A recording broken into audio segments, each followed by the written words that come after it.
His Excellency, the Chief Guest has arrived.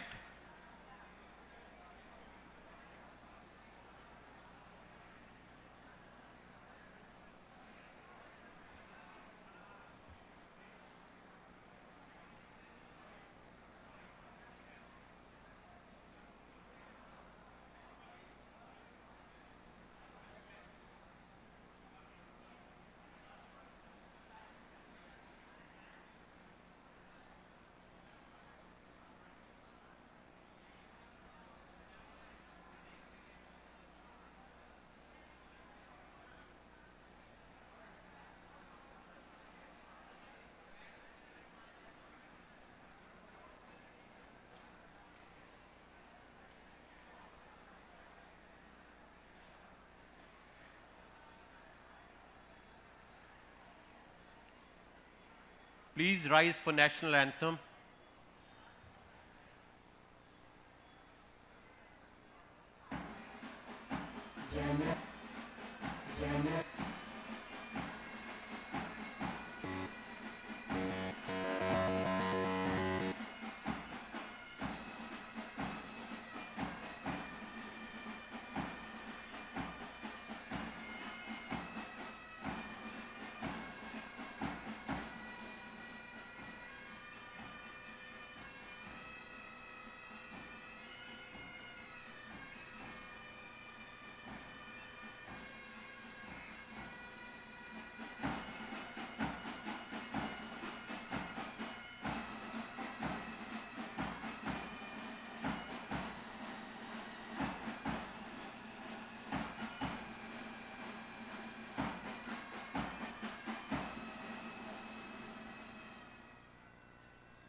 Kindly settle down for the short film on 1965 Indo-Pak War.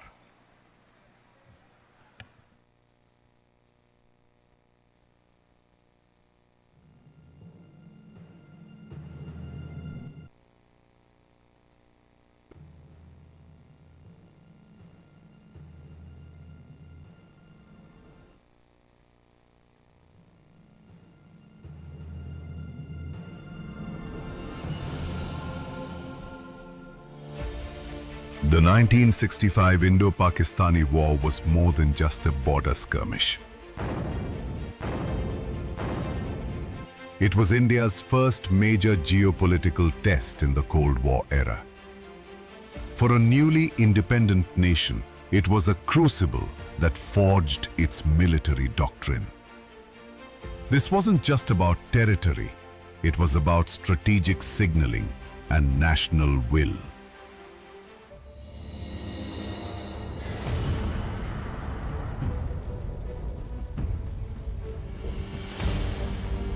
In the 1960s, a crucial military imbalance began to take shape across the subcontinent.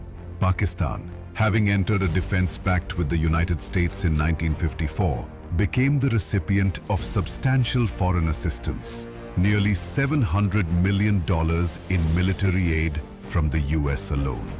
This support enabled Pakistan to modernize swiftly, equipping its forces with advanced aircraft, armor, and weaponry. During this transitional phase, India may have held the advantage in numbers, but Pakistan's military possessed a sharper qualitative edge, particularly in air power and armored strength. Sensing that India's rebuilding efforts were rapidly closing this gap, Pakistan sought to act, to exploit its temporary advantage before the balance could shift once again. This friction escalated when Pakistani soldiers began patrolling Indian-controlled territory in January 1965. Intermittent skirmishes between armed forces culminated in Pakistan launching Operation Desert Hawk in April 1965, capturing some Indian posts in the Run of Kutch. On 3rd July 1965, British High Commissioner brokered a ceasefire, with both nations agreeing to submit the border dispute to the International Court of Justice. The 1965 Indo-Pakistani War began with the failure of Pakistan's covert Operation Gibraltar in Kashmir, which prompted India to counter with the capture of the key infiltration hub at Haji Pir Pass by Wanpara. Subsequently, Pakistan's armored counterattack, Operation Grand Slam, aimed at Akhnur, forced India to escalate into Punjab, leading to major tank engagements like Philora and Chavinda, and culminating in the decisive Indian victory at Asaluttar, popular creating Patan Nagar, all while Indian forces pressed the offensive at Barki and Dogarai to gain strategic advantage in the plains. The Indian Air Force did not pursue deep strategic bombing. The indigenous Nat fighter, soon to earn the nickname Saber Slayer, proved its mettle, forcing a global re-evaluation of Western air combat doctrine.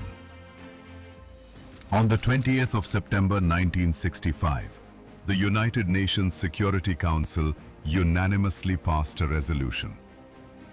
India immediately accepted the resolution. Pakistan accepted it 3 days later, on the 23rd of September. On the 10th of January 1966, Indian Prime Minister Lal Bahadur Shastri and Pakistan's President Ayub Khan signed the Tashkent Declaration in the city of Tashkent, then part of the Uzbek Soviet Socialist Republic, now Uzbekistan. The accord formally brought the 1965 war to an end. The conclusion of the 1965 war was a decisive one. On one side, the defeat of Operation Gibraltar, the loss of the Haji Pir Pass, the failure of Operation Grand Slam to take Akhnur, and the crushing defeat of their armored forces at Asaluttar and Sialkot meant Pakistan failed to achieve every single one of its primary strategic objectives. On the other side, India successfully defended its borders, decisively repulsed every major Pakistani offensive, and inflicted catastrophic damage on Pakistan's US-supplied armored force. The lessons of 1965 remain the bedrock of India's current military posture. 1965 was the moment India announced its military capability and resolve, not just to the neighborhood, but to the world.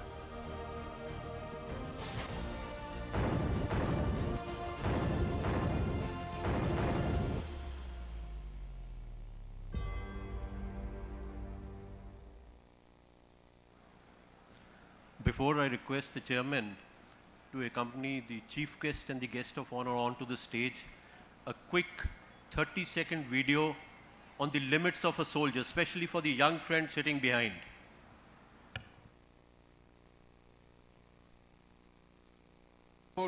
Many years ago, when I was a brigade major in high altitude, two of us, the company commander and myself, had walked ahead, and we were sitting down to a cup of tea.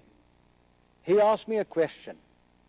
He said, "Mao, what is the limit of an Indian soldier?" I was fresh out of staff college, so I gave him all the usual staff answers of loads, distances, and measured toughness. He kept shaking his head till I asked him. I said, "Purushottam, why don't you tell me?" And he said, "Mao, the limit of an Indian soldier is the limit of his officer." Now that is true.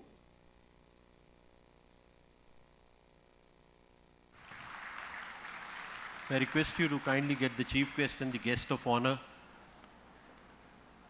General Sunil Rampal, onto the stage.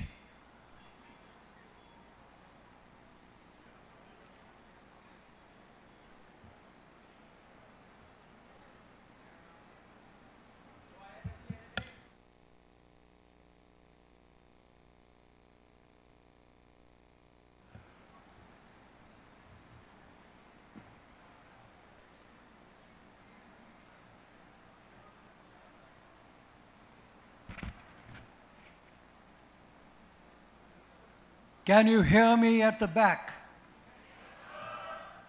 NCC, can you hear me? AFPI, can you hear me? YPS, can you hear me?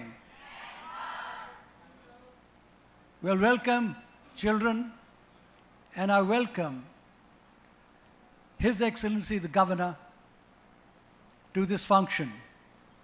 He was kind enough to grace it last year, and more than that, this year, he again came for the memorial service at the Chandigarh Memorial, following which he was present for the Brave Hearts ride of 670 motorcycles that went around the Tri-City and eventually stopped at Chandi Mandir. I noticed that his feet were shifting then, and he kept asking me, how long is the ride? And he did confide in me that he used to ride a motorcycle for 100 kilometers. So I've told him that next time he will lead the Braveheart ride.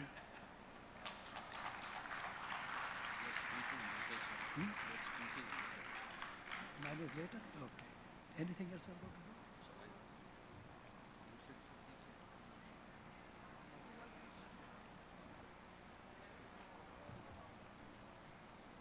Good morning, Jai Hind. I'm Colonel Avnish Sharma.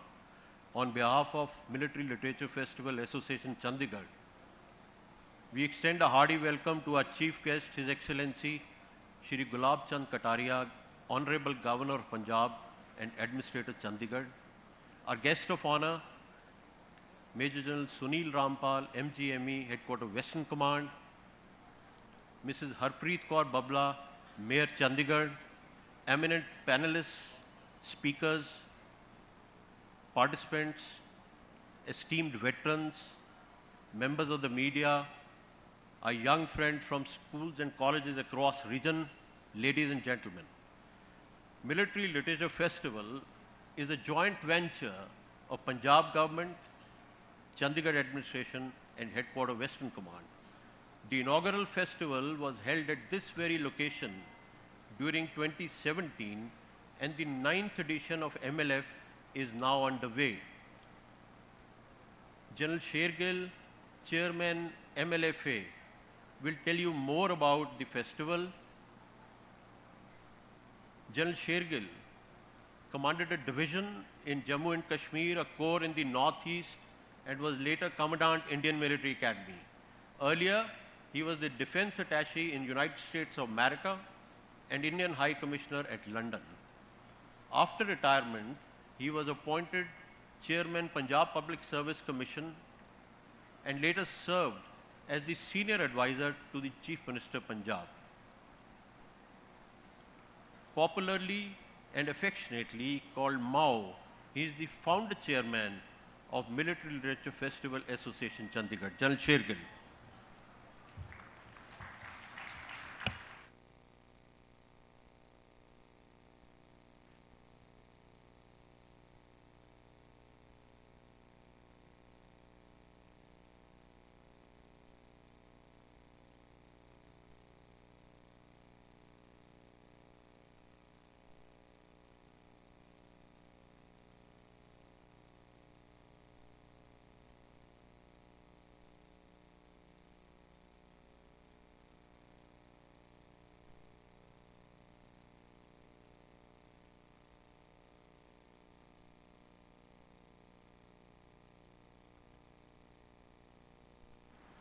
Okay. Once again, I welcome all of you, and I can see in front of me a number of colleagues who went through the war in 1965. We are going to examine this war, some of the battles. However, your reflection must be on, can we do it that way again, or is it going to be different? And indeed, it's going to be different, because apart from the Army operating on land, the Navy in the seas, and the Air Force in the air, we are now faced with a multi-dimension, multi-domain warfare. And what has been added on? Electronic warfare, electromagnetic warfare, and space warfare. And all these have been united by what you can call information warfare, with the use of AI and various other technical adjustments. And what this has done, it has sharpened the decision cycle. In addition to that, do remember that the war will not only start at the front lines, it could equally do in space with the capture or destruction of satellites. So the whole gamut of war has become new, but I won't say that the nature of war has changed. Earlier, if the opposing general was killed or made to flee, you won the battle. If the opposing king was killed or made to flee, you won a country. It is actually something like that, because the battle may finish before the tactical operations have actually begun. And more than often, you will be fighting at the level of operations and in the rear. What we've got for you today, in addition, is heartland and rimland, and where does India stand, and who do they go in with. Heartland was enunciated about 100 years ago by a geographer, Mackinder, Sir Mackinder. And quickly followed thereafter was the theory of rimland. And rimland was announced by Nicholas Spikeman, who came to be called the god of containment.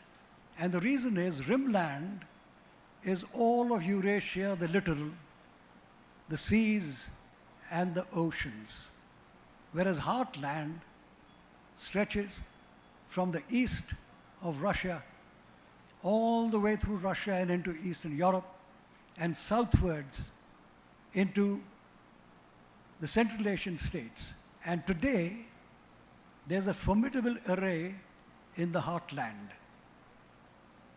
You have China, you have North Korea, you have the Central Asian states, you've got Russia, and you've got Iran. And all these have been stitched together by the Chinese by a digital Silk Road. And the communications come all down to Iran. Also, the Central Asian states have been linked up. India falls, because of the Himalayas and the Karakoram, in the inner crescent, not exactly part of the heartland, a little out of it. And as far as the rimland is concerned, yes, we have a presence with a peninsula running down into the Indian Ocean and our island territories like the Andamans.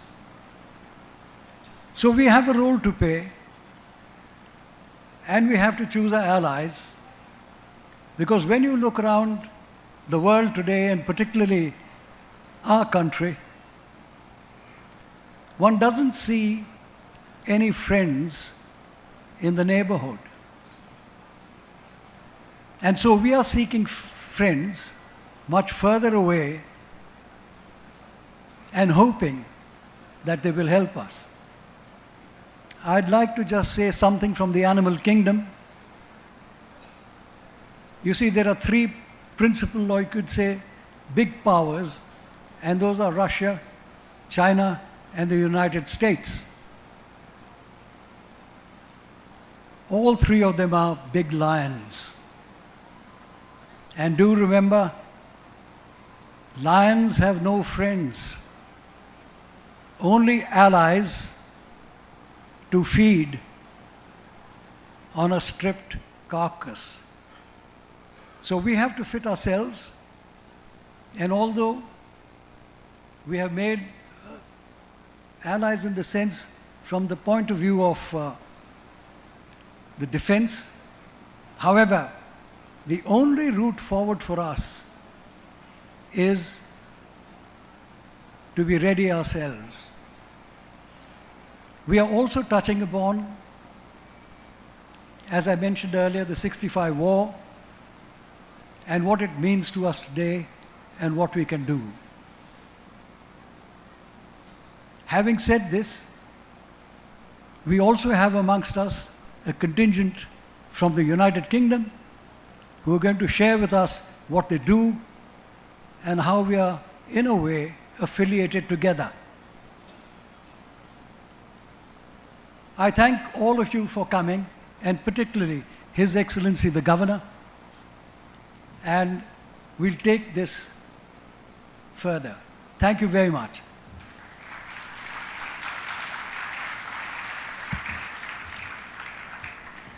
Thank you, General Shergill. Good morning, ladies and gentlemen, officers and children, soldiers, and distinguished guests on the dais. It is now my pleasure to introduce Colonel Avnish Sharma, author of Boots, Bonds, and Belly Laughs. His delightful book offers a candid and light-hearted glimpse into the life of an Indian soldier, capturing both the grit and humor of, that define service life. Joining him, Colonel Avnish Sharma. Joining him is Mr. Hardeep Chandpuri, publisher of the book and owner of Fern Tree Publishing. Hardeep carries forward the proud legacy as the son of Brigadier Kuldeep Chandpuri, Mahavir Chakra awardee and hero of the Battle of Longewala in the 1971 Indian Pak War. We are also honored to welcome Mrs. Harpreet Kaur Babla, Mayor of Chandigarh, and also the daughter of an army officer, to the stage. I'd like to invite the dignitaries to release the book, Boots, Bonds, and Belly Laughs.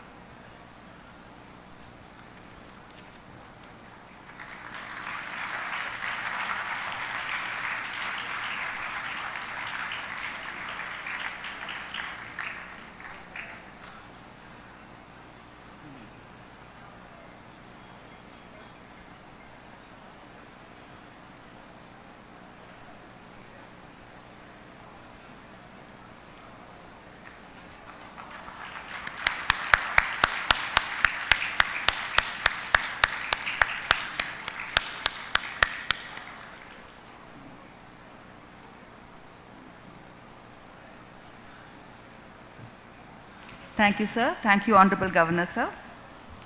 And over to Colonel Avnish Sharma. My gratitude to His Excellency for having accorded the honor of releasing my debut book. Publishers these days are very hard to get, and I'm grateful to Hardeep Chandpuri to accept my project. The first time that I spoke with him, he was at the Golden Temple, and I believe it is via Guru's wish. My special thanks to General Shergill, who's penned the foreword to this book. I sent him a draft which he quietly ignored and came up with an original one. It is so typical of one and only Mao. I am also thankful to all my friends, my mentors, who appear in this book of anecdotes, and I wish them all. I'm particularly thankful to Ms. Sukhna Jain, the co-founder along with Hardeep of Novel Bunch, for having guided me on to the title of the book. Thank you, ladies and gentlemen. As regards the book, I will just say that I promise that it has the power to wean you away from your mobile phones, whether you are at home or traveling. Thank you. Now for the release of the MLF magazine, which is a yearly ritual. It comprises articles on diverse topics by experts, and it has been aptly named Strategy and Heritage. It has been compiled by Major General Harvijay Singh and Colonel Nitin Chandra. May I request them to kindly come and have it released from His Excellency.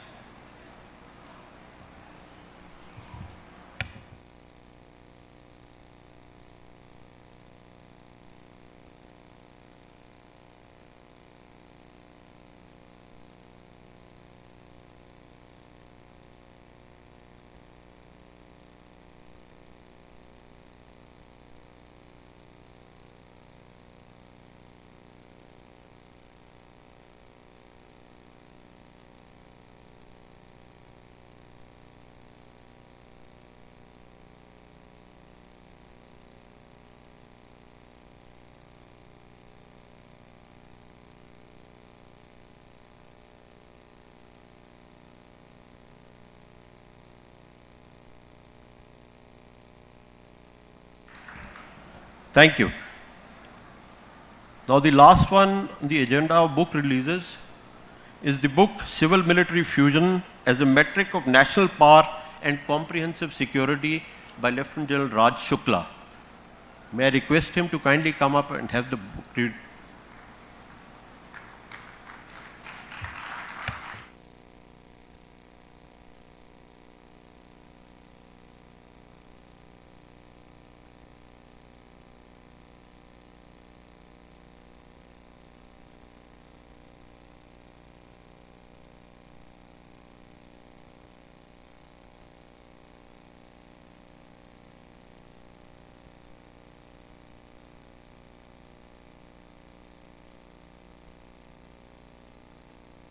Please settle down, ladies and gentlemen.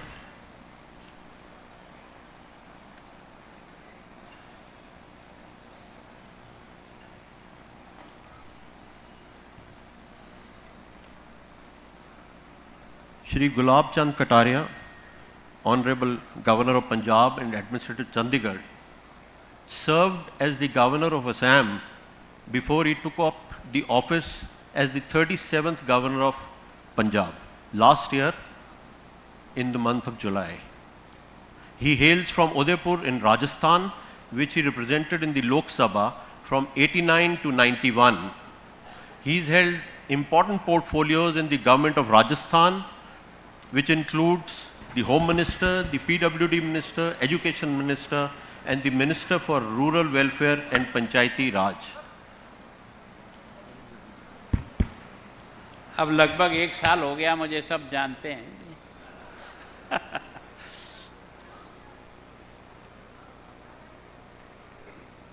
Military literature festival के 9वें संस्करण में समारोह में मंच पर उपस्थित lieutenant general T.S.. Shergill जी, major general Sunil Rampal ji, सभी army के अधिकारीगण, सेवानिवृत्त अधिकारीगण और प्यारे विद्यार्थी भाइयों और बहनों, ये वास्तव में मेरा सौभाग्य है कि मैं दूसरे लिटरेचर फेस्टिवल में आपके बीच में उपस्थित हूँ। वास्तव में ये आपकी मुझ पर विशेष कृपा है कि आप मुझे इस अवसर पर यहाँ आने का मौका देते हैं। मैं आपका बहुत ही आभारी हूँ, धन्यवाद करता हूँ। सामान्यतः आज का दिन ऐसा चयन हो गया कि आज कई फंक्शन इस तरह के हैं। आज वंदे मातरम का 150वां वर्ष प्रधानमंत्री जी की मौजूदगी में संपूर्ण देश में एक साथ वंदे मातरम गीत का उच्चारण करके इस 150वीं जयंती को बहुत आनंद के साथ सारे देश ने मनाया है, जिस वंदे मातरम के कारण से देश का स्वतंत्रता आंदोलन बहुत ही मजबूत और प्रखरता से आगे बढ़ा था। आज ही आपका ये लिटरेचर फेस्टिवल भी है और अभी आज 100 साल हॉकी को पूरा हो रहा है, उसका भी फंक्शन है। तो उसके कारण से मेरी कुछ मजबूरी हो गई जल्दी काम को पूरा करने के लिए। मैं माफ़ी चाहता हूँ आप सबसे पहले। ये जो 3 दिन का जो फंक्शन है, महोत्सव है, एक तो आपने इसमें मुझे शरीक किया, इसके लिए धन्यवाद। सैनिकों की वीरता, त्याग और अदम्य साहस का मुझे नमन करने का अवसर दिया। मैं सोचता हूँ कि इस देश की आज़ादी के बाद हमारी देश की फौज ने इस भारत का जितना सम्मान बढ़ाया है, आने वाली पीढ़ी को उसकी जानकारी मिले, उसके बारे में जो कुछ भी हुआ है उसको लिटरेचर के माध्यम से आगे की पीढ़ी तक पहुंचाने का जो प्रयत्न जिन बंधुओं ने भी किया है वो सभी बहुत सम्माननीय है। मैं सोचता हूँ कि भारत ने 48 का जंग देखा, उसके बाद 62 का जंग हम लोगों ने देखा, 65 का देखा, उसके बाद 71 का देखा, उसके बाद कारगिल का देखा, और अभी अभी आपने देखा होगा कि ऑपरेशन सिंदूर एक और हम लोगों के सामने इस समय देश की फौज ने जिस प्रकार का अपना जलवा दिखाया वो हमारे अकेले के लिए नहीं, संपूर्ण विश्व के लिए एक तरह से चौंकने वाला और चौंकाने वाला दृश्य बनकर के आया है। तो मैं सोचता हूँ कि 62 के युद्ध में ज़रूर हमको सेटबैक लगा, क्योंकि हमारी जितनी तैयारी और जितनी हमारी फोर्स को चाहिए था, हमने हिंदी चीनी भाई भाई के नारे में उलझ करके अपनी ताकत को बढ़ाया नहीं। और फौज हमेशा कहती है कि शांति वहाँ स्थापित होती है जहाँ ताकत होती है। अगर वास्तव में बराबर के दो पहलवान कभी लड़ते नहीं हैं, लेकिन जब कमज़ोर को देखते हैं तो हर कोई उसको थप्पड़ मारने की कोशिश करता है। तो मैं सोचता हूँ यही स्थिति देश की भी होती है। देश की तैयारी के साथ देश का मान और सम्मान होता है। और वास्तव में 65 के युद्ध जो आपने दिखाया है, मैं विद्यार्थी था उस समय, इन्हें भारत की फौज ने और भारत के प्रधानमंत्री जी ने जिस प्रकार का स्टैंड लिया था वो भारत के लिए बहुत ही सम्मानजनक था। हमने युद्ध नहीं किया, युद्ध उन्होंने प्रारंभ किया, कच्छ में आकर के उन्होंने कब्जा करने का कोशिश किया, हमने तो उनको खदेड़ने का काम किया। उनको बहुत अभिमान था अपने पेटेंट टैंक पर कि ये तो ऐसा है जिसकी चद्दर टूट ही नहीं सकती, लेकिन भारत के वीर सपूतों ने इस पेटेंट टैंक को उस तरह से उड़ाया जैसे माचिस के डिब्बे उड़ते हैं ना। वो धरती भी अपनी ही पंजाब की थी, जिसमें अब्दुल हमीद और उसके सब साथियों ने कबरगाह बना दिया वहाँ जाकर के पाकिस्तान के टैंकों का। तो वास्तव में ये जो फौज की बहादुरी है वो वास्तव में इस देश में वास्तव में आने वाली पीढ़ियों को समझने और समझाने की है। वैसे तो हमारा इतिहास प्रारंभ से ही रहा है कि हमारे गुरुओं की धरती ने कभी नहीं सोचा कि बलिदान कितना होगा और कितना नहीं होगा। चाहे बलिदान कितना भी हो, लेकिन हम झुक नहीं सकते, हम अपने सरेंडर किसी के सामने हो नहीं सकते। आपने देखा होगा प्रताप के पास सेना की कमी थी, साधनों की कमी थी, लेकिन कभी भी हथियार नहीं डाला।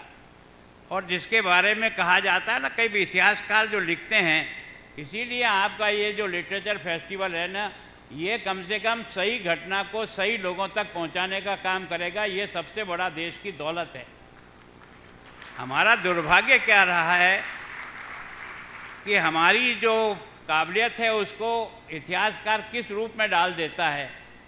प्रताप के बारे में कहा कि हल्दी घाटी का युद्ध प्रताप हार गए, कई समय तक हमको पढ़ाते रहे थे।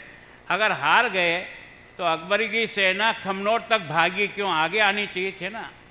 अगर हम हार गए तो सभी जानते हैं कि रक्त तलाई तक जो है ना वो उल्टे भागे हैं, इसका मतलब हारे नहीं हैं।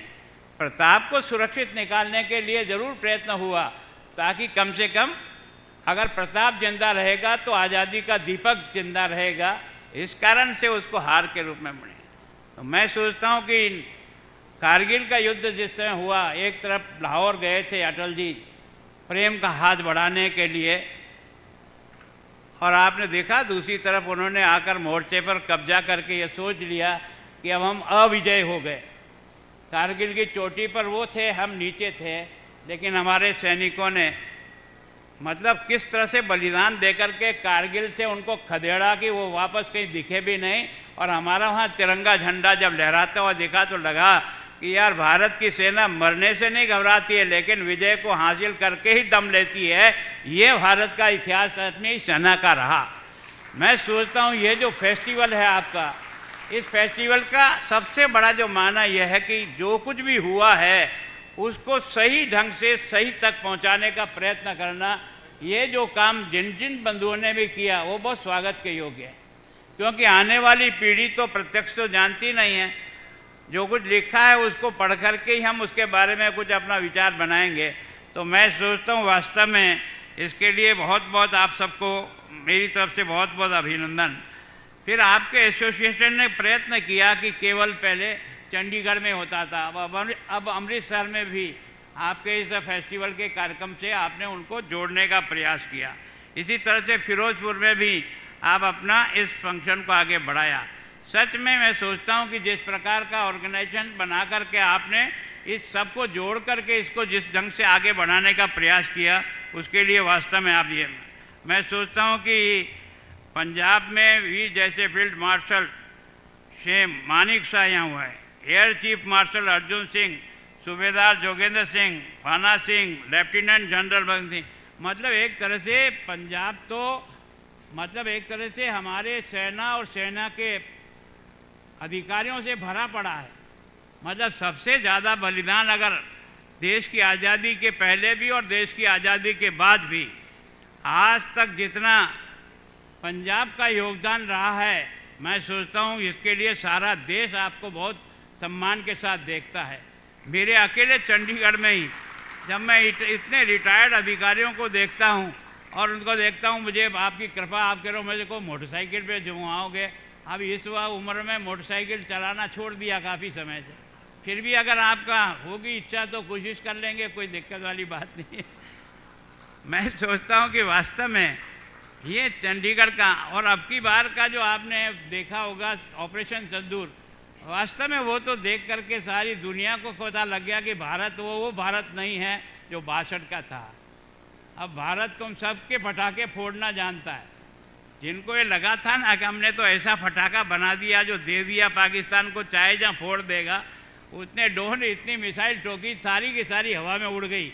इसका मतलब भारत की ताकत को इस पहली बार एहसास हुआ। और आपने जो ब्रह्मोस्त्र का जो प्रयोग किया ना, एक ही गया था, एक नहीं सारी दुनिया को हिला दिया कि भारत के पास जिस प्रकार की शक्ति है, ये अणु शक्तियाँ तो कहीं रह जाएगी, वहीं फूट करके बर्बाद हो जाओगे।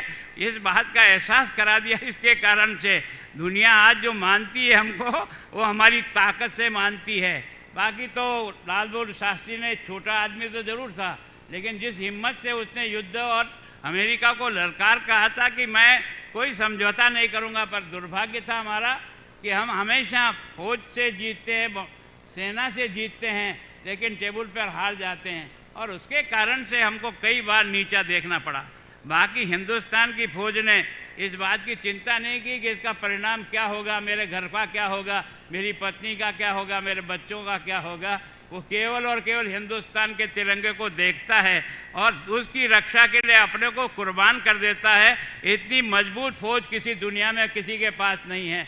लोग बच कर के युद्ध लड़ना चाहते हैं, हम साला सामना करके युद्ध करना चाहते हैं। और आपने देखा होगा 62 के युद्ध में भी हमारे फौजियों ने जिस प्रकार का कीर्तिमान स्थापित किया, बिना हथियार के भी ढेर करके जो है ना परमवीर चक्र प्राप्त करने का अगर सौभाग्य किसी को मिला तो भारत के बहादुर जवानों और अधिकारियों को मिला है।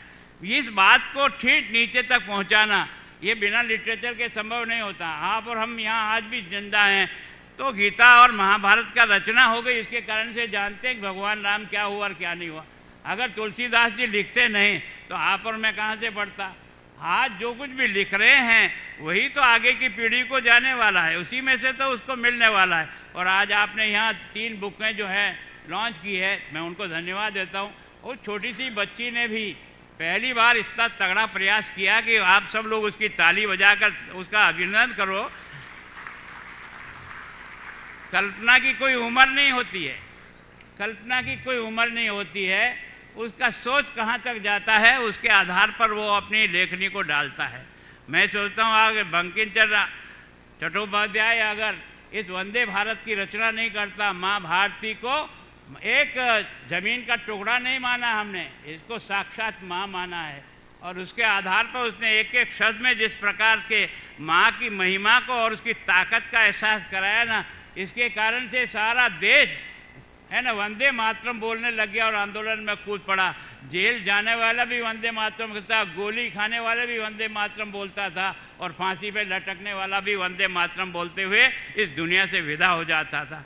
ये धरती कुछ अलग प्रकार की है और इस धरती को इतना जो मान आपने आज़ादी के बाद फौज के माध्यम से दिलाया, मुझे तो पहली बार, क्योंकि मैं राजस्थान का आदमी हूँ, कई बार जब युद्ध शुरू होता तो हम राजस्थान के कई गाँवों को थोड़ा पीछे ले आते हैं ताकि हमारा जो है ना सुरक्षित रहे, लेकिन यहाँ मैंने अजीब दृश्य देखा है ना, कोई गांव खाली करने को तैयार नहीं। हमने कई बार डीसी से बात की, उन्होंने कहा नहीं हमारी बच्चे और माताएं बहनें चली जाएगी, हम तो अपने फौजी के साथ खड़े रहेंगे। अगर ये यहाँ खड़े रहकर देश की रक्षा कर सकते हैं तो कम से कम हम इनके साथ खड़े रह करके इनकी मदद तो कर सकते हैं। ये जज्बा जिस जगह का हो उस जगह के बारे में वास्तव में कोई विचार करना चाहिए। तो मैं सोचता हूँ आपने ये बहुत अच्छी है ना फेस्टिवल के माध्यम से आपने इस रचना के माध्यम से आने वाली पीढ़ी तक इस बात को जो पहुँचाने का प्रयत्न किया है, वही वास्तव में आगे की पीढ़ी के लिए होगा। 2047 कैसा होगा, जैसा ये नौजवान होगा वैसा होगा। वास्तव में जो देश की कल्पना करते हैं ना, उस कल्पना को साकार तो ये नौजवान पूरा करेगा। कल का भविष्य तो ये है। हम सब लोग तो अपनी बात कह करके चले जाने वाले हैं, लेकिन देश की ताकत को ताकत बनाने के लिए उसको कोई मसाला चाहिए, जिस मसाले को पढ़कर उसका दिल और दिमाग बनता है। भारत ने आज तक इस युद्ध को लड़े है ना, उसका मतलब हमारे बाप दादाओं ने कुछ किया और लिख करके गए, उसको पढ़ करके हमको प्रेरणा मिलती है और उसके अनुसार हम है ना, ये तो जीवन तो ऐसा सोचते हैं जैसे आया और गया। आत्मा अमर रहती है, शरीर का चोला बदलता है, और इसलिए चोले के बारे में भारत ने कभी ज़्यादा चिंता की नहीं है। तो वास्तव में मैं आप सबका बहुत आभार धन्यवाद करता हूँ कि आप मुझे यहाँ अवसर देते हैं और आप मुझसे जो उम्मीद करते हैं कि मैं आपके लिए कहाँ कहाँ काम और उपयोगी हो सकता हूँ, मैं हर समय आपके सामने उपस्थित हूँ। आपका मैं कोई राज्यपाल होने से आसमान में नहीं चढ़ जाता हूँ, मैं भी जनता के बीच का ही आदमी हूँ और जनता के बीच ही रहना मेरे को ज़िंदगी का शौक़ है।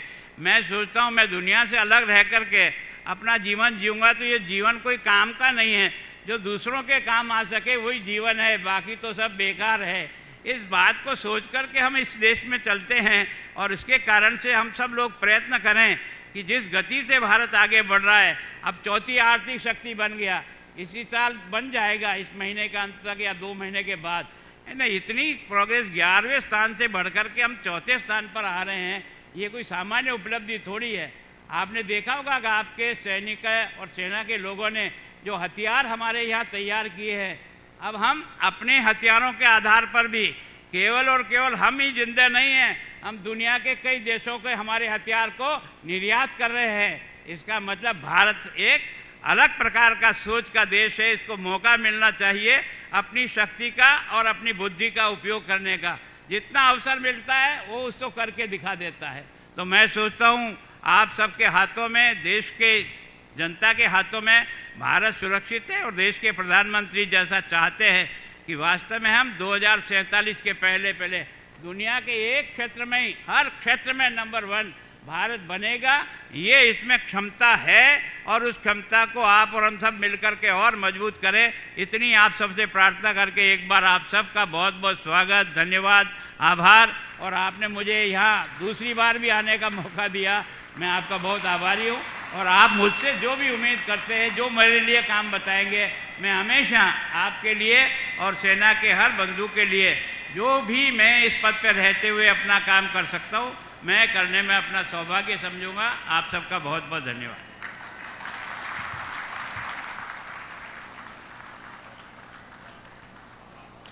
Please rise for national anthem.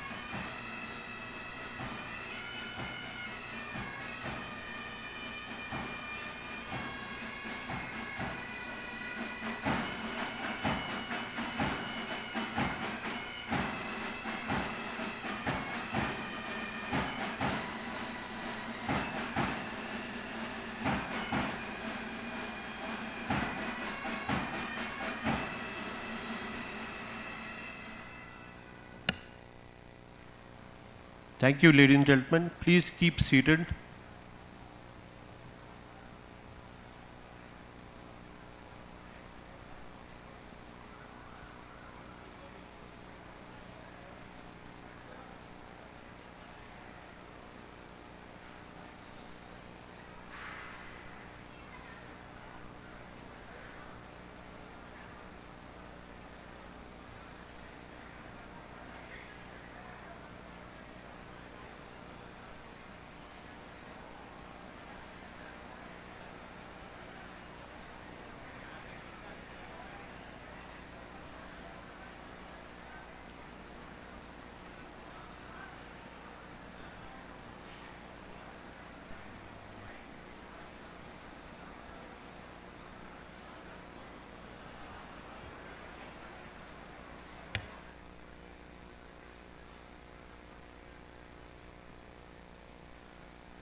Please keep seated.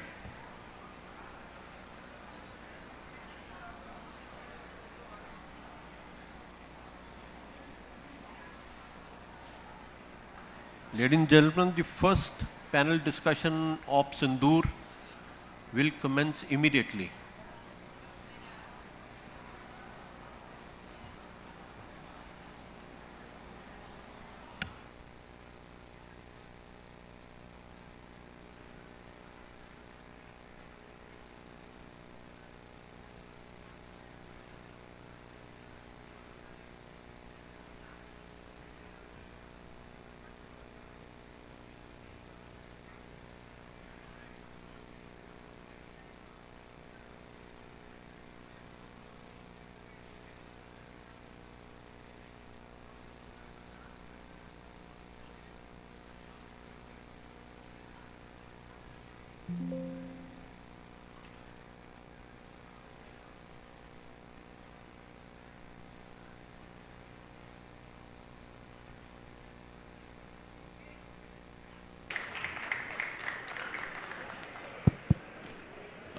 Very good afternoon to all of you. I know we are running terribly behind schedule, and at the outside I must thank General Shergill and the organizers of the Chandigarh Military Literature Festival to have given us this opportunity and given me the privilege of chairing the first session this afternoon.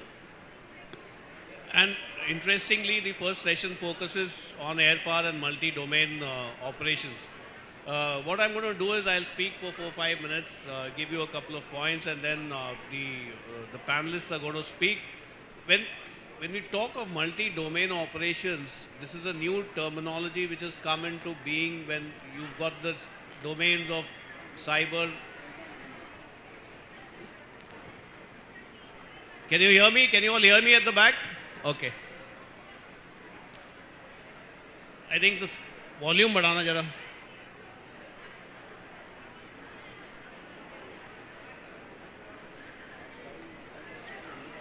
Can you hear me at the back? Okay. So I was talking about multi-domain operations. Now just to take you back into history, I'll start with an example of the first war which independent India fought, which was the battle to save Kashmir. And it was on 27th of October that the Dakotas of 12th Squadron landed at Srinagar with one Sikh led by Lieutenant Colonel Devanjit Singh, and that is how we could, save Srinagar, and thereafter multiple sorties or operations were carried out.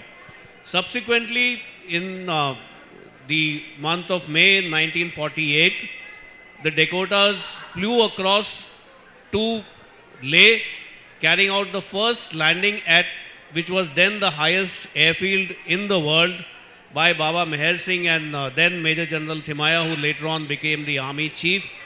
So I just want to draw your attention to 2 points which come out from this conflict, which was the longest conflict that India has ever fought post-independence, and it was also the conflict in which the maximum number of offensive missions were flown by the Indian Air Force in support of the Indian Army. Now the Army celebrates this as the Infantry Day, rightfully so. And what I would like to draw your attention to is the fact that had it not been for the Air Force, the infantry wouldn't have reached there. So Srinagar and thereafter Kashmir could not have been saved. And had it not been for the infantry, the Air Force on its own could not have saved Kashmir. So this is a very rudimentary example of, dependence on each other, that alone we cannot achieve, we have to do it together. The second part of this operation where Baba Meher Singh and General Thimaya flew in that Dakota, the ceiling of the Dakota was 19,500 feet, and they had to cross altitudes of 24,000 feet in an unpressurized cabin with no oxygen, with no maps, and Leh was a treacherous airfield where you could land from only one direction. And I think both Baba Meher Singh and General Thimaya trusted each other with their lives in this operation and carried out this operation together. So when we talk of multi-domain operations, this is something I think we need to keep at the back of our mind. Coming to Operation Sindoor, I think there is a lot that has been spoken, written, and also talked about. A number of books have also come out. But I would like to emphasize that, when you look at air power, I think it was air power because of its attributes of precision, reach, lethality, firepower is actually what delivered the punch. Now, everybody talks of the domains of information warfare, space, cyber, but I still maintain and feel that unless kinetic action is carried out, which actually was done on the night of 9th and early morning of 10th of May, to Pakistan, when 11 airfields were struck and the damage that occurred, this damage would not have been possible with non-kinetic operations. I agree Pakistan led the information warfare campaign. Their ISPR is far more effective. But ultimately, at the end of the day, I think we waited for the facts to speak for themselves. And today we all know the entire world knows what the Indian Armed Forces and Air Power in particular achieved during this operation. The other thing that I would like to mention about air power is that this proliferation of drones and all have led us all to believe that actually drones are going to, give you the results. I understand they've become an important part of warfare. They will create confusion. They will sow chaos. But I think when you need to deliver weapons on, precision at targets deep inside enemy territory, you cannot, for the moment, do away with manned aircraft. These opening remarks, I think the panelists have been introduced to all of you. I would request General Raj Shukla to take the stage and keep his talk limited to 10 minutes so that we get some time for question and answer as well.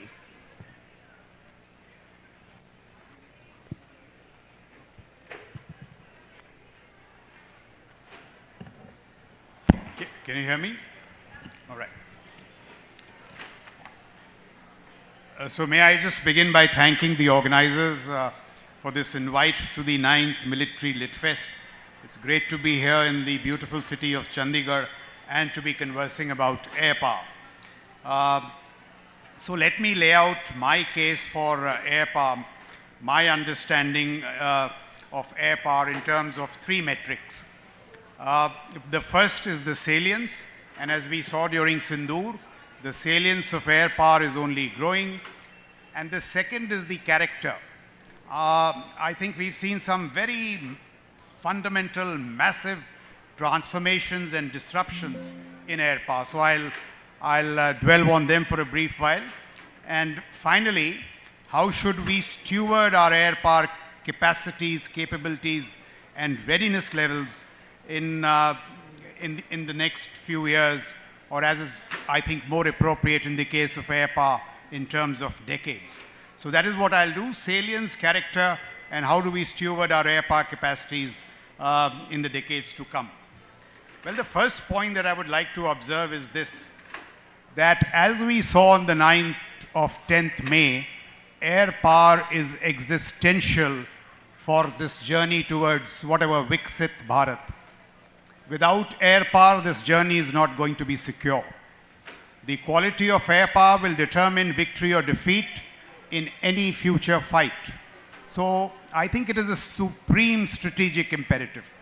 I mean, maritimity is important, what's happening in land is important, but air power is existential. And this is despite the advent of dronery. Here I would differ with Anil. Dronery has changed the face of war fighting in Ukraine. I mean, it's been reborn as an art and science. So dronery is, I mean, a separate thing, but despite that, all this stuff that we've seen about one-way attack, first-person view drones, etc., all the way to the spider web, where you struck strategic targets at 2,500 kilometers. So despite that, the demand for air superiority is not decreasing, it is only increasing. In fact, I think we have to make a choice between two distinct evolving security architectures. And that is something the strategic community in India has to think about. Two distinct war-fighting philosophies are evolving around air power. One is what we saw in Operation Rising Lion and Midnight Hammer. You just see the Israeli strikes on Iran. They were led by the F-35 stealth aircraft. So my own inference is that without stealth, you will not be able to operate in the contested envelope. So that's one reality. Two, apart from the piloting skills, of course, they were very important. None of that targeting would have happened without units 8200, 9300, Mossad, whatever they did. And 8200, 9300 are all about cyber, EW, and space. So here I would once again disagree with Anil. These are not non-kinetic. They are deadlier than kinetic. So that's something that I think we, at least my understanding tells me. And when everything comes together, you have the classical dismantling of integrated air defense and command and control nodes. What degraded the air defense was EW. What degraded the command and control nodes was cyber. So this is why I'm a big proponent of air power, but air power in theaterized structures, not air power in silos. And of course, that laid the groundwork for the B-2 strikes on Fordo, Natanz, which was clinical precision in follow-on operations. So this is one model, and here I'll emphasize, it was spearheaded by stealth. And in my view, without such stealth, as I said, you simply cannot operate in contested envelopes. So acquisition of such stealth should be our foremost priority. And in both these operations, what is remarkable is that we saw 50-year-old stealth technology defeating the most modern of Russian radars. So stealth was beating air defense hands down.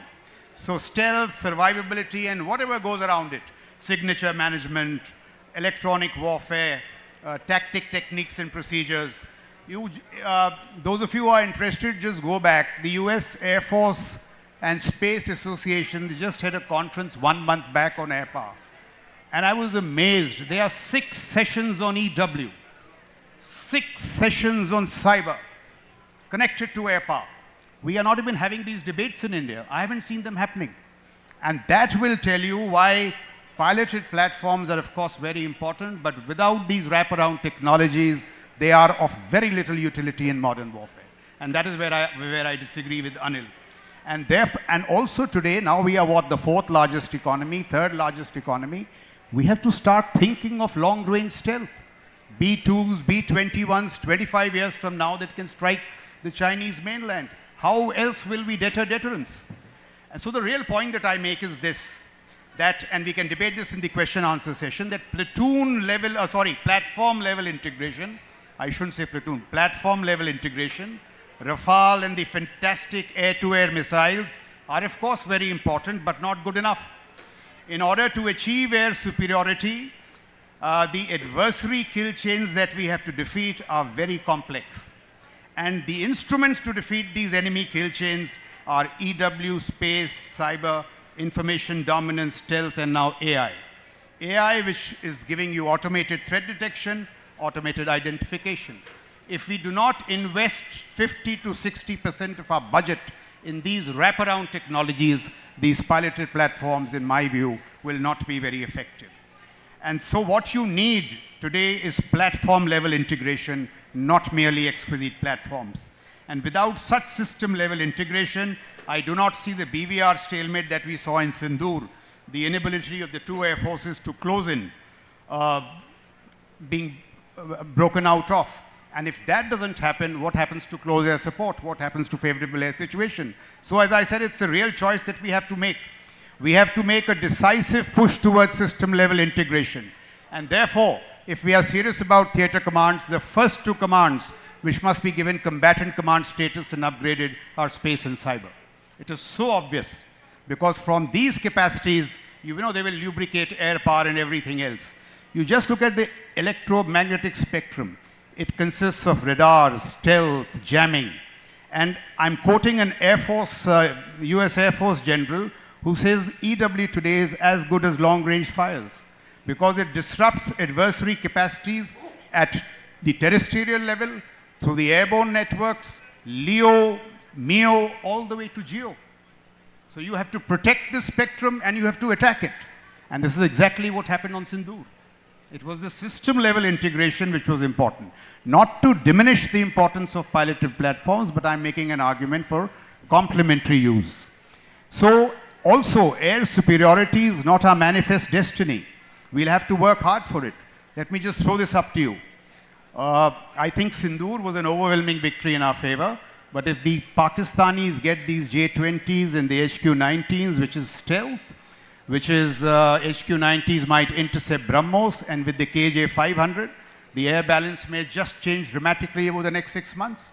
And they are actively into conversations with the Chinese and with the Turks. So this is how important it is. Space control, let me make this point. Fordo would not have happened without the US Space Command. It was for a week that the US Space Comm did what is orbital warfare, maneuvering those satellites, positioning EM capacities, cyber capacities. We have to break one myth. ISRO has very little military utilities. ISRO is good for exploration. Military satellites, what we need are not the ones that take pictures. We need specific satellites for EW, for cyber, one exclusive satellite for SDR. Today we see how communication networks are getting jammed. We need SDR platforms, exclusive satellites, which give you networks, terrestrial, airborne, and as I said, all the way to space. Most militaries are doing it. I don't know why we aren't doing it. Space is supremely important to detect missile launches. We are aware that we have the most formidable rocket missile four that the Chinese have. Hypersonics, ballistics, our cities are at risk. So we have to develop space to, today an SBIRS satellite can pick up a single lighted matchstick 250 miles away, pick up the ICBM spark in the first fraction of a second. And if you don't do it, you will not be able to intercept the missile. So some of this stuff is happening, but it is not happening in adequate measure. I think General Shergill spoke of counter space, equally important, no time to, but the point that I'm really making is this, that our engagement with enabling wraparound technologies is very shallow. Without proficiencies in such deep technologies, no air power will be worth the name. That's one point. This fifth generation fighter, we have, I mean, the Air Force chaps will do it. From open sources, what I infer is that while the F-35 is the most sought after platform, there are 600 orders already in the line, so I don't see how the Americans will give it to us. Even if they give it to us, it's phenomenally expensive, $100 million. It's going to give you it needs a weekly software update. So with all the geopolitics around it, F-35 is a no-go. Su-57 seems to be an option, but I'm surprised why it didn't work in Ukraine. So we had no option but to put everything into the AMCA.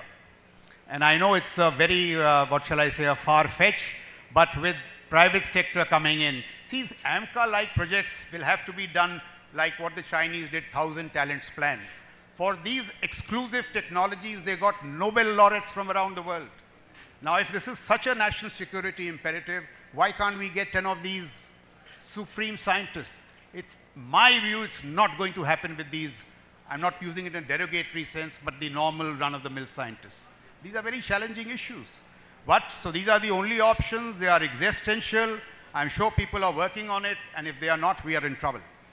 And see, if we can perfect such system level integration, as the Israelis did in Rising Lion, you get air dominance in 3.5 days.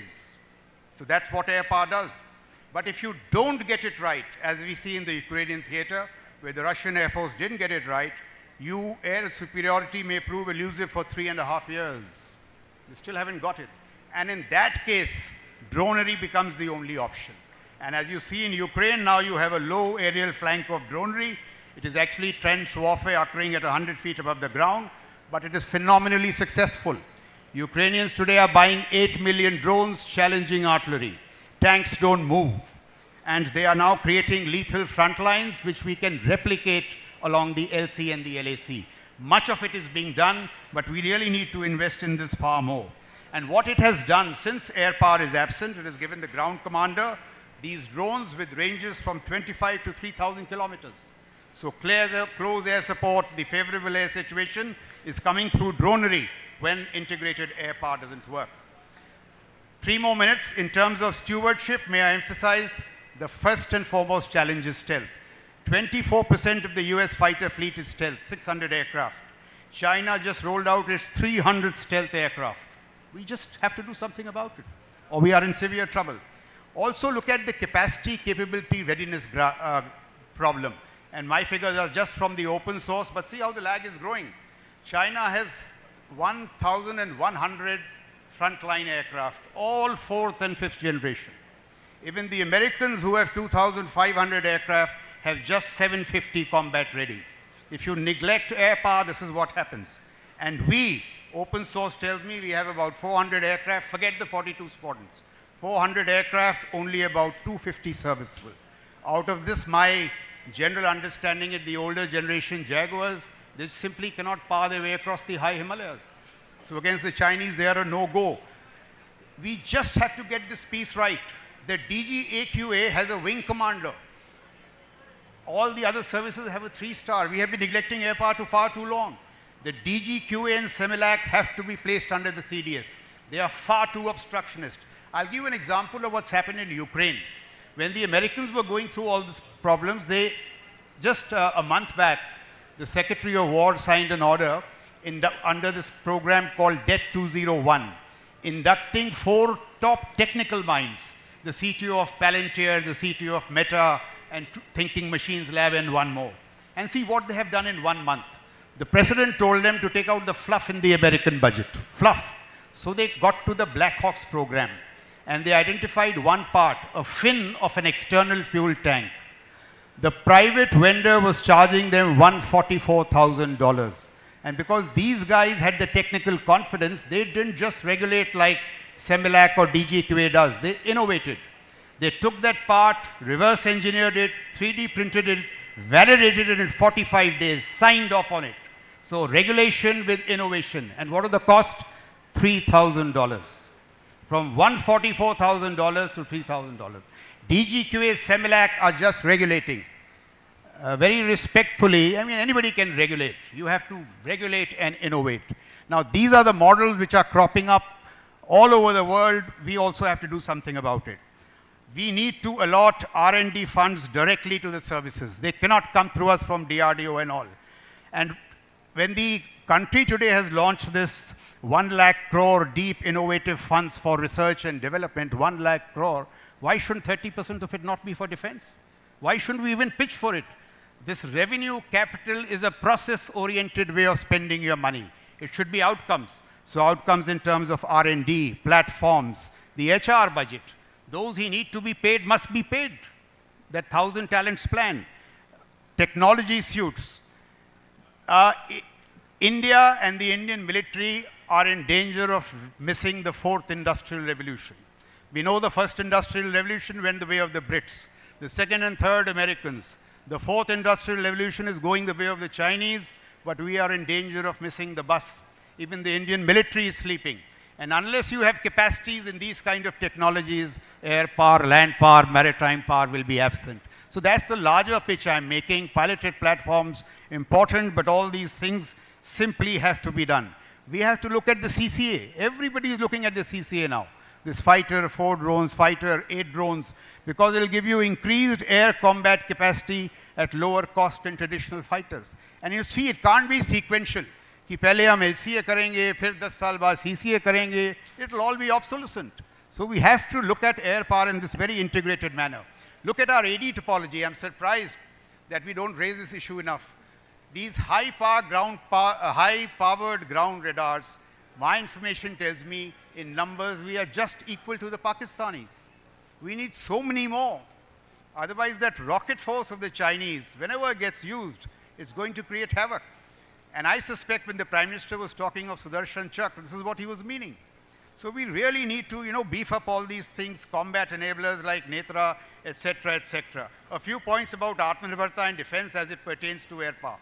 We have to take stock of our materials. If you speak to some senior people, they'll tell you, sometimes we have the talent, we have the money, we just don't have boron. If you don't have boron, there'll be no missiles. So these choke points which are now playing out between the Americans and the Chinese, rare earths, we're going to hit us also. We need to take a serious stock at this. Look at how innovation is happening once again in Ukraine. It's unbelievable. Today, if you're a battalion commander in Ukraine, on your mobile phone, you can choose this camera, this sensor, this kind of stuff, buy it like Amazon, buy it off. You have cut out all those GSQR and those fancy procedures. It's been done. Why can't we do it? And see how it's being done with units. So if I knock off 6 tanks, if I knock off 6 artillery guns, I can redeem these points. I can redeem these points on that catalog. This is just to cut the bureaucracies. And so many examples like this. Let me give you one HR example. Air power, you need somebody with a vision of 10 to 15 years. Here the director, HAL, comes at 58 and is out at 60. What will he plan? So these kind of very lazy, models just have to go out. And the other point is that this whole business is now moving to sensing beyond line of sight, sense making. So my conclusion is that there has to be, if we are serious about air power in the manner that the challenges confront us, there has to be a national security awakening renaissance around air power. These inefficiencies, tribalisms, lazy thoughts and structures need surgical eradication. Budget is one part of the problem, but 60 to 70% of these problems are structural and cultural, and we must do it because our air warriors deserve better. And once we do all this, in fact, it's not sequential. If we do all this, air power has to play out in theaterized structures. Because theaterization is not about air power. It's about giving theater commanders a quasi-diplomatic role, shaping areas beyond you. So we should not, link theaterization just to air power. Theaterization is a far bigger argument, and air power, as I argued over the last 10 minutes, is phenomenally important. I now look forward to what the other panelists have to say. Thank you.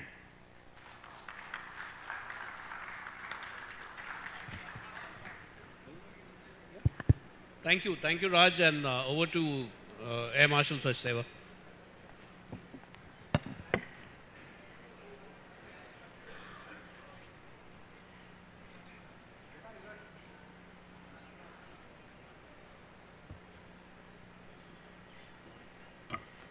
We CDM guys are a little incomplete without a presentation. So be it anyway, we just can't talk to the audience without a presentation, because I feel that that's how we connect with you. When I was coming up onto the stage, I thought that I will have to speak, the presentation is generally done in English. So I thought, seeing the audience, I thought I will have to speak in Hindi also. Then I realized, no, I will have to speak to them in Punjabi, because I will have to switch from English, but I have my English friends here, so I'll have to switch from English to Hindi, because I'm yet to tell them what the governor spoke and why we all were clapping. Because except for one odd, nobody else would have understood what the governor made us clap so much for. So once the NCC cadets left and the school boys and girls left, I said, okay, then I can remain with English. And in between maybe Hindi, so that I don't confuse you. And I see the Air Wing boys here, but obviously if this is an Air Force subject, will they like it?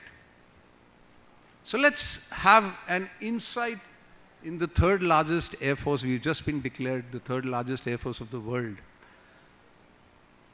General Shukla has spoken to you what needs to be done, where the nation is lacking as compared to so many other nations which are number 1, number 2, number 3, number 4 economy-wise. Yes, we were a poor nation. We had a lot to do a lot to go through before we actually push the military up.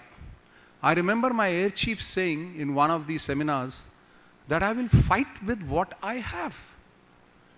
We don't have 42 squadrons, we don't have this, we don't have that. Yes, building up, our pace is slow. But when the bugle is sounded, you and me, we fight with what we have. That's exactly what we've done since 1947. You had 10 Dakotas in 47, just 2 months after our independence, and like AVM Gulani was mentioning, we moved the one Sikh all the way to Srinagar and we saved Srinagar. Okay, we pushed part of the rebels back, and that's when the line of control came. Okay, this is yours, this is ours, whatever. But we could do that with just 10 Dakotas. And 10 Dakotas could carry only 30 tons of load. 3 tons per Dakota. Today the Air Force capacity is 3,000 tons per mission. That's the transport fleet which is transformed from 47 to today. So if you add whatever aeroplanes we have and we are getting, today we have 3,000 tons. That means so many times more than what we were during independence, on the day we got independent. So that's the way we are moved. But let's see how the Air Force fights a war. Do we have a doctrine? Do we have a book? Do we have anything which tells us how to fight a war? And then I will jump to Op Sindoor, because that's one of the subjects here. Did we use that during Op Sindoor, and to what level? And in the end, maybe compare the two. We got 2 boats behind 1965 war and this Operation Sindoor. What has changed from 65 war fighting to Operation Sindoor? Let's see how it goes. Kaise kaam karega bhai? Okay. First of all, we know that the national level directives come from the Union War Book, goes down to MOD War Book, goes down to RM Op Directive. This is how the military fights. So somebody says we don't have a white paper, so on, just forget about it. These are the documents we fly, we work on in the military. If we have a theatre commander tomorrow, a lot of buzz is going on this. Will we have it? Will we not have it? What will be the structure? Forget about that. Once we have it, this is how the whole game plan will go. There will be a COSC. We have 4 of them, with the CDS being the Permanent Chairman, Chief of Staff Committee. He will do everything, plan out, throw it up to the Joint Op Planning Center. From there, we will go for external support, and finally, the tactical situation room of the CDS will actually go into war fighting. And he will have his AOC&C, GOC&C and FOC&C under him. Who will have what role? The government is still deciding on it. Well, national security, we are all aware that it goes from security objective to national security strategy, then we go to military objectives, and we go to military strategy. We'll forget about all this. This is all theory. We're going as per this. Now, what are the objectives of the IAF once we have got these documents in place? If somebody wants to read it, fair enough. IAF has a particular line cut. This is what you will do in war. And where I want to take you is, did we do that in Op Sindoor? This is the IAF doctrine, available online 2022. And it talks about capability of the Air Force: reach, flexibility, versatility, mobility and responsiveness, offensive lethality, and trans-domain operational capability. This is what the doctrine says Air Force is supposed to have. Coming to Op Sindoor. So state of nation is generally we are in no war, no peace, or we are at war, or we are in peace. What we do? The air strategy moves like this: achieve the NSO, national security objective, joint military strategy, political will, spectrum of conflict, no war, no peace. So these are the things which the Air Force theoretically is supposed to do. The air strategy is wartime strategy. You have a strategy for no war, no peace. You have a strategy for peace. So let's see what happens in peace. These are the 3 main air strategies which we have. This is the important thing. You have ORPs, you have CAP, you have SAGW to protect anything which is coming in. I'm talking about the air defense. And these are the items which you have today, and we've all been seeing this during Op Sindoor for the last 4-5 months. We are only talking about Op Sindoor. Then there is deterrence. 24/7 AD cover is given to the Indian airspace. You have nuclear air vectors which are always ready. At what state, I won't know. but they're supposed to be ready. Air diplomacy, you have UN peacekeeping, HADR, evacuation of Indians, international access. There's so much which the Indian Air Force does. And nation building, aid to civil power, you've seen we bringing in people back. Today the diaspora has got confidence. If anything happens anywhere in the world, which is happening every now and then, they will be evacuated back. They will be brought back safely. No war, no peace. We are always information dominance, shaping operations, external security. All this is supposed to be done. General Sukhna has told you where we are lacking in this. Theory is all available. Wartime air strategy, yes, we have command and control of air operations, control of air, counter air operations, and so on. This is all theory available on open domain.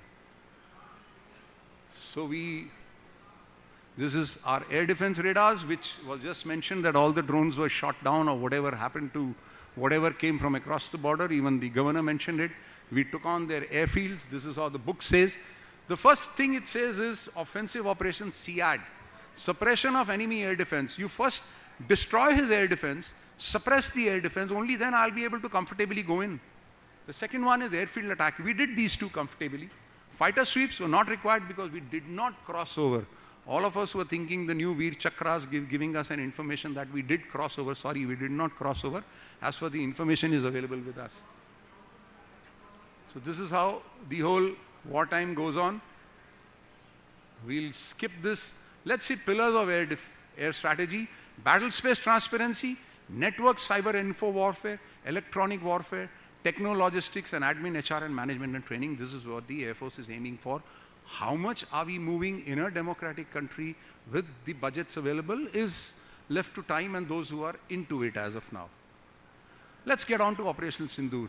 Once again, I have got my CDM alumni here as Major General, but CDM is uncomfortable if we do not go into SWOT analysis. Unless I check my strengths, weakness, opportunities, and threat which came out from Operation Sindoor, I think I'll be incomplete in talking about Operation Sindoor. So let's go into it. What were my strengths? They all listed. The red ones are important. Political will is available to go in. Conflict termination, a very nice thing which the chief mentioned, that this nation has the ability to decide when to terminate the conflict. So what if somebody says, kya yaar 99 pe declare kar diya, we could have gone in further, we could have done more. Sorry, our aim was not that. Our aim was only the terrorist camp. Yes, they retaliated, we went on till the time they said, okay, stop. DGMO gives a call and says stop, so we stopped. Calibrated force application and in-house technology. These were my strengths during Operation Sindoor. I go on to weaknesses. Notice the red ones again.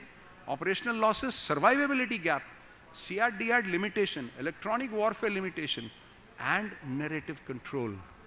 We all know we lost the narrative control. Today the Pakistani class books are saying that they won Op Sindoor. It has been added in the class text. So children are learning that they won Op Sindoor. Notwithstanding the 13 major airfields which they have, we destroyed 11 of them, we destroyed whatnot, and we don't talk about it. Reason was, there was a requirement to give a proof of what we had done. After seeing Balakot, without a proof, a lot of flack came on the military through the political route. But now, we wanted to have a proof. Now the satellite comes after some time, maybe 24 hours. Only when the satellite pictures came that we could come forward and tell people that this is what exactly happened. So we lost the narrative war there.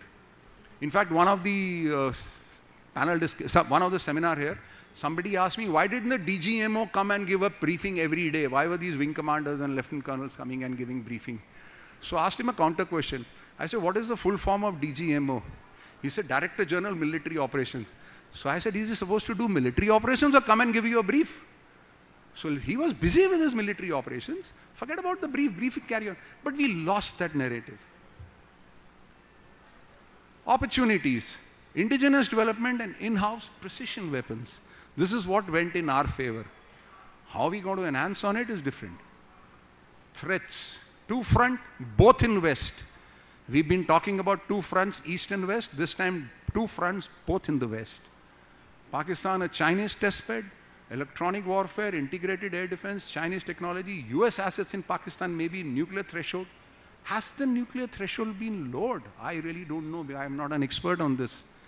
Because I kept on getting hammered as Pakistan, and I did not use my nuclear. And I went into a lot of destruction. Will I let that happen the next time? Or will I take on my nuclear assets halfway through? So that's somebody in the nation has got to decide on that, those who are specialists on it.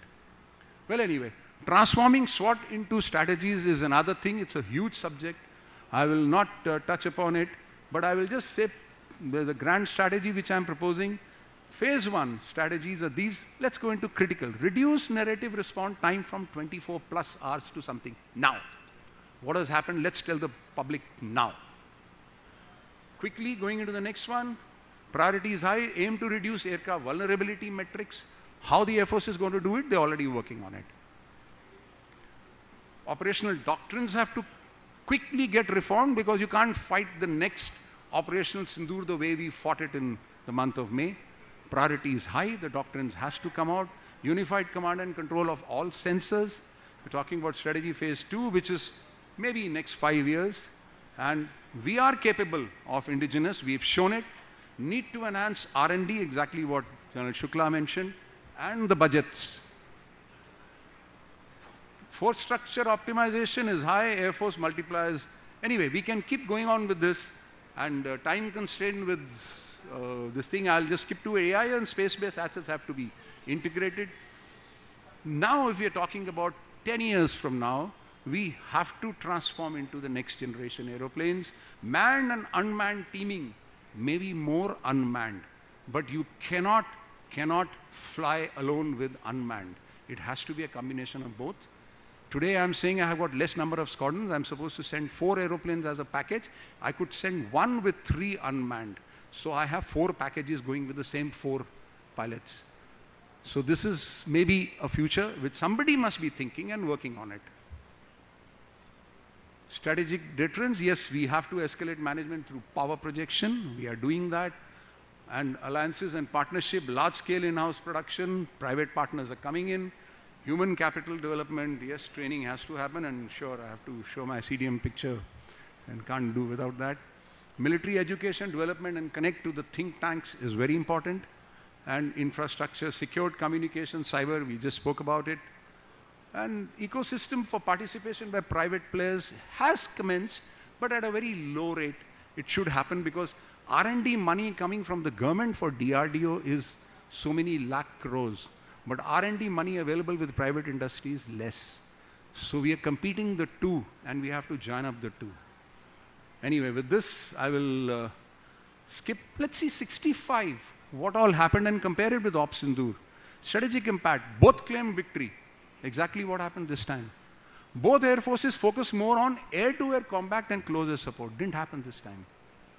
IF's large fleet, tactical outcome, fleet provided better. Most air battles were inconclusive. Same happened this time. Limited deep strike missions due to short conflict durations. We went deep inside without going inside this time. Equipment lessons, Indian NATs proved, and so the surface-to-air missiles had minimal impact due to limited deployment, but this time surface-to-air missiles did wonders by taking down that SAP 2000, as we hear. Pilot losses were severe. You know, when we talk about India lost 5 aeroplanes, everybody starting from Trump downwards to the last street vendor is saying, "Hamare 5 jahaz gire." How many aeroplanes did, who won the Second World War? It was the Americans, the European sector, and the Russians put together won the Second World War.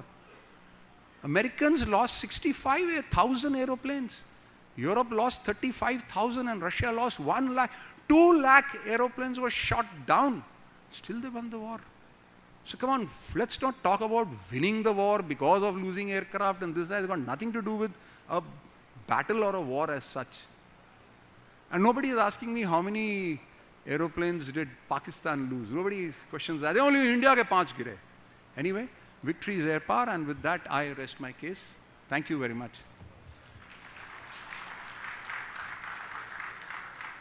Thank you, Air Marshal Sachdev, for giving us a rundown on the Air Force doctrine and Operation Sindoor. We have some time, so if there are any questions, I would request people to raise their hands and keep their question short. Yeah, this young girl at the back. Do we have a mic?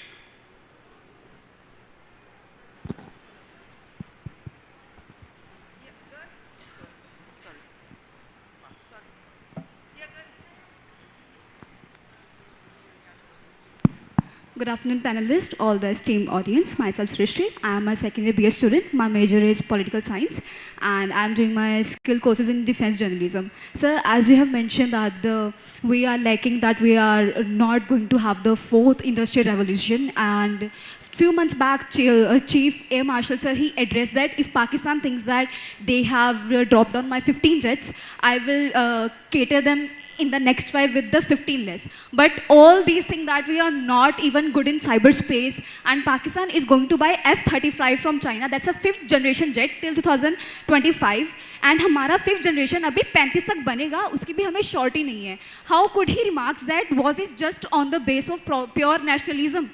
Like we are lacking so much. Will we able to cater them with less than 15 jets in next fight? We'll take on one or two more questions and let the panel answer. Yes, sir. Question to all three panelists. We are talking about the escalatory matrix. I am General Sudhakar from Maharajiment. Dominating the escalatory matrix was one of the, I think, primary issues which, to my mind, played a very important role during Operation Sindoor. When I say dominating the escalatory matrix, it also gave us the advantage of conflict termination at our will. Let's say, in times ahead, the Pakistan DGMO doesn't come on his knees and doesn't offer for negotiation or bringing the conflict to an end. For whatever, because the nature of conflict is actually opening up into different dimensions. If that doesn't happen, will India continue to retain the advantage of dominating the escalatory matrix and having that conflict termination in our favors? We'll take on one more question. Yes, please go ahead. Hello. Sir, as Lieutenant General Shukla said, okay, we need technology upgradation. We are lacking somewhere. We are lacking somewhere. Lieutenant General Shukla said, and Air Marshal said, okay, we are capable, but we are having with us.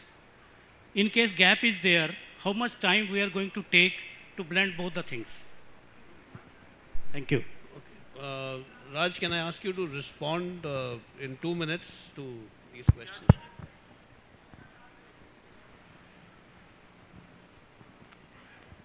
One last question. Yes, sir. I have a question. Strictly speaking, only battles are won or lost. The outcome of a war is a complex issue that, historians, political scientists, and so on will decide. So skirmishes in this Sindoor thing, we know that, the outcome there. But the fact remains that a smaller country is persistently, consistently challenging us. And that, does raise questions in our mind. We can't do a similar thing against China, for instance. So, that problem is going to nag us. Why does this happen that a smaller country is consistently, persistently able to challenge us? Are we not performing broadly, in a broader sense, not just the hardware? Are we not performing up to mark? That's the broader issue. All right, so a couple of issues got raised.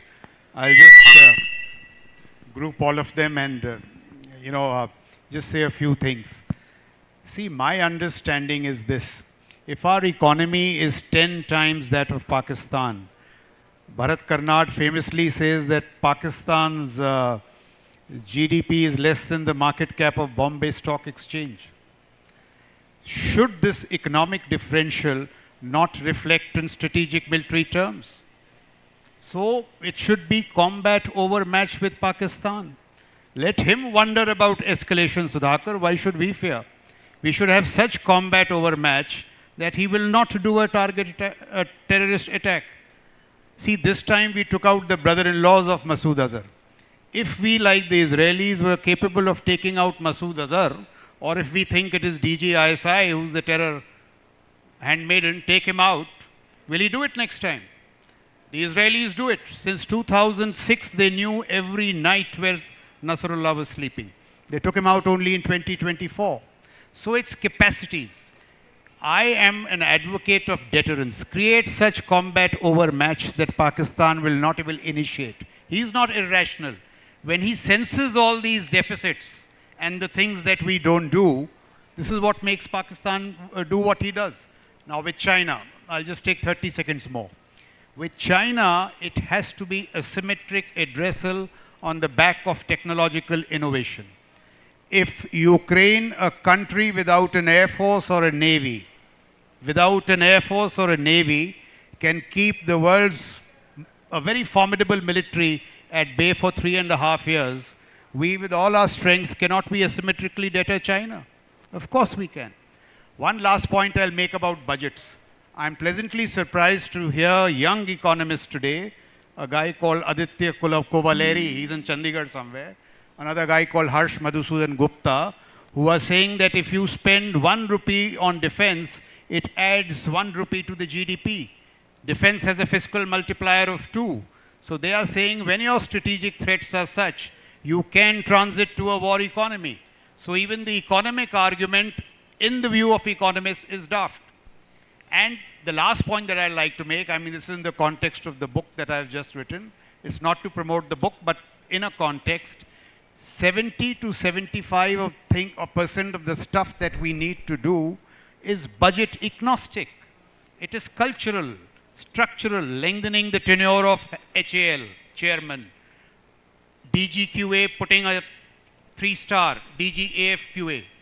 Look how we've regressed. There was a time when when air chiefs did a tenure as chairman, MD HAL before they became chiefs. Air Marshal Katre, Air Marshal PC Lal. We have regressed everywhere. So our problem is cultural, structural, silos, and thinking. And of course, then there are a host of other issues. But if we just do this, Pakistan will be deterred. China will be deterred. So these are, some of the thoughts that I have.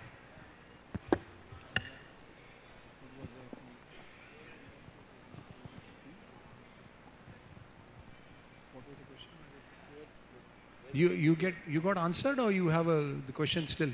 What was the question once again, please? Because you're the first one. And you were going too fast.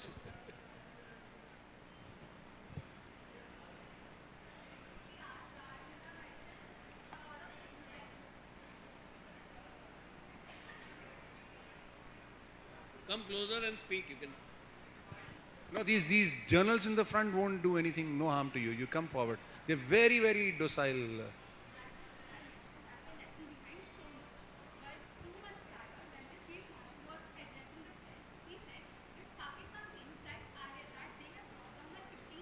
Okay.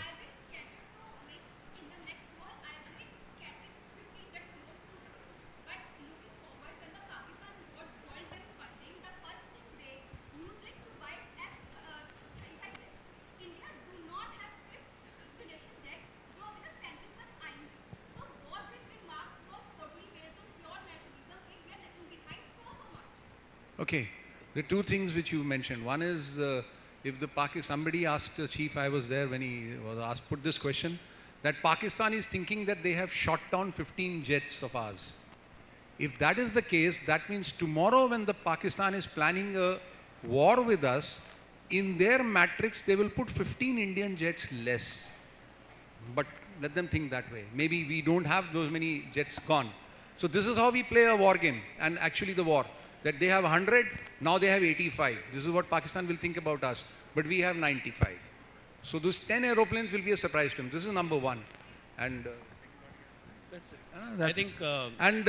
we getting the 5th generation, 6th generation is, see, for a war fighting, for an aerial war, you require every generation from 4, 4.5, 5, 5.5, and 6, and so on. Generation is a very difficult thing to define, that why we call it 5th generation and why we call it 4.5 generation. Okay, so, and he also made a mention that whatever I have, I will fight the war with that, and he's shown that. So what if the Chinese jets were fighting from this side? He took them on. So that's the way the entire team which is sitting here, they've been fighting war with less. No country, even US today, has got everything to fight the war the way they want the equipment for. Everybody's got less. Okay, but still we fight the war. Like very rightly mentioned by him, Ukraine has taken on Russia for 3.5 years. And we thought within 72 hours, Ukraine will be actually taken over by Russia. 3.5 saal ho gaye, kuch nahi hua, so don't worry. Anil, can I make one point? 30 seconds. Yeah, okay, 30 seconds. See, this question came up time and again that, why are we looking at our deficits? So say we don't look at our deficits. It was in 2007 that a guy called Robert Spalding in US wrote a book called Stealth Wars. And War by Stealth, about the Chinese, how the Chinese were getting ahead. And then 20 authors wrote stuff.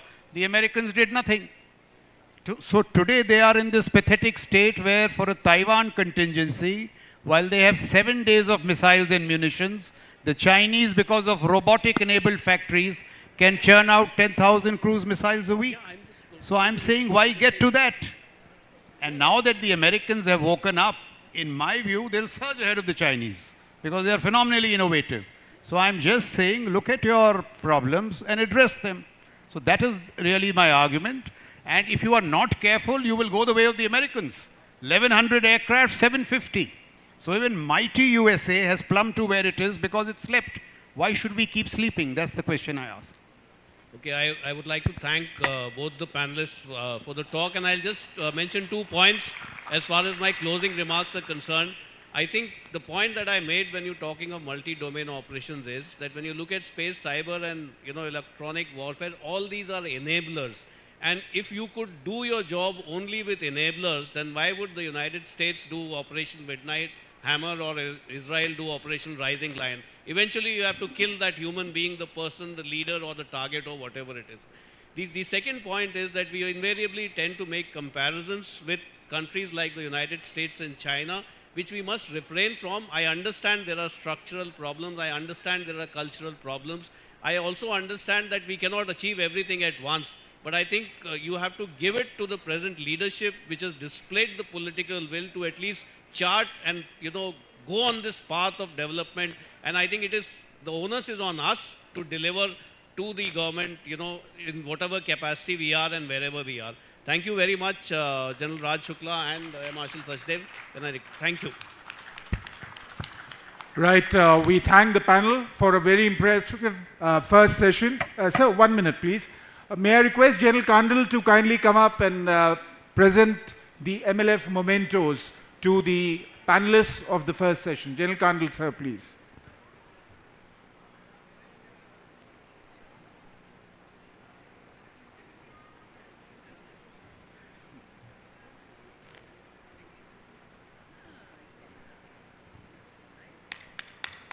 Let's have a round of applause.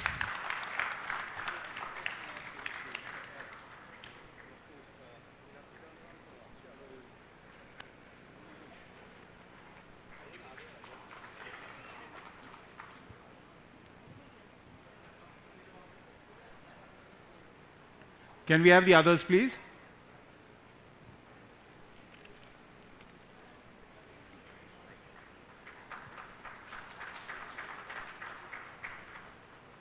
And last but not the least, the moderator, Air Vice Marshal Golani.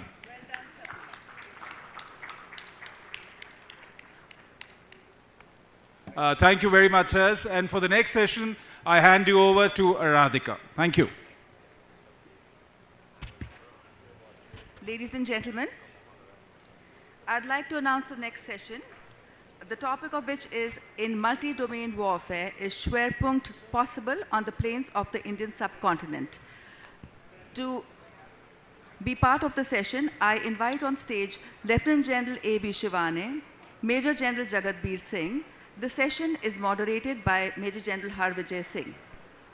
So Lieutenant General Ashok Bhim Shivane is a distinguished veteran of the Indian Army's Armored Corps, A former Director General Mechanized Forces, he has commanded the Elite Strike Corps and has played pivotal roles in operations such as Vijay and Parakram. He holds multiple advanced degrees and has represented India in the UN peacekeeping missions. Decorated with PVSM, AVSM and VSM, he is widely recognized for his contributions to defense modernization and strategic planning. Post-retirement, he continues to shape thought leadership as a consultant, author and speaker on national security and military transformation. Major General Jagatbir Singh is a distinguished officer of the Armored Corps. He has held numerous command, staff and instructional appointments during his career. He served as a military observer with the United Nations in Iraq and Kuwait between the two Gulf Wars. Decorated with a VSM, he retired in 2018 and continues to contribute to strategic discourse through writings and lectures on defense, leadership, and gender integration in combat arms. Major General Harbijay Singh is a third-generation army officer whose legacy continues through his two sons, both serving in the armed forces. The general has been decorated with the Sena Medal and has won the Scholar Warrior Badge for strategic thinking and contemporary writing. A prolific writer, he has authored 3 books and regularly contributes articles on military history, strategy, cyber warfare, and technology to leading journals. Academically, he holds a BTech, a Master's in Management, and a certification and certifications in ethical hacking and cyber forensics. Gentlemen, you have 1 hour for this session, which includes the question and answers. Thank you.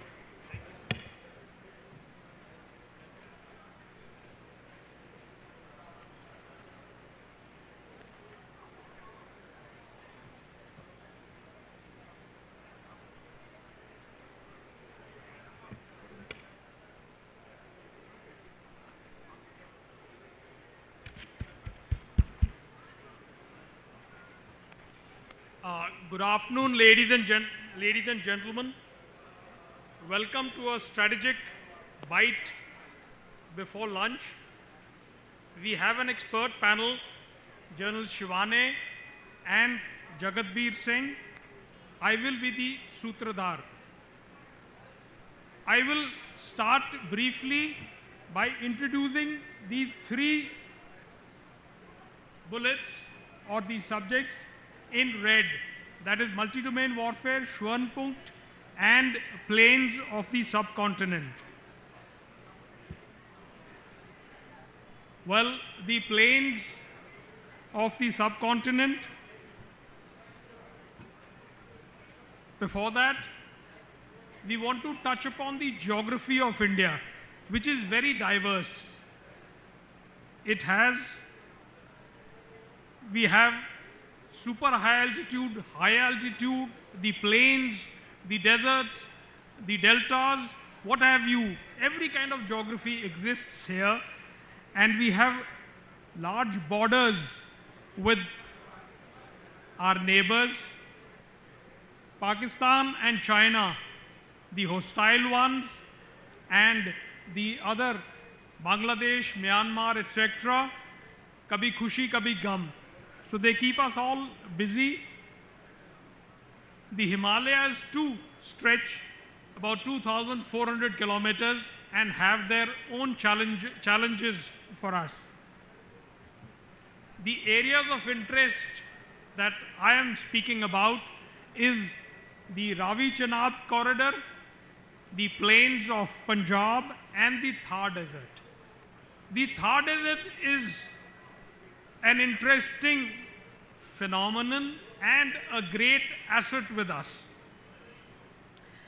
It is about 200,000 square kilometers of area. Out of that, 85% is with India and 15% with Pakistan. Now this is a great advantage for India, a maneuver-rich buffer, and with forward defense. The next is the plains of Punjab. This is full of rivers and canals. It has a lot of value as far as the targets are concerned on both sides. So the defenses will have to be very strong here. The Ravi Chenab corridor has the Shakargarh bulge, which is a prominent intrusion into India. Pakistan has advantage of interdicting our highway, which is located here, that goes to J&K, but then we can attack him from 3 directions. So our planes are not a wall. They are a maneuverous capability which comes to India through them. The next is about domain, multi-domain warfare. We know that it is an integration of operations across land, air, sea, cyber, space, and cognitive domains to outmaneuver the adversaries. So multi-domain warfare is very recent, very current. We have seen this during Op Sindoor and other operations which are current or for which people are planning. The May next 10th, is Schwan 1940, Germany struck west. In just days, their blitzkrieg tore through Belgium and the Netherlands. The French army, one of the strongest in Europe, was outflanked and surrounded. German tanks bypassed the Maginot Line, the impenetrable defense, and drove straight to Paris. Within 6 weeks, France had fallen. On June 14th, German troops marched into Paris, and Britain stood alone against Hitler's war machine. The Germans gave us this term called Schwanpunkt. Schwanpunkt. This has different translations, many of them center of gravity or concentration of force. It had great relevance in the World War II when the Germans, ignoring the well-prepared Maginot Line, decided to attack through a very dense jungle which existed in Netherlands, Belgium and northeastern France, and a panzer group, Kleist, formed the Schwanpunkt. That means it was the center of gravity of that assault.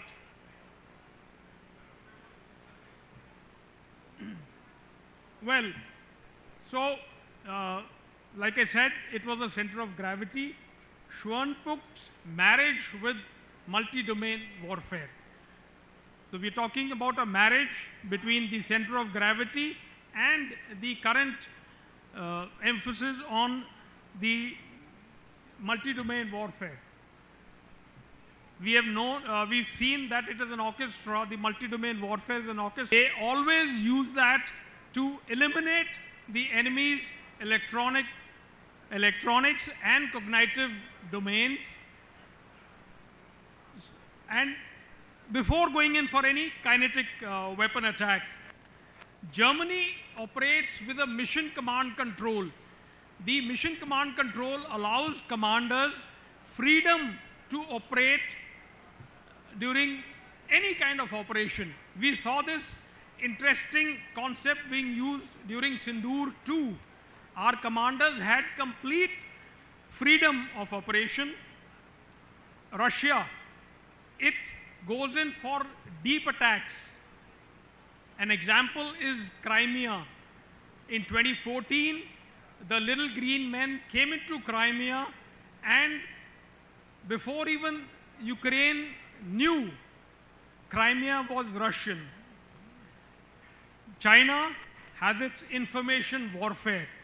With their information warfare, they create narratives which reduce the enemy's cognitive responses, very well seen in the South China Sea. Coming to Sindoor, well, Schwanpunkt principles were adequately used.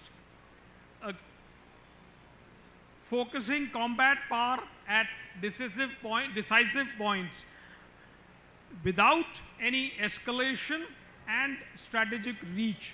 That is an important principle of the center of gravity, concentration of force, or Schwanput principle. Focused lethality.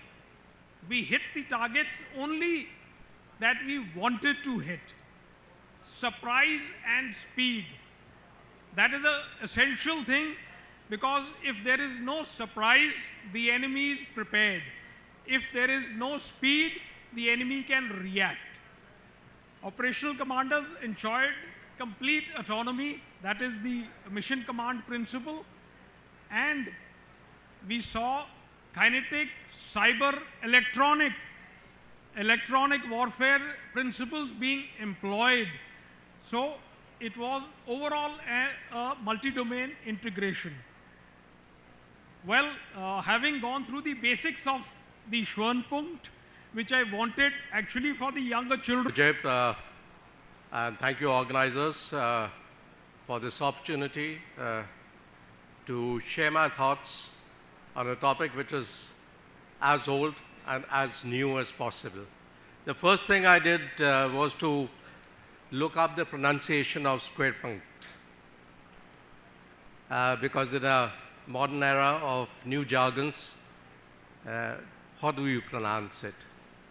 So square punkt is here to stay, and I'm sure this afternoon Clausewitz would be tossing and turning in his grave as we speak of something which he wrote in his book on war. But that book was never completed in his lifetime. It was a draft left by the strategist before he passed away. And it was his wife, along with his colleagues and other strategists, who collected this draft, knew about his thoughts, and put them together into a book that we know called On War.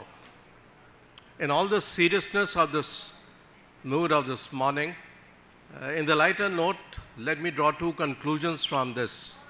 One is, behind every successful man is a woman. And the last is, the woman has the last say.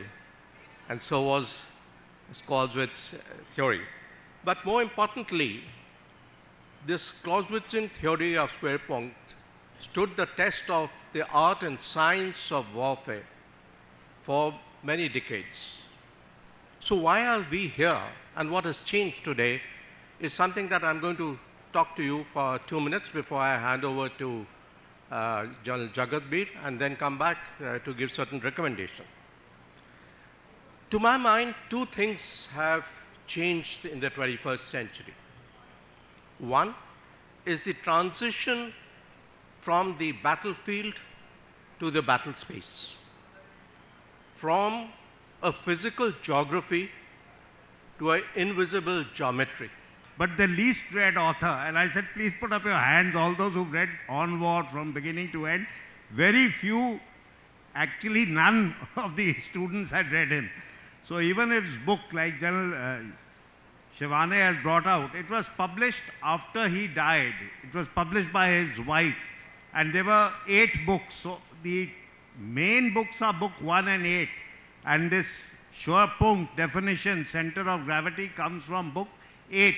But apart from this thing, there are many other, sayings and all which are attributed to Clausewitz, and Clausewitz over the years has shaped military thinking and shaped the way people think over the years. So that's something that we all must understand. Okay.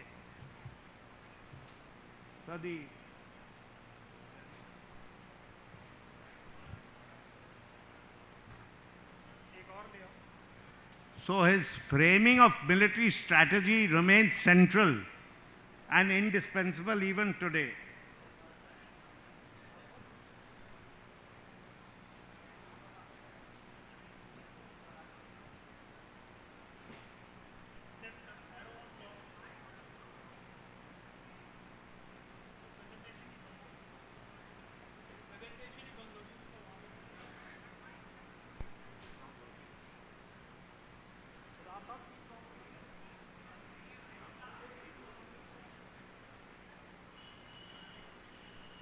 for this.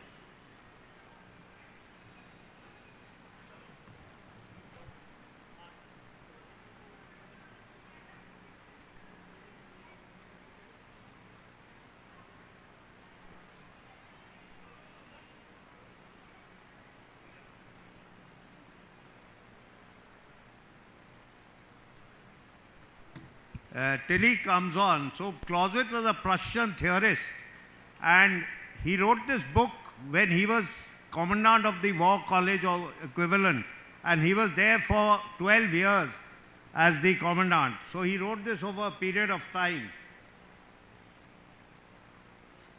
And what he says in this book is, on war or Wormkrug, he stressed the need to identify the hub of all power and movement, and that he called the Schwerpunkt. And he said this is the direct concentrated force against it, and the traditional use of that was against armies, capitals or leadership. In fact, in his book, throughout the book, he talks a lot about his experience was formed by the Napoleonic Wars. So he talks a lot about Paris, and he says if Paris is held, Paris is attacked, France will fall. And many years later, like there's a reference to World War II, the German aim was to capture Paris, hold Paris, and that's what happened exactly. The presentation is not working, sir.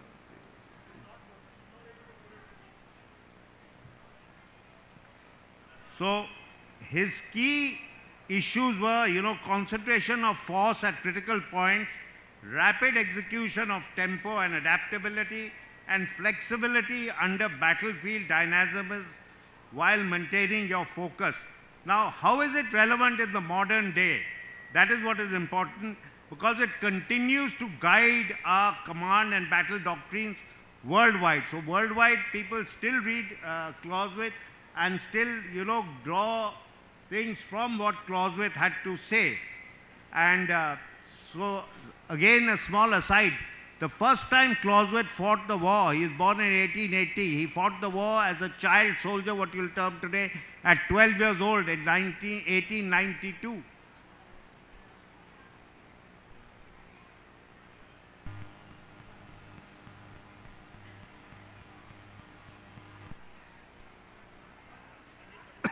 Okay, I think there's a problem with the presentation, so we'll just skip the...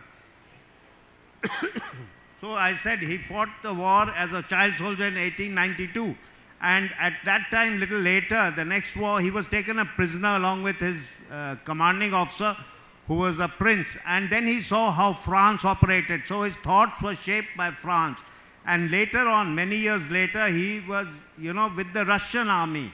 So this is the background of Clausewitz. Now, he talks about the definition being the hub of all power and movement on which everything depends. And this definition is taken from a book by Peter Parrott and Michael Howard. Now the contemporary, interpretation is that,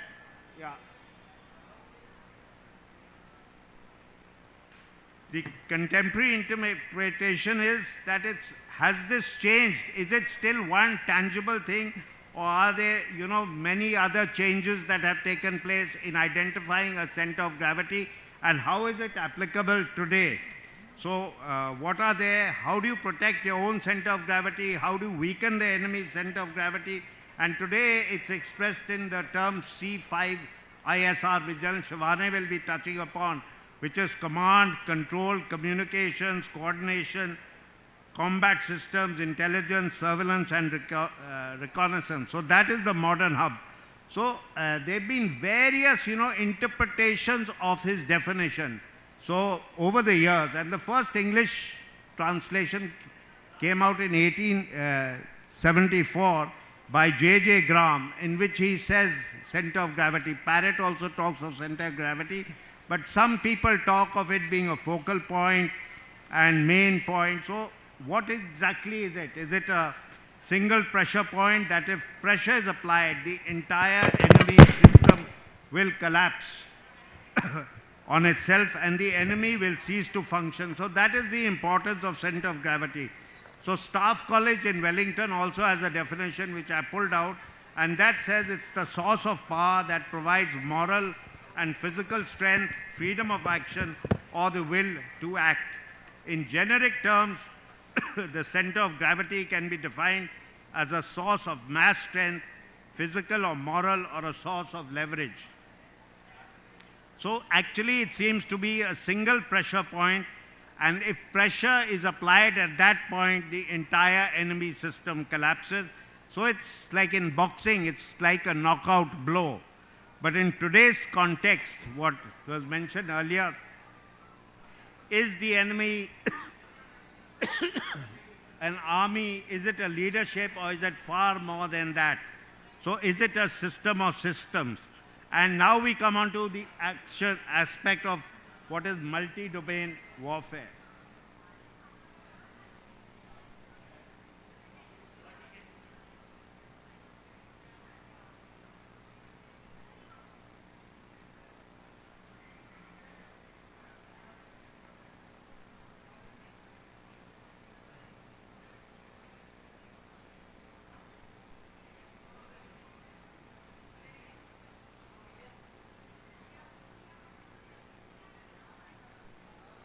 Joined the Prussian military and fought against revolutionary France.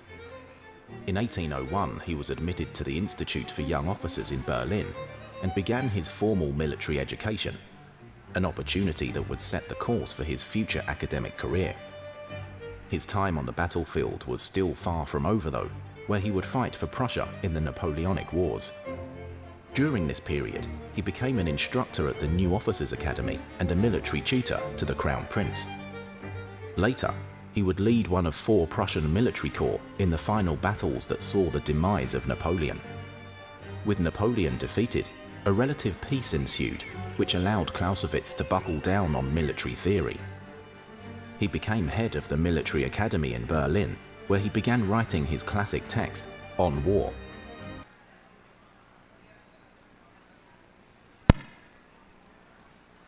Next. Yeah, so all this I've covered. Next slide. These are the various definitions of Schwerpunkt over the years. Next.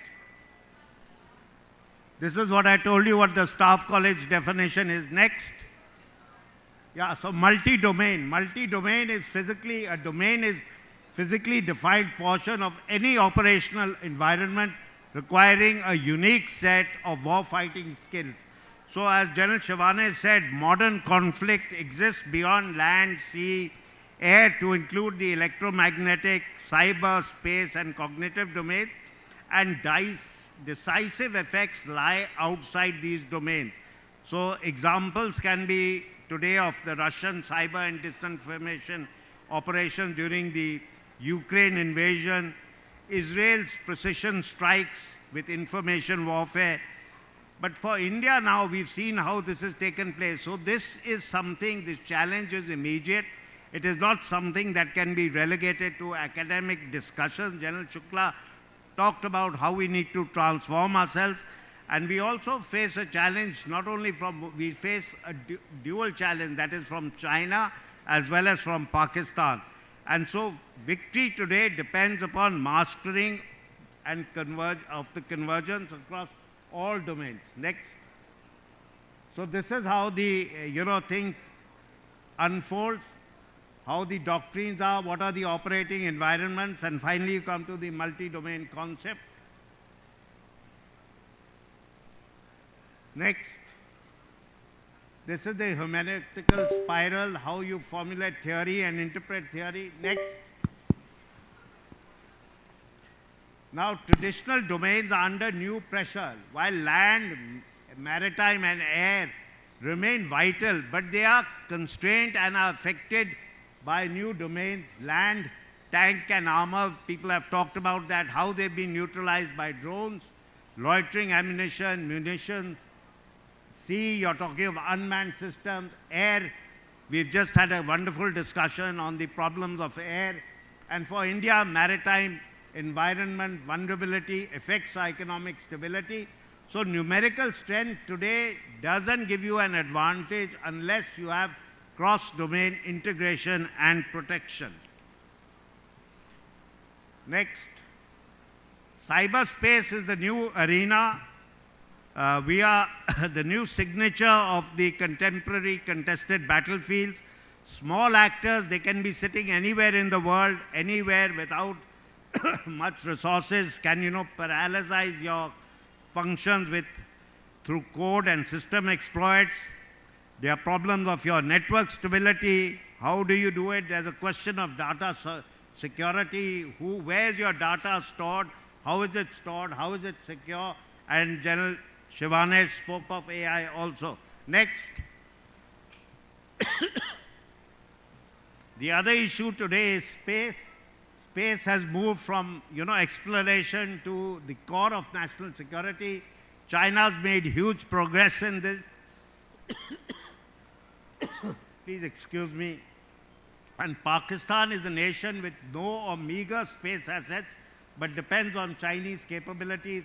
So how do you harden your existing space assets? How do you create rapid replenishment capacity? How do you integrate space fully into the C5ISR architecture? And space is integrative domain for multi-domain operations. Next. Now, cognitive warfare we've talked a lot about, and you've seen the cognitive dimensions during Operation Sindoor. Now, even in 65, Pakistan was convinced, their population was convinced that they had won the war. Even now, their population is convinced about something else which has not happened. President Trump has been convinced that, as per the latest, 8 planes have been dropped. So, this is the power of the narrative today. So today, whoever's got a stronger story wins. So people are being affected by the stories which are being told. So this is something that we found was a problem as far as our strategic communication took place, and it was visible in Balakot also. So this is something China talks about, systems of system warfare. So what is the spirit of objective inquiry, and how do you do it? Next. So revisiting the center of gravity, Clausewitz was both a product of his time and experience. He talked only of land, though that time it was land and maritime. Air had not come in. His concept remains valid but needs systematic analysis. You have to know what shaped his thought and how they have shaped strategic military thought over the years. What is the hub now? What is your focus now? And, you have to, does his principles still apply today? And what is this? He gave you a spirit of objective inquiry and the ability to combine reality and theory. Next. So this is what Lawrence Friedman had to say about center of gravity, which is totally different. And he's a person who speaks in King's College. And he said that the center of gravity was Clausewitz's most confusing and worst contribution to strategic thought. Too often drives planners towards oversimplification and a linear thought process. But today, I say contemporary operational environments are complex adaptive systems. It's still applicable, but you have to tweak it to understand. Next. So these are the limits of the classical center of gravity in modern warfare. My case in point is there a case for multiple center of gravity since you are operating in multiple domains? So is there a case for that? Next. Yeah, this is what you read about during the Gulf War. This is John Warden 3. He talked of, the concerted rings, the 5 rings, and these are what he had identified as the center of gravity at that time. Next. This is how the center of gravity transforms during a, campaign from first echelon, second echelon, then operational reserves. Next.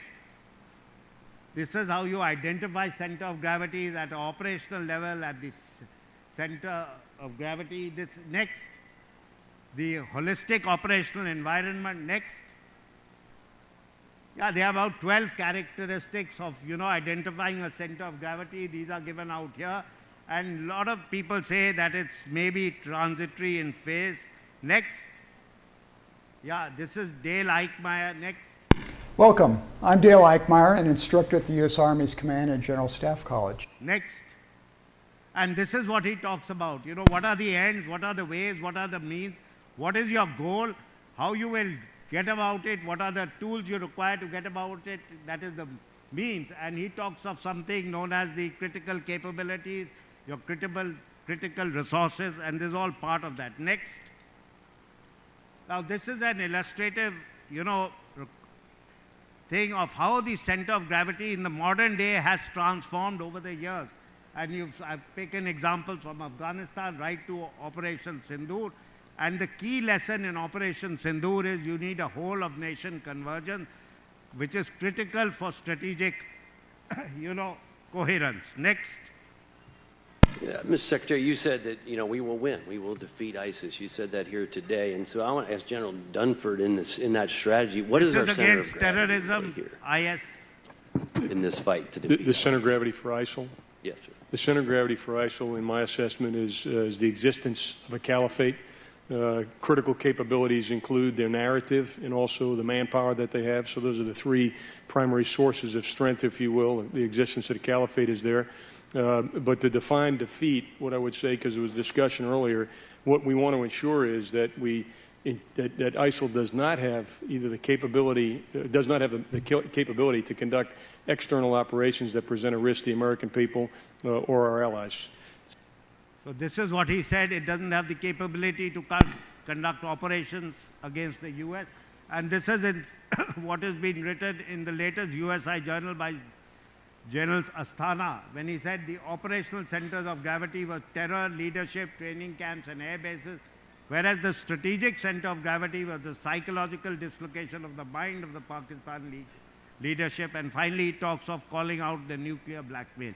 And with that, I've finished. I just wanted to give you an introduction into the center of gravity, multi-domain operations, and the illustrative examples. And I'll now hand over to General Shivane, who will cover the details of how they are applicable in the Indian context.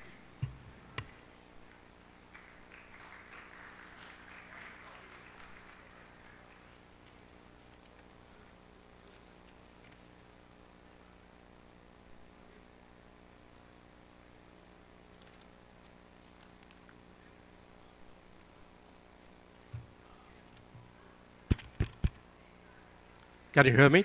Yeah. Go next, please.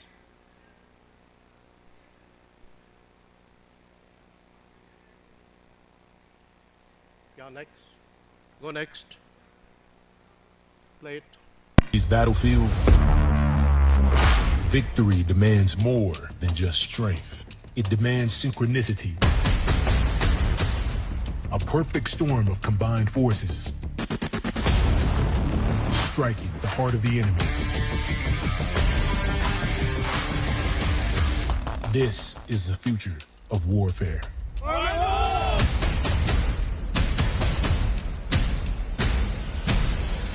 This is the power of multi-domain operations.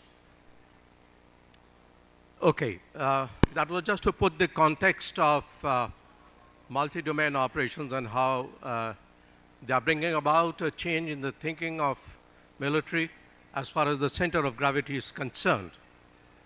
One must understand that the purpose of multi-domain operations is collaboration, orchestration, synchronization, and conversion of effects to present your adversary multiple problems in multiple domains and in three dimensions essentially.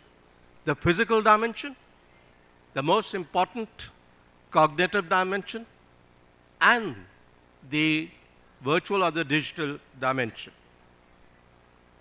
So therefore, the key issue that emerges is in future operations, information superiority and decision dominance is going to be a key factor of this.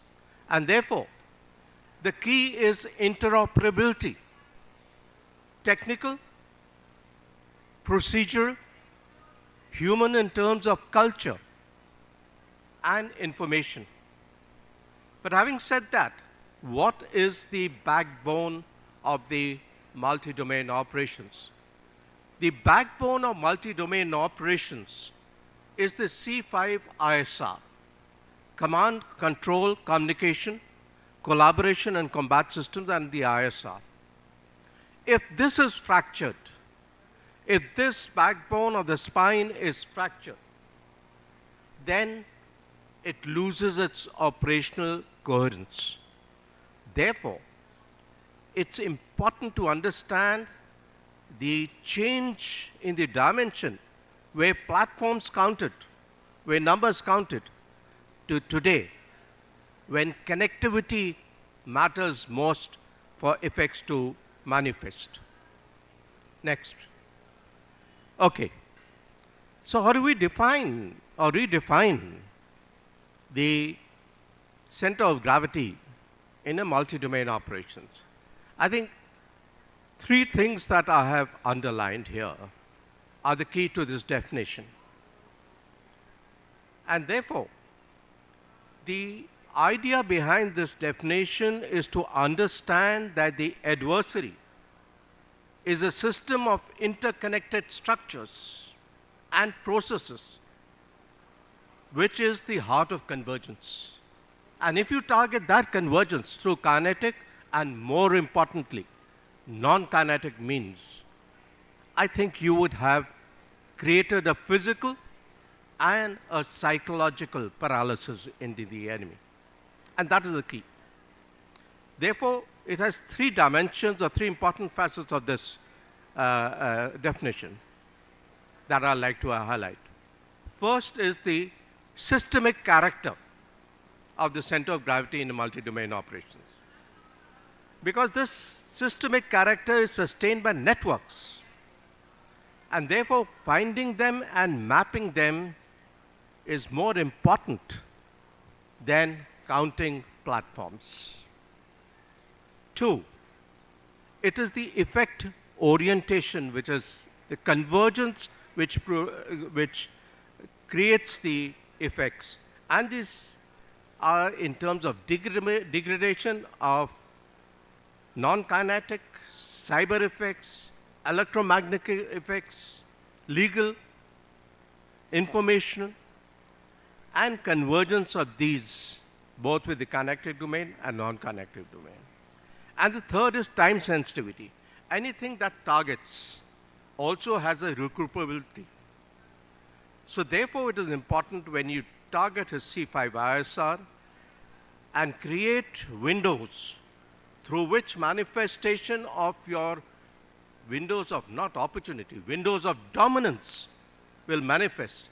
To extend this, understand his recuperability factors, target them so that this window is extended for your mission success.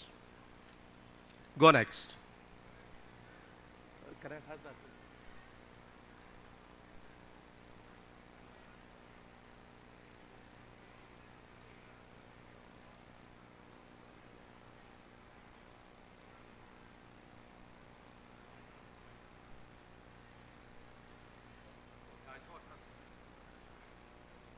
I prefer standing outside. I'm a tank man.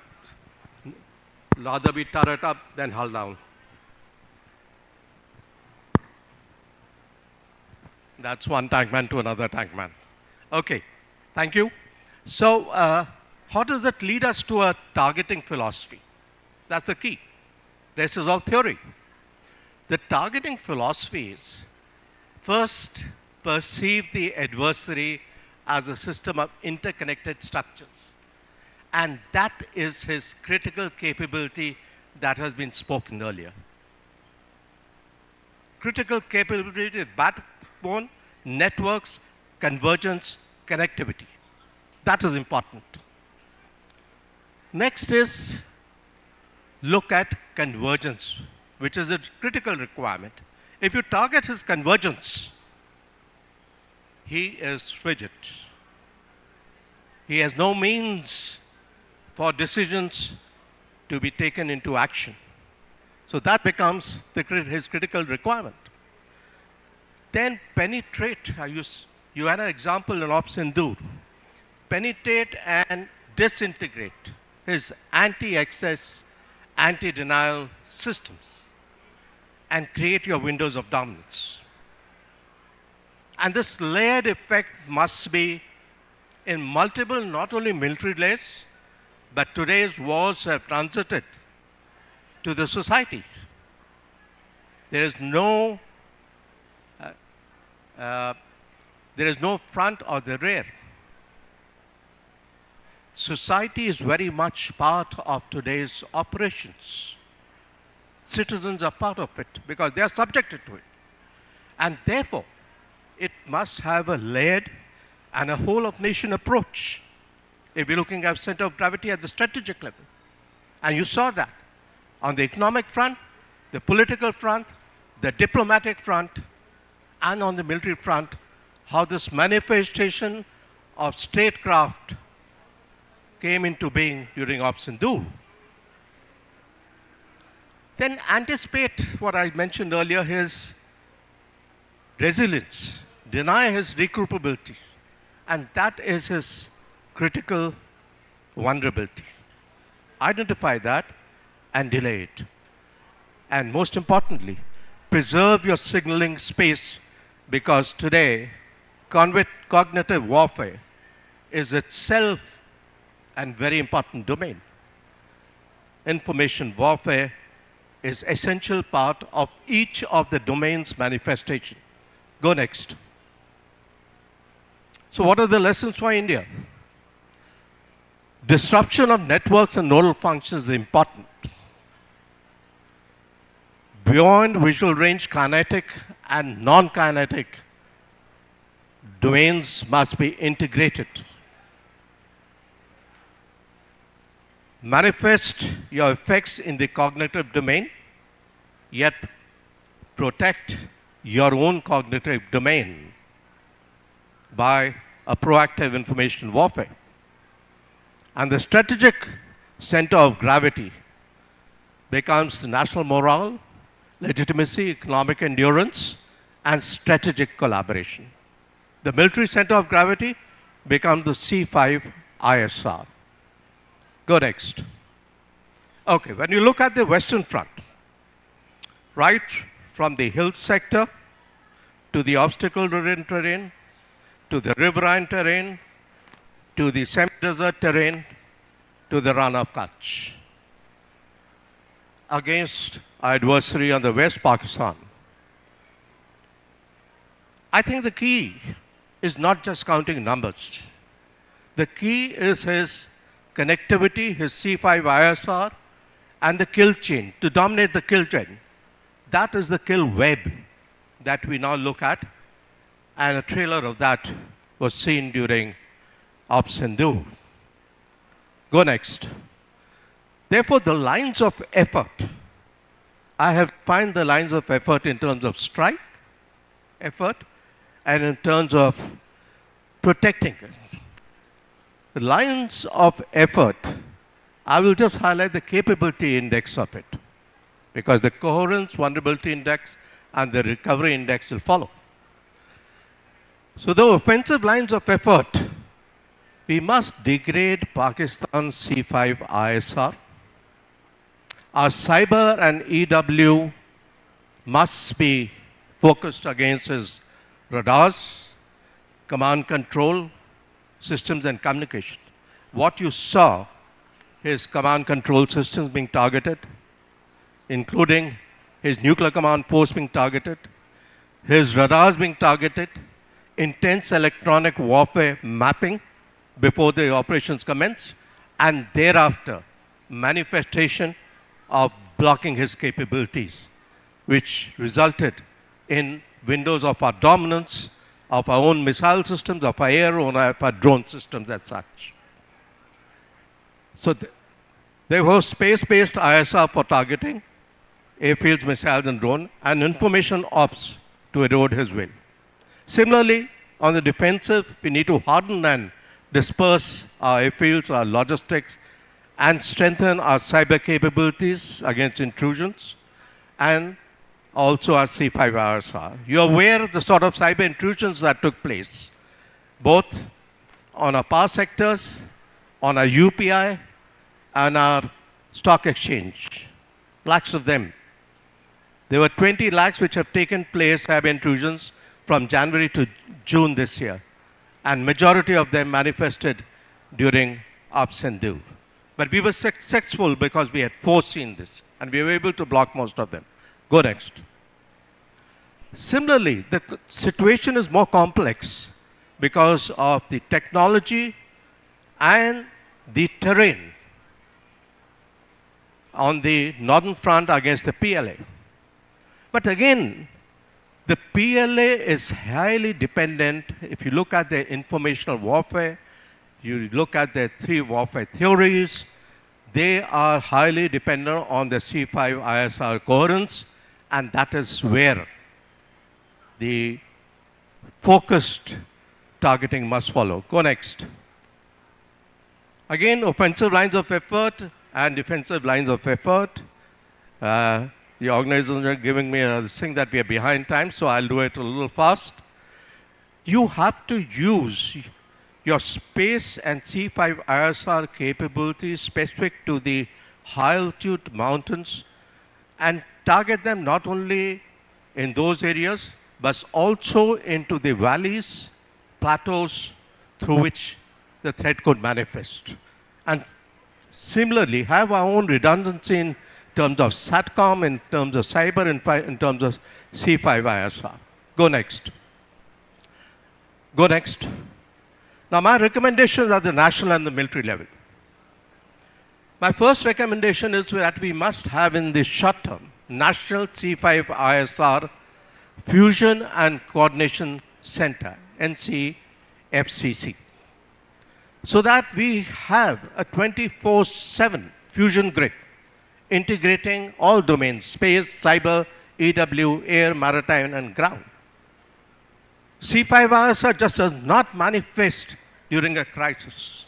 A situational awareness is a 24/7 capability in an era where there is a very thin dividing line between war and peace. Also, we need to do a cross-domain theater rehearsals under conditions where we are denied a C5 ISR, under conditions where intense cyber and electronic activities are taking place. Cyber and spectrum resilience, critical infrastructure hardening, and a strategic narrative and attribution cell at the national level. Cognitive warfare is just not about military. It's a strategic level domain. And therefore, we must look at it at the national level and integrate the entire story, integrate the entire cognitive effect that we desire as a nation. Go next. Midterm operational field commands with C5 ISR cells, self-explanatory. Distributed rapid launch space layers, which empower C5 ISR, particularly space awareness domain, as also launch on demand capabilities to look at certain areas and expand our coverages to give a revisit time which is much less than what we are, and with the indigenous character.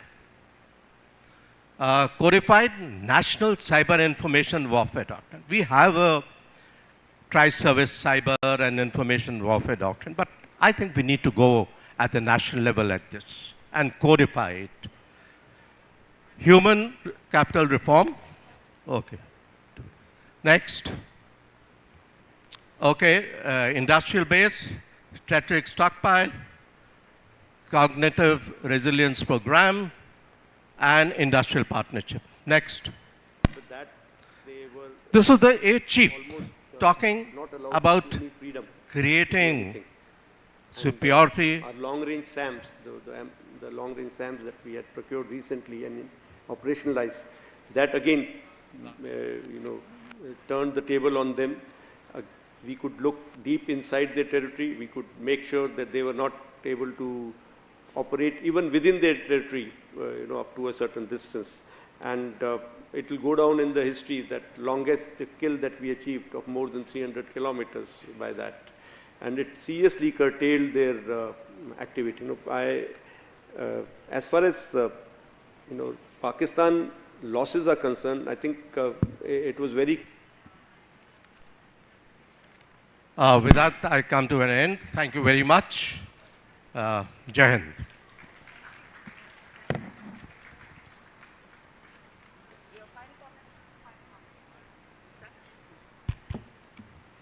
Thank you, gentlemen. That was a very, very interesting session. And I would like to invite General J.P. Singh to kindly give away the mementos to the panel.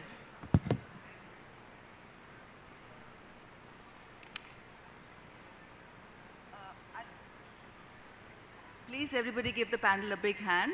Thank you.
I thank the panelists for an interesting session.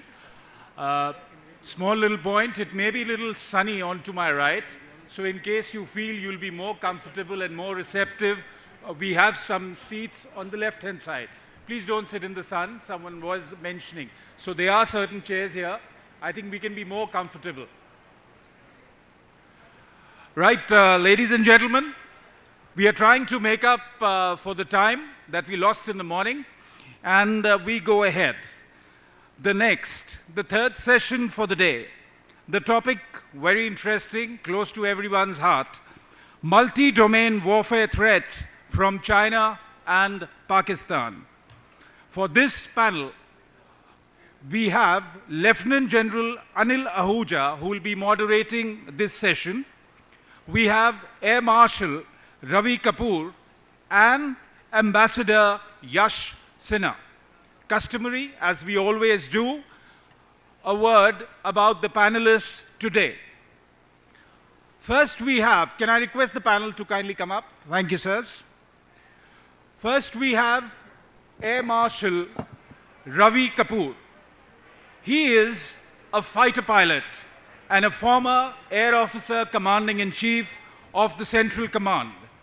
He is a recipient of the Param Vashisht Seva Medal, Ati Vashisht Seva Medal, and the Vayu Sena Medal. He currently writes articles and contributes to growth of the defense ecosystem. Next we have a diplomat, Ambassador Yash Sinha. He is a seasoned diplomat of the 1981 batch of the Indian Foreign Service. He has held various prestigious appointments during his illustrious career. He was the Chief Information Commissioner, Central Information Commission, New Delhi, from November 20 till October 23. Last but not the least, this session will be moderated by Lieutenant General Anil Ahuja. He is a former Deputy Chief of the Integrated Defense Staff for Policy Planning and Force Development. He is a distinguished fellow at the Vivekanand International Foundation and writes extensively for various think tanks. A small request, like always, to the panel. We have 1 hour, which includes questions, if any. Over to the panel.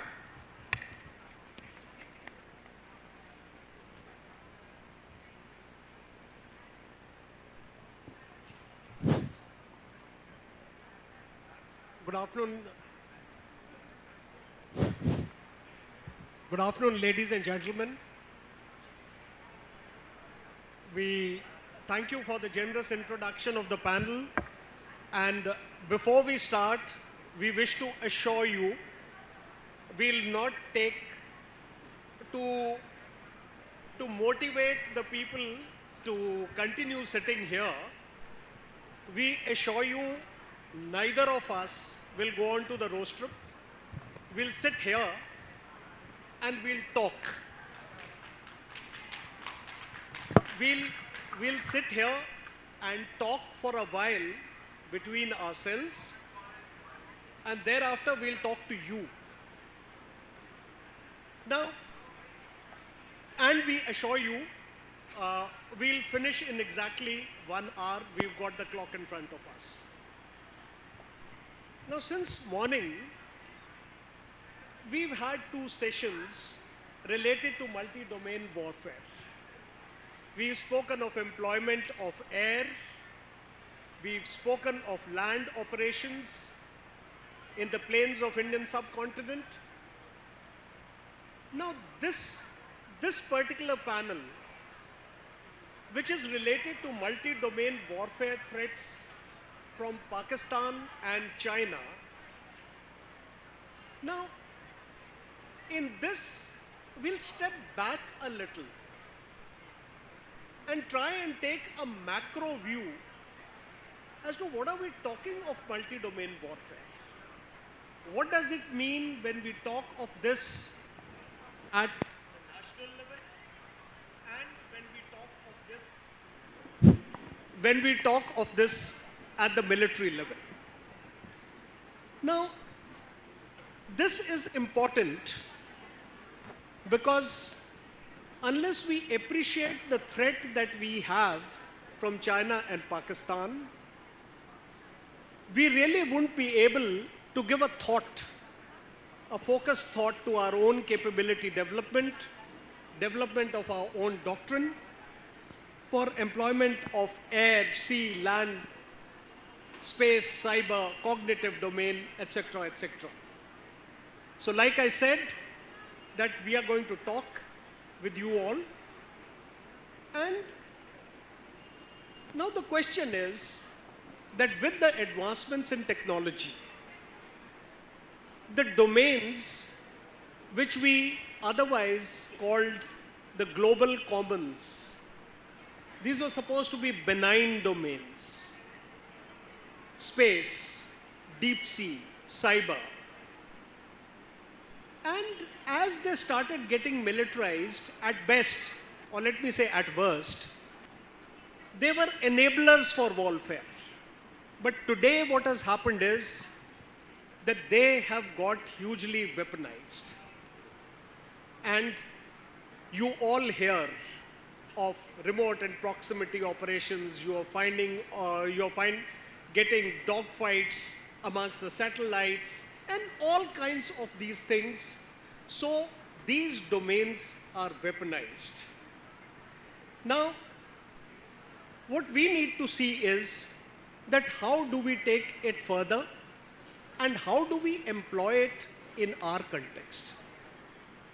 And in our context, what we want to ask you, and what we actually want to plant a thought in your mind is, what are the types of war should we prepare for?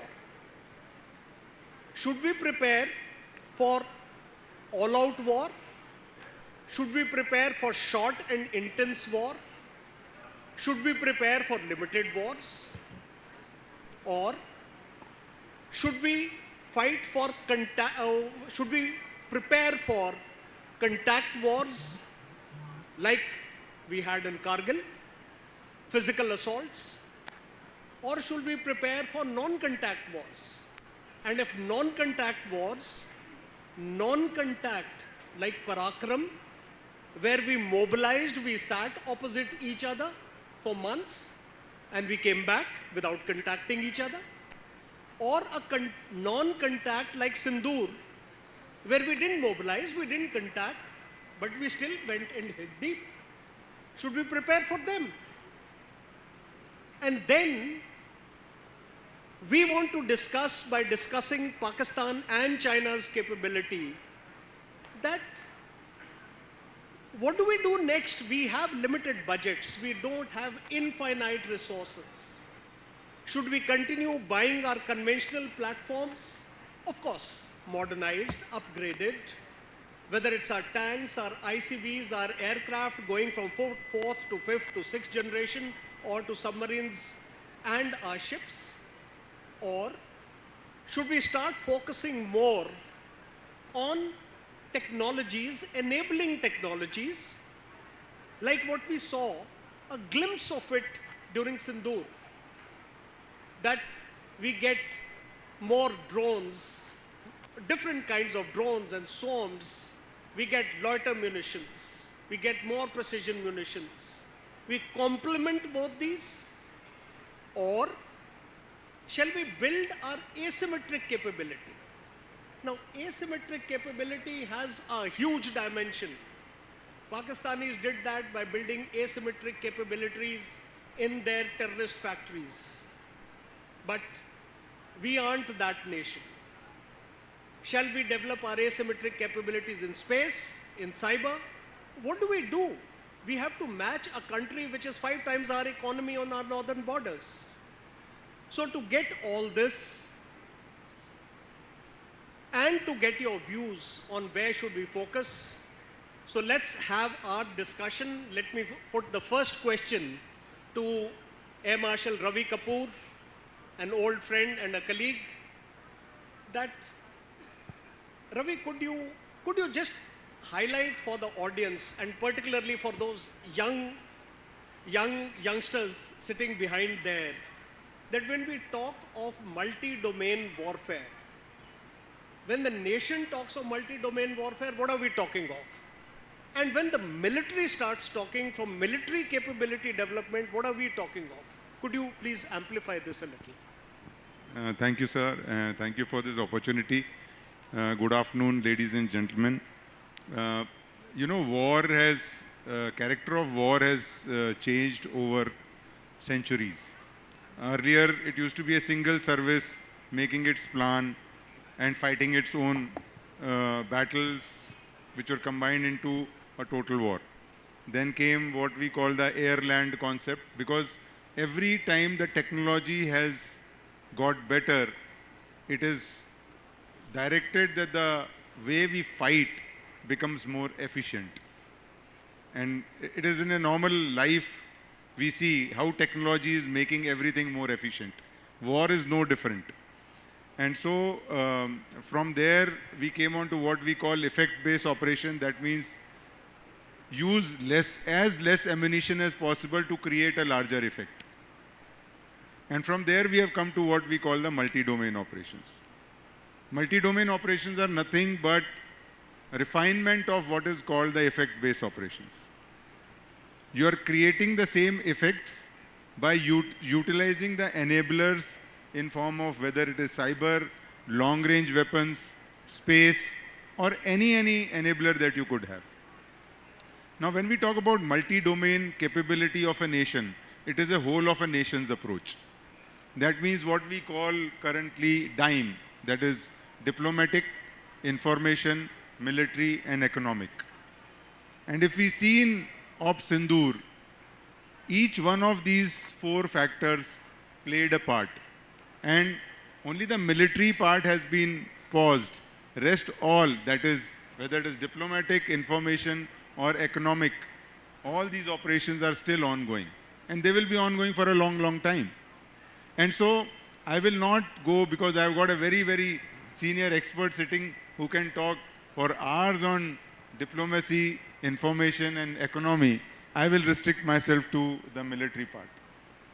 Thank you, Air Marshal Kapoor. Ambassador Sinha. Now, one, can you add something when we talk of multi-domain warfare at the national level, at the geopolitical level, and of the domains that he's highlighted in the military sphere? Would you like to touch on that? So first, let's have at the macro level. Thank you. And good afternoon, everyone. I'd like to thank General Shergill and his team for inviting me to this festival and giving me an opportunity to interact with all of you. I'm not the expert on warfare, as you can see, but when I was when I was hearing General Ahuja, I was reminded of a French Prime Minister in the last century, Georges Clemenceau, who said that war is too serious a business to be left to generals. I disagreed when I read it first, and I disagree now, but not for the reasons what you might think, because in the last century, the generals, the military forces played a very important role. But now in this multi-domain warfare, I think it's not just the military that plays a role. The military is in the front, it defends your border, attacks the enemy, but there are so many other domains involved that if you are not cognizant of those domains, then you actually lose the war, so to speak. Not actually, not physically, not militarily, but in terms of perception. Now, I'll just give you an example. I was in the US and I returned just before Diwali. And whoever I spoke to, they couldn't care less what happened in Op Sindoor. But people who did matter, and I met some people from across the border too, they all thought that Pakistan had won the war. Somebody in the morning mentioned that. Now, what is that? That is strategic communication. Now, strategic communication is where we failed at a macro level. And even though, and I know that what the damage that we inflicted on Pakistan, by the way, what was not told to you, I served in Pakistan for 3 years, between 1995 and 1998. And I headed the division for 4 years looking after Pakistan. So I know that country reasonably well. In fact, you've heard of the Noor Khan Air Base. I've landed in that air base 5 times, starting 1994 right up to 2013. I know how important a command and control center it is, and the damage that the Indian Armed Forces, the Air Force, etc., inflicted on Pakistan. And as it happened, coincidentally, Air Chief Marshal Noor Khan was my landlord in Islamabad. He must be turning in his grave at the damage inflicted and an air base named after him. But at the macro level, it is strategic communication, it is diplomacy, it is trade. Trade is a weapon. You can see how trade has been weaponized by the United States, by President Trump, in his attempt to what he says, make America great again. So there is trade, there is strategic communication, there is diplomacy, and in the India-Pakistan context, if I may mention one more point, because I'm sitting in Chandigarh and I was reading this excellent magazine in the morning produced by the organizers here, and I read about the Ravi Satluj corridor and how important it has been in the wars that we have fought with Pakistan in the past. Now, the Indus Water Treaty is something that we in India have been observing quite meticulously. And if those of you are aware, the western rivers, the Indus, the Jhelum and Chenab have been given to Pakistan. Ravi, Satluj and Beas have been given to India. Of the Indus basin, India has 80% of the water, while Pakistan has been Pakistan has been given 80% of the water, while India has been given 20%, despite the fact that in the Indus basin, more than 40% of the water lies within the territorial domain of India. So this treaty was patently unfair, and the decision after the Pahalgam attack to suspend the Indus Water Treaty is of great significance. And I'm afraid our commentators and our journalists and our editors have not given it due importance.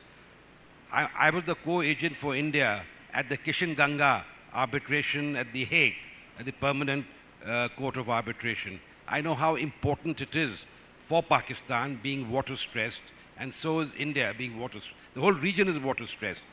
We cannot block the waters. It's not a tap that we can turn on and turn off, but we can inflict pain, and we are gradually doing that.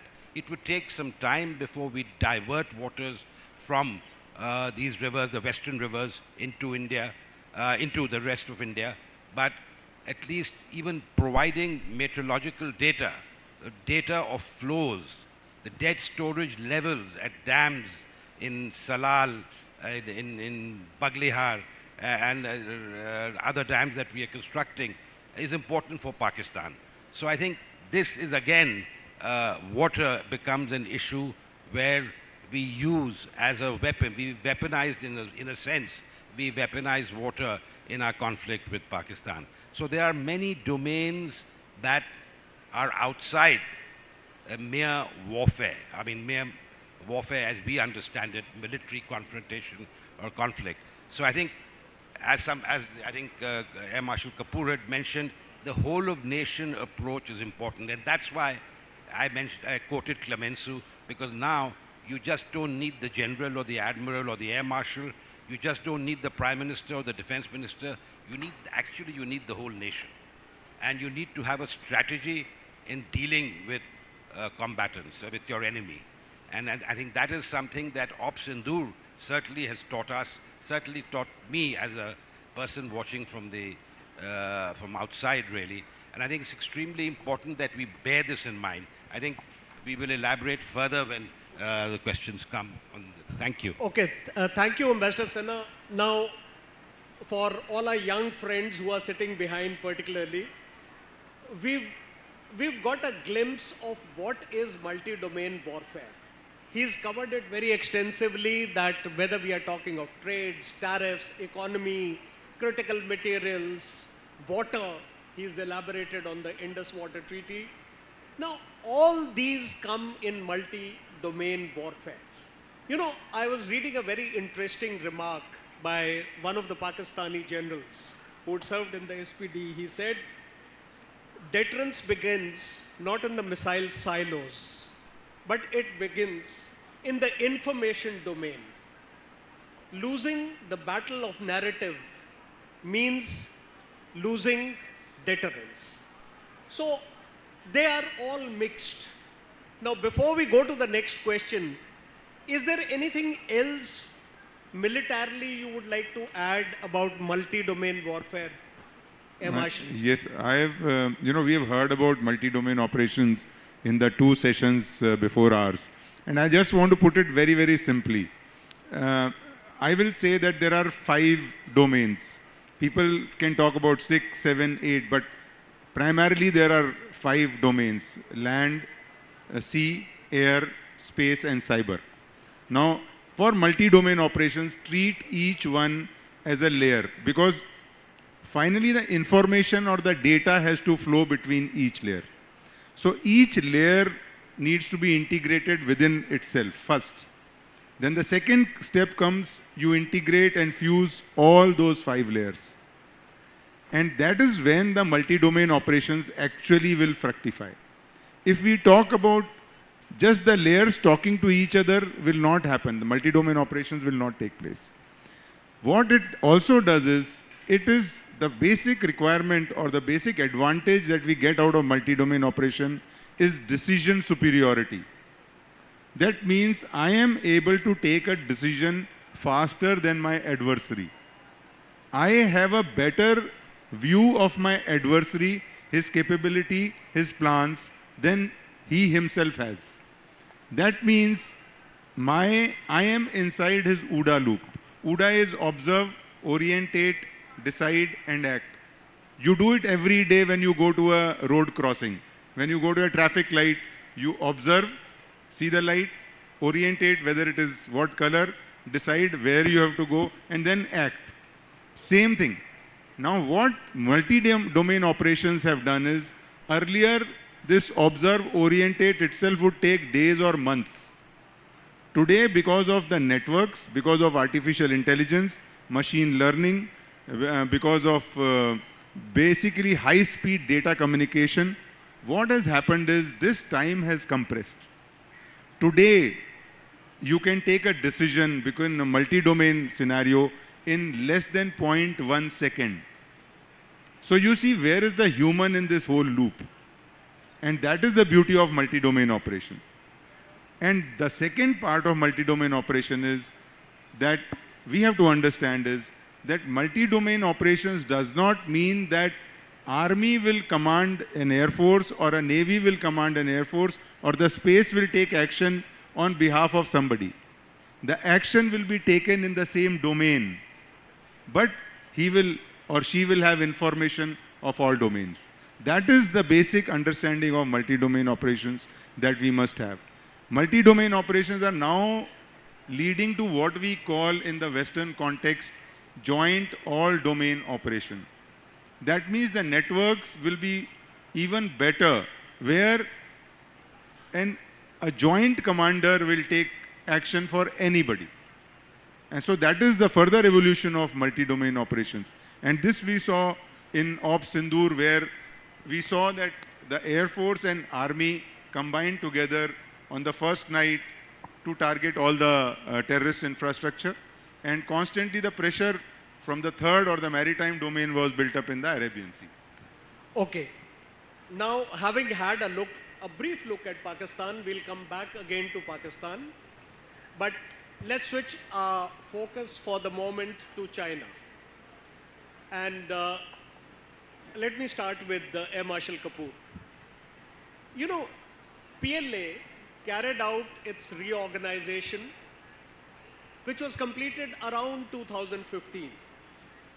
In December 2015, as many of us who've been in uniform would recall, they had their strategic support force, which besides other components had an aerospace department, had a cyber department, had an electronic and EM department. 9 years down the line, April last year, April 2024, they disbanded the SSF, Strategic Support Force, reorganized it, and they raised these as separate forces. They had the aerospace, they have the aerospace force, they have the cyberspace force, and they have the information support force. Now, what does this reorganization mean for India in terms of multi-domain threats? Does it enhance the significance of multi-domain threats? Does it mitigate that threat? And if I may just ask you, out of these three domains, which of these do you think gives the greatest internal strength to PLA, and which poses the greatest challenge to us? I think we must grant it to China. China has very systematically taken decisions over the last about 20 years or so in building up its military capability overall. And it has learned hugely from the Western concepts and USA in particular, and every conflict that has gone on in the last almost 35 years, starting from the first Gulf War of 1991. What is more important is that you see China in 2015 had 185 satellites in orbit.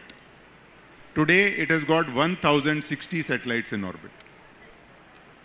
It was doing cyber and information work as a single task. Today it has in its Victory Day parade on 3rd September this year, it showed its intent of multi-domain operations by organizing the entire parade on the multi-domain operation format. So it realizes the value of information, cyber, and space. And as these capabilities are growing with China, thus SSF by itself, which was under subservient, it was not directly under the Central Military Commission, it was under kind of a theatre command work, was not getting the due oversight that it desired.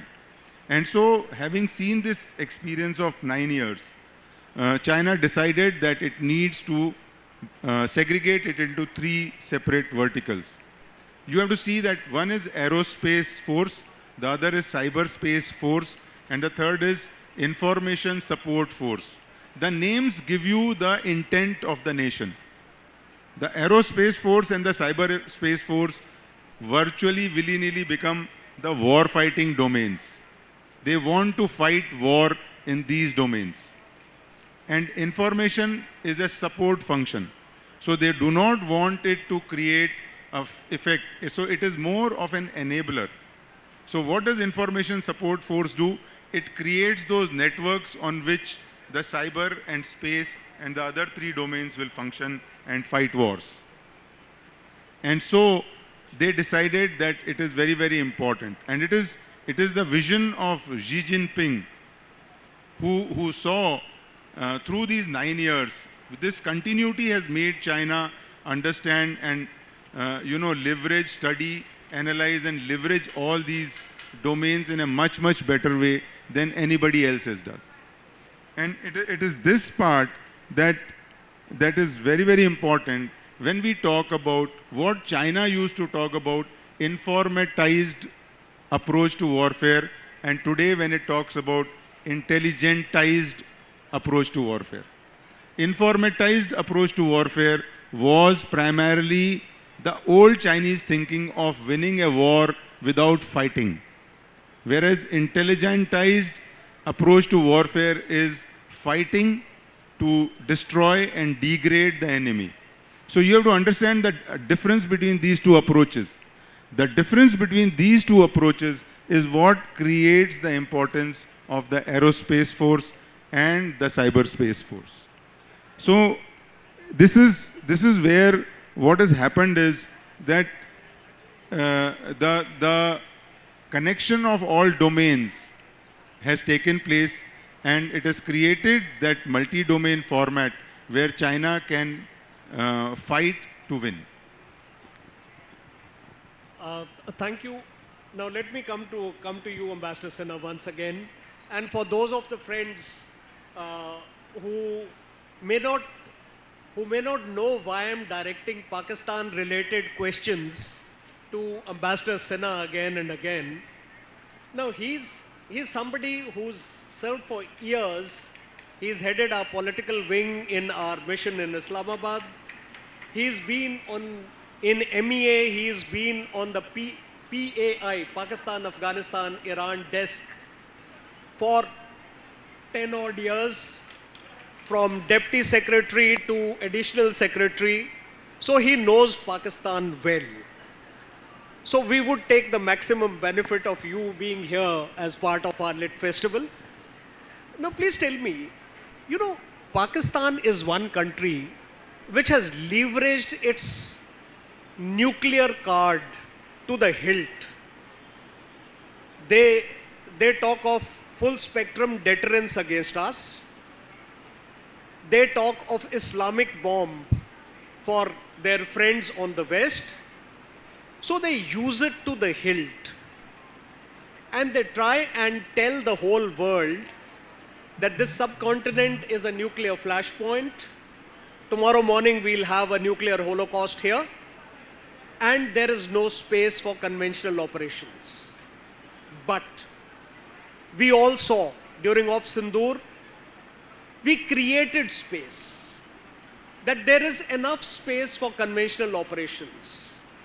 And post that operation, many amongst us have said that we've called off Pakistan's nuclear bluff, it's a Pakistan's nuclear bogey, etc., etc. Now, from your deep insights, I want to know your objective thoughts. Is it really a nuclear bluff? How much of space is there for conventional operations below this? Now, this nuclear threat, is it enduring or is it sporadic? बीच-बीच में जब लड़ाई होती है तो शुरू हो जाता है. And with the technology that we have today, like hitting deep inside on a strategic air bases, with the advent of technology, has his nuclear threshold come down or has it gone up? Your insights, please. Thank you. But before I answer your question, I think we need an understanding of the background. If you recall, when India undertook a so-called peaceful nuclear explosion in 1974, Zulfikar Ali Bhutto said that they will eat grass, but they will come up with a weapon. They stole the weapons from, the technology at least, from the Netherlands and elsewhere, and got it from China on a platter. But be that as it may, they have a nuclear weapon. And in April, I think it was 1998, was it March or April, when we went in for our second round of tests, I was in Islamabad. And after a few days, I was called to Delhi. And in Delhi, we were discussing whether Pakistan would go in for a round of tests because India had underwent the test. There was a thinking that with all the pressure that the United States was applying on Pakistan, both carrot and sticks, the blandishments, Pakistan won't test. But I insisted, and I think I was in a minority, that Pakistan will test sooner than later. And it did the next day. I was flying back to Lahore. When I landed in Lahore, I found out that Pakistan had tested. So I think we should never underestimate the Pakistanis, never underestimate your adversary. Yes, nuclear bluff is part of their psyche. They cry wolf all the time, but I don't think we can disregard it because it's too important and far too serious a matter. It's mutually assured destruction. So when Op Sindoor happened, I was very happy that under the nuclear overhang, we were able to strike at the heart of the Pakistani military capability or establishment. I mentioned Noor Khan, but there were other Murid, Rafiqi, Rahim Yar Khan. These are all very important air bases that were struck.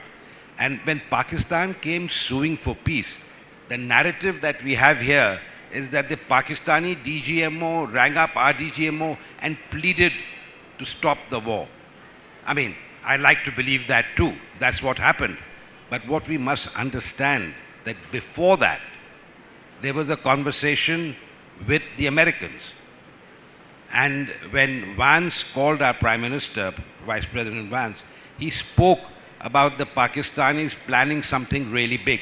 Now, what was that big thing? A military incursion across, the borders, something like Operation Grand Slam or something like that? No. The only big thing that they had in their arsenal were their nuclear weapons. Now, they are not fools. They are rational human beings like us. But when they are cornered, and they were cornered, and I don't know whether any truth in the fact that, the command and control systems, and we also hit the entrance to the Kirana Hills where the nuclear weapons were stored, where the American nuclear weapons were stored. I mean, I'm not going to get into that. What I'm trying to say is that if Field Marshal Munir in Florida or wherever else rattles the nuclear saber, don't dismiss it out of hand.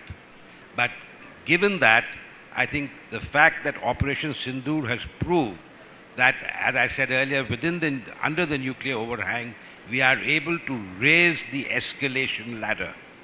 And to a point, now that point is something that neither you nor I nor our generals or the Pakistani generals will really know. When do you reach that point where Pakistan feels it has to retaliate with nuclear weapons? Because as they say, these weapons are not toys to be kept. So I think we have to be very careful. We cannot afford to be jingoistic.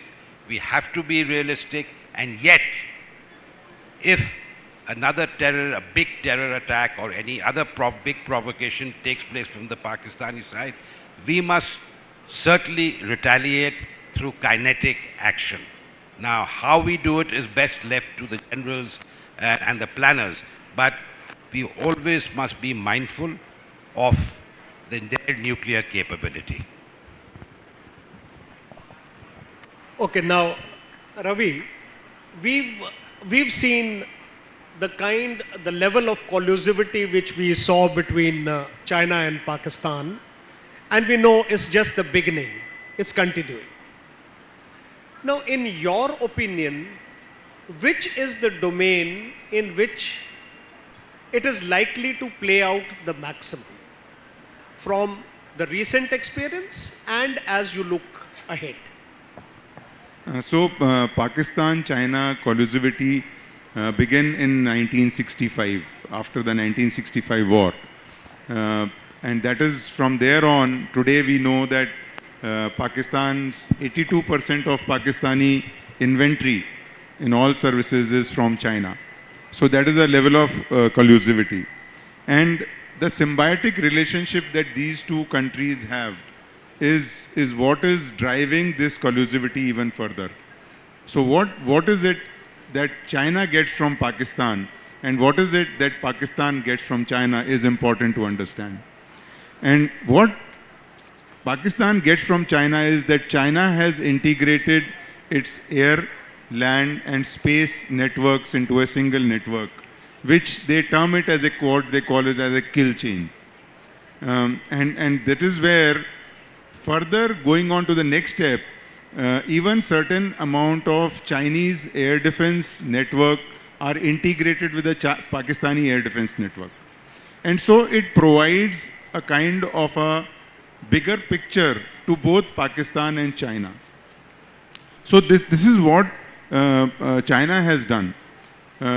Pakistan does not have any kind of a space capability. It relies completely on China for space. To fight a multi-domain operation, space is the biggest enabler. Without space, you cannot fight a war. Because you need communications from space, you need navigation from space, and you need ISR, that is your intelligence, surveillance and reconnaissance requirement from space. Without these three, Pakistan cannot fight India. And so these three requirements are fulfilled by China for Pakistan. Now, just to give an example, the Chinese satellites are connected on a data link or a network with the KJ-500, which is the Chinese AWACS equivalent with Pakistan. And these are data linked with the JF-17 and J-10, which are the fighters the Pakistanis have given to the Chinese have given to Pakistanis. And so they all have now come onto a single network. And there is seamless exchange of data which goes on them. And so this is the measure of collusivity. And when we talk about what Pakistan can give to China, Pakistan gives to China which China does not get from anywhere in the world. It gives Chinese the training in real-time Western tactics, which Chinese do not. Chinese do not exercise with anybody. Now, China and Pakistan have, all three services carry out exercises with each other. Shaheen is the Air Force to Air Force exercise, Warrior is the Army to Army exercise, and Sea Guardian is the Navy to Navy exercise. Now, when this happens, what happens is all the tactics and techniques and procedures which the Pakistanis have learned from their exchange of personnel and exercises with the West, including with the countries in the Middle East, which are the biggest beneficiaries of Pakistani training, is what China gets from Pakistan. So what this whole collusivity has done is, it has given China a kind of a full visibility on the Western front between India and Pakistan the full visibility on the northern front between India and China. And because of this, the capability of both gets magnified and the ability for Pakistan especially to conduct multi-domain operation enhances.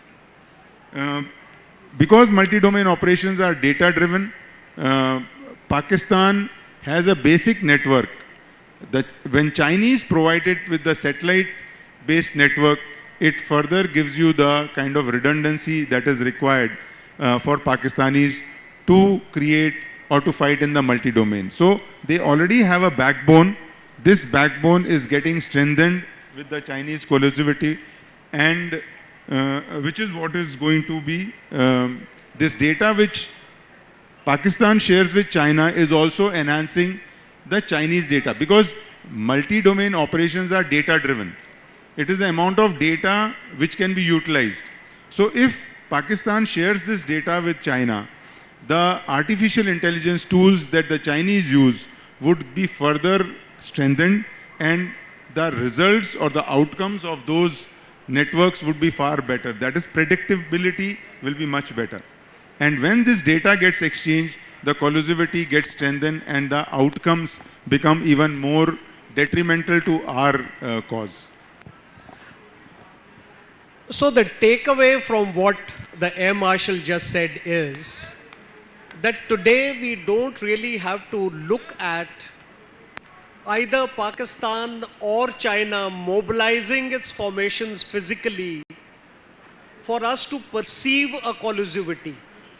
The collusivity is unseen, the way he explained, and it's much deeper. Now what we'll do is, and this is directed at the organizers, that we are into 40 minutes of our session. I'll have 3 short questions to my panelists, and they are not really meant for them. They are actually meant to trigger your thoughts and to get our answers from you.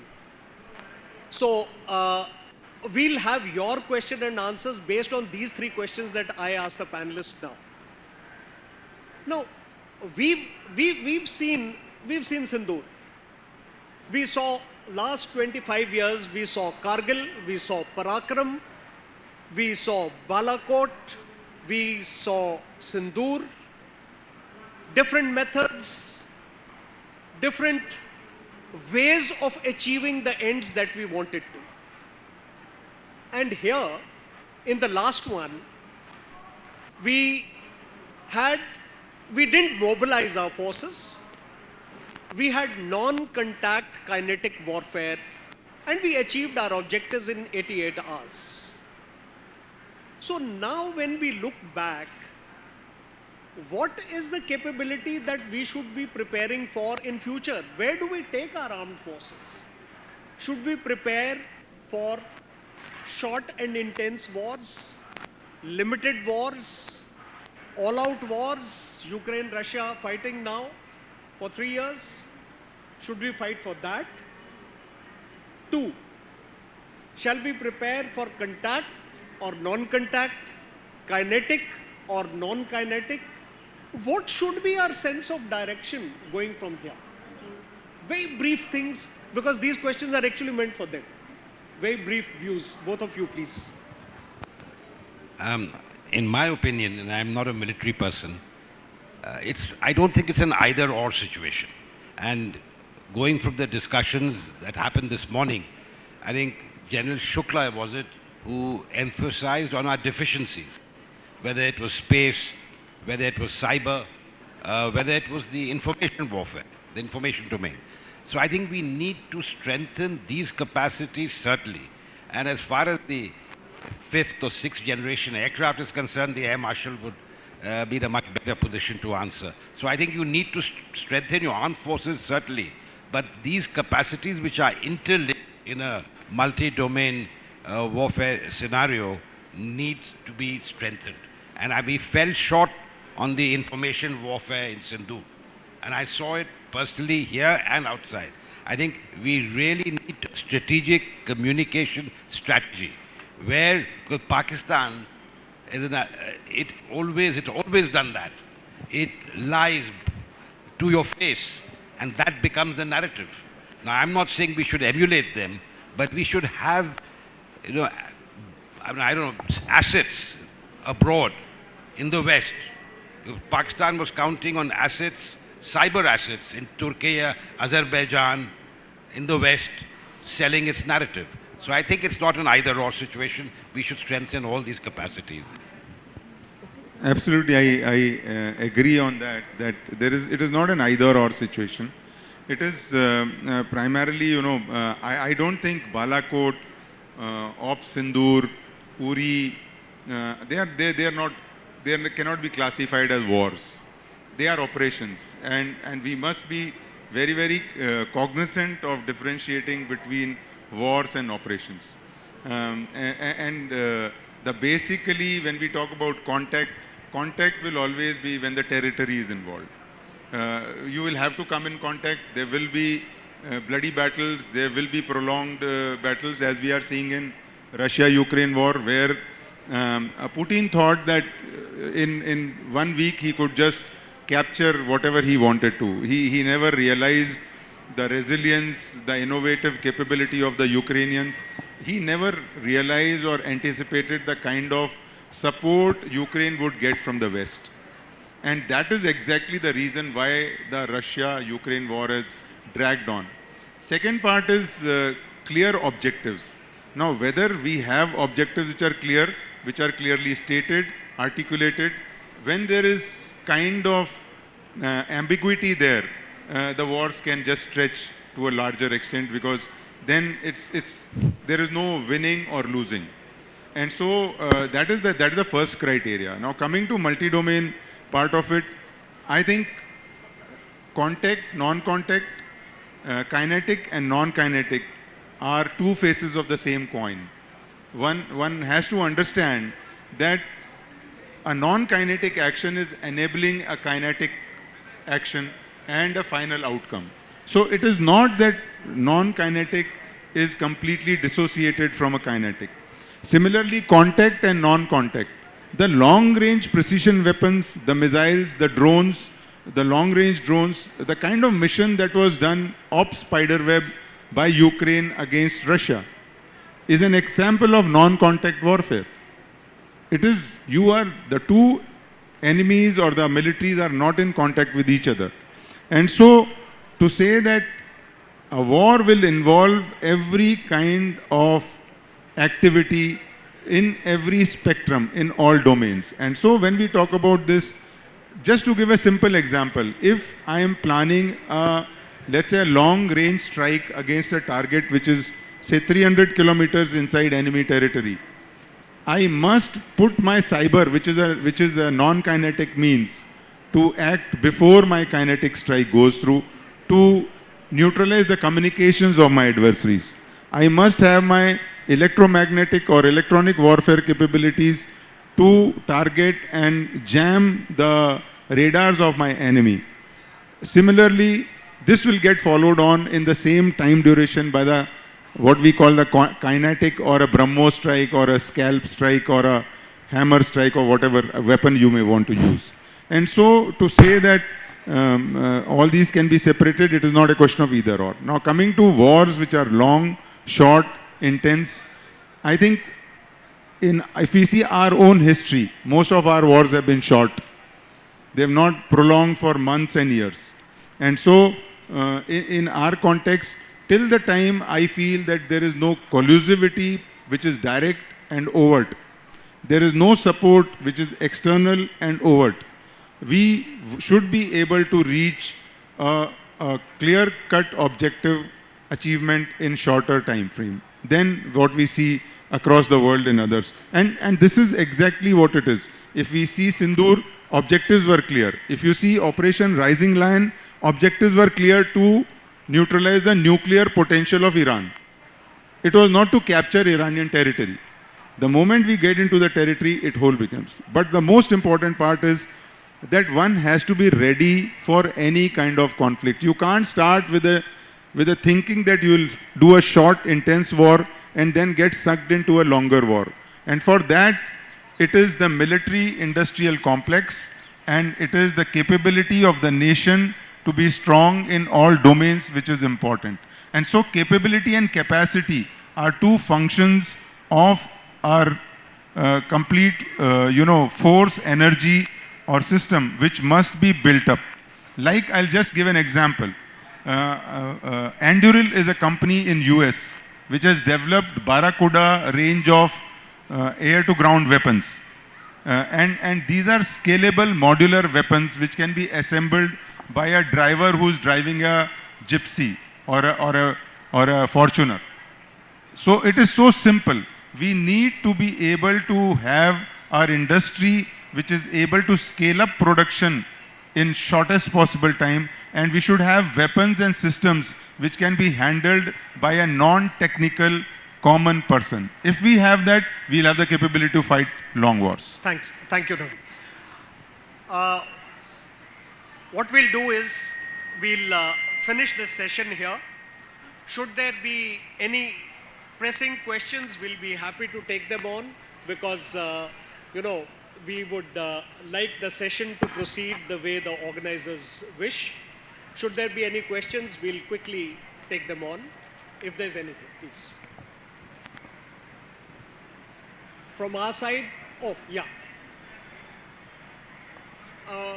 With your permission, organizers, can we take one odd question?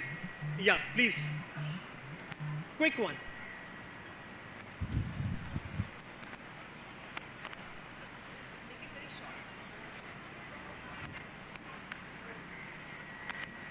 Sir, thank you so much for this opportunity and thank you so much for this wonderful session. As in the talk, you have used the terminology of kind of warfare and the terminology of contact and non-contact warfare. So since in the history of India, we have seen with Pakistan, we used to have contact warfare like in 1965 and Kargil war. But this time in Operation Sindoor, we have seen that just because of this 4 or 5 days warfare, we have said that this is a non-contact warfare. But there were statements like which was saying that if this warfare extends for even a month, both the countries can't afford that much like non-contact warfare. So my question is just to ask, in case with Pakistan, if this war extends for even months or maybe 1 or 2 months, do we have that much assets to like fight with Pakistan in that non-contact warfare? And as Air Marshal Sir, Ravi Kapoor Sir has said that in the history, we have not that much long wars with any of the countries. But in case, how is India preparing for the long wars and non-contact warfare? So that is my question. So, I am so happy that this question has come from this young lady, and it just means that a lot of people were listening to me. So, as far as contact and non-contact, the moment you see, I will just explain it with what's going on in the world in terms of what has gone on in Russia-Ukraine war. In Russia-Ukraine war, you found that initially both the armies came in contact with each other. Their armors, that is their tanks, came in contact with each other. And then the drones came. When the drones came, what happened? The tanks disappeared and then the armies disappeared. And so now there is this zone of about 15 to 20 kilometers on the border between Ukraine and Russia, where there is no human being. And that war is being fought by drones. This is kind of what you call the non-contact warfare. That means you're not coming in contact and directly. And so, till you have the technology, you have the assets, and mind you, Ukraine is producing 5 million drones in 1 year. If India and our industrial complex and our industry can produce so many drones and so many, we will have to find an innovative way to win a war. And that is when the wars will extend. Because there is no conflict termination criteria or the objective has not been achieved. So when the objective does not get achieved, the wars will prolong. Thank you very much for patiently giving us company here, and thanks to the panelists for the conversation. Thank you very much.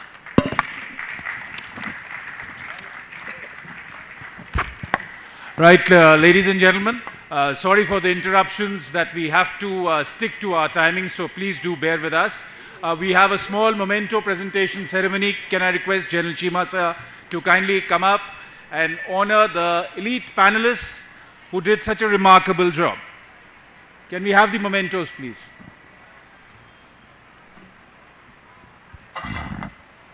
That's General Chima giving the mementos to the panel.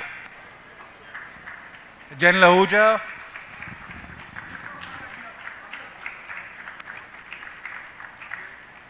If I may say, he was a model moderator.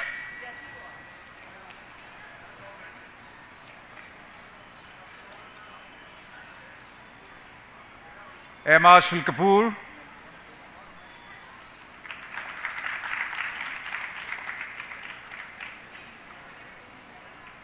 And of course, Ambassador Yash Sinha.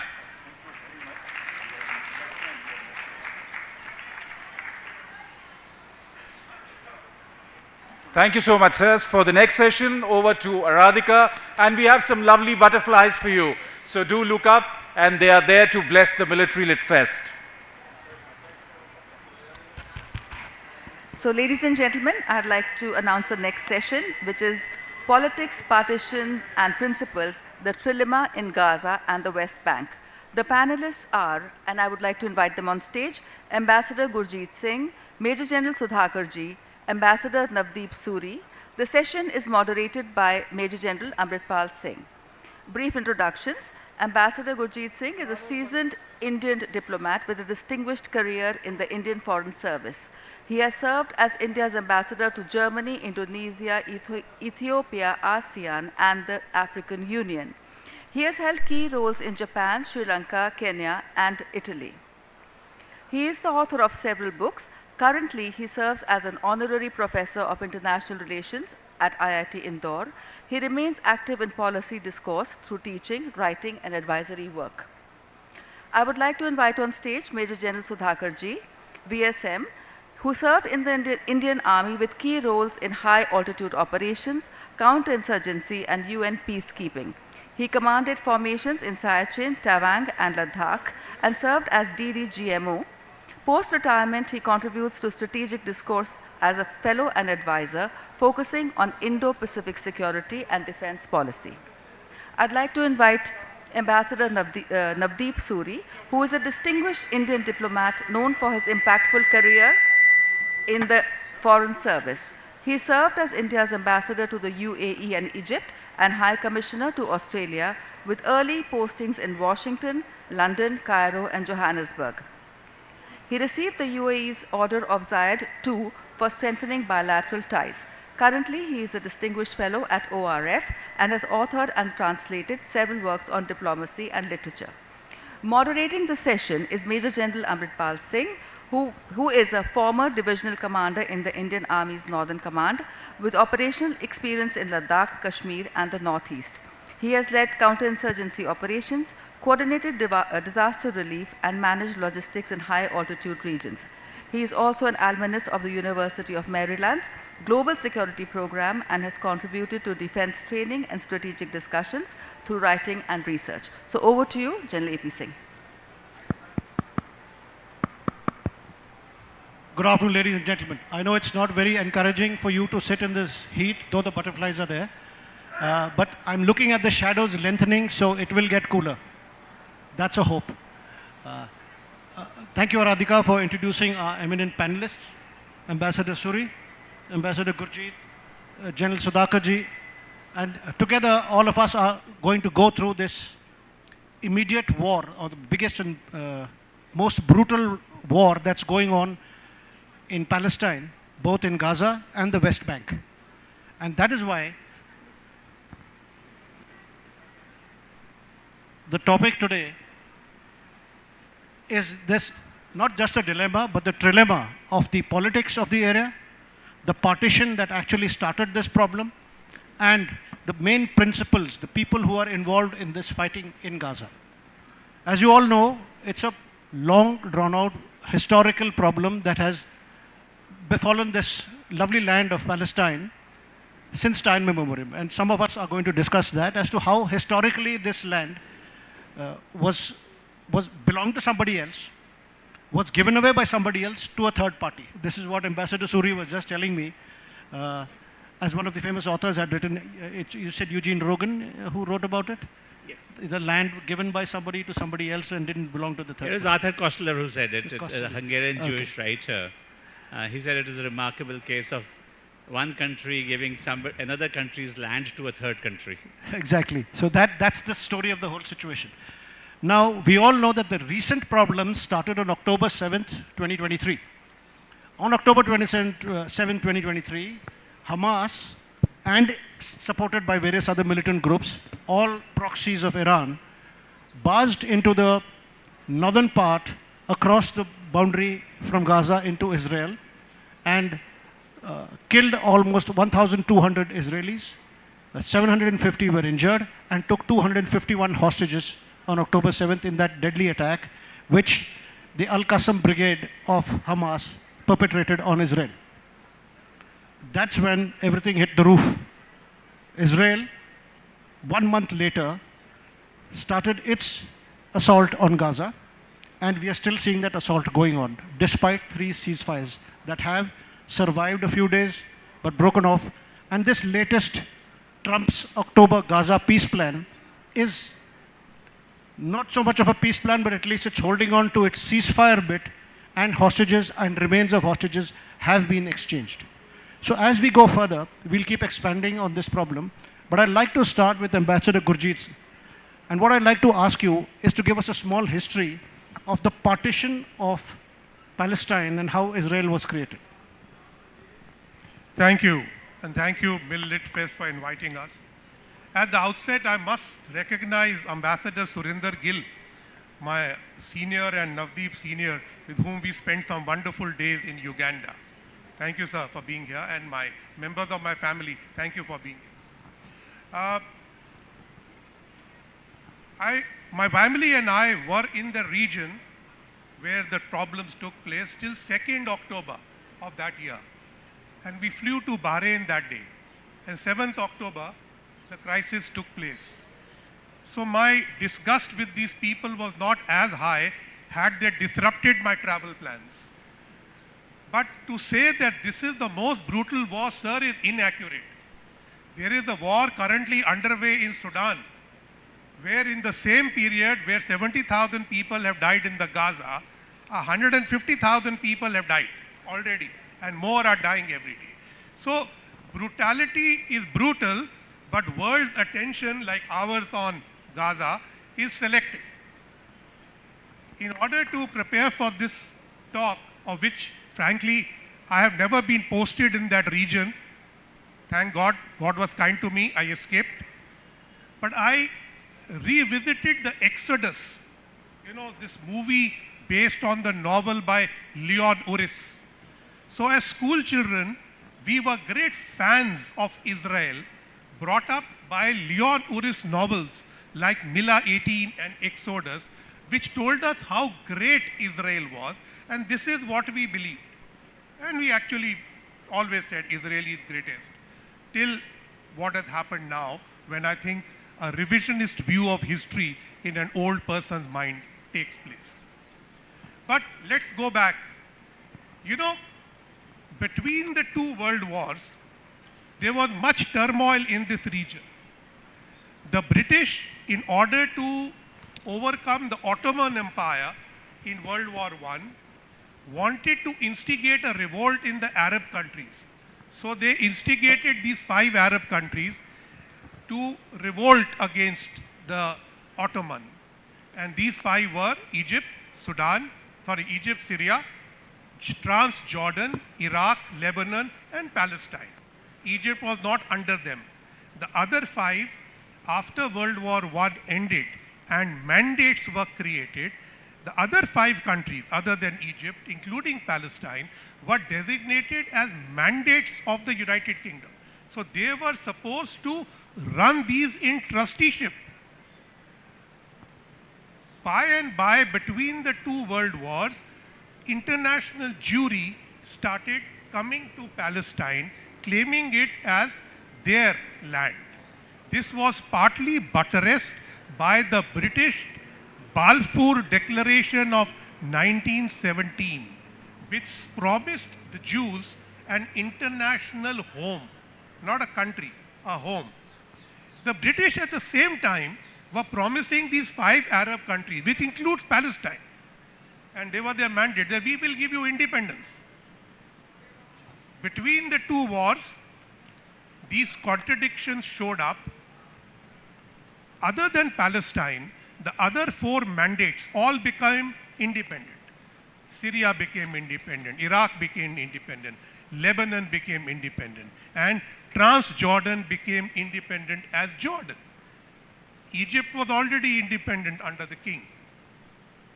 And at that time, Palestine was left nursing British promises. Why did the British do this? The British played one side against the other for their own ends. and said, we promise you autonomy, we promise you a homeland, hoping that somebody will resolve this contradiction. You may remember what the British did in India, the haphazard partition. Well, what happened in Palestine was no better. After the Holocaust, the numbers of Jews coming from Europe into the promised land grew rapidly. So it's from about 7% of the population after World War I, around the time of end of World War II, the Jewish population became 33% of Palestine. So the British decided that they did not have the wherewithal anymore to sort this problem out, and they decided to hand it over to the United Nations, which was then 2.5 years old, having been formed in 1945. There was a commission set up by the UN, and that commission followed a plan which ultimately became Resolution 181 of the United Nations, suggesting a partition of Palestine into an Arab state, 45% of the territory, a Jewish state, 55% of the territory with 10,000 Arabs, whereas the Arab part had still 400,000 Jews. And Jerusalem would be independent along with Bethlehem to be administered by an international administration. Though they promised statehood to both, the economy was common, the infrastructure was common, the currency was common. So the finances and the treasury was meant to be common. This was rejected by the Arabs, accepted by Israel, and David Ben-Gurion, after whom the airport, I think in Tel Aviv is named, declared independence on the date that the British was supposed to leave. But I think in many ways the British had already left, leaving 2 months of interim administration in which both sides strengthened their positions. If you look at what the Arab countries did, 5 of them, the 4 remaining mandates, and Egypt invaded Palestine to resist the creation of Israel. And ultimately, at the end of that, Egypt took the Gaza Strip and Jordan took the West Bank, leaving the so-called Arab state with almost no land. So this so-called two-state solution of 1948 was accepted by Israel, but stabbed in the back by the Arabs themselves. So this leads to the wider question, do the Arabs really want a solution of the Palestine question? And second question, having mucked up a second partition within 2 years, what was the British doing? Some analysts say that in order to make up for the rot that set into the West Asia, thanks to British incompetence, they did not let the Indian army complete the liberation of Kashmir. I will stop there. If the chair allows, just quick interjection. Okay. Now, while the historical perspective has been covered by the ambassador, I think we would be missing the narrative if we don't consider one very important aspect. In 1928, the Muslim Brotherhood was established in Egypt. Kindly keep this in mind for better understanding and joining the dots.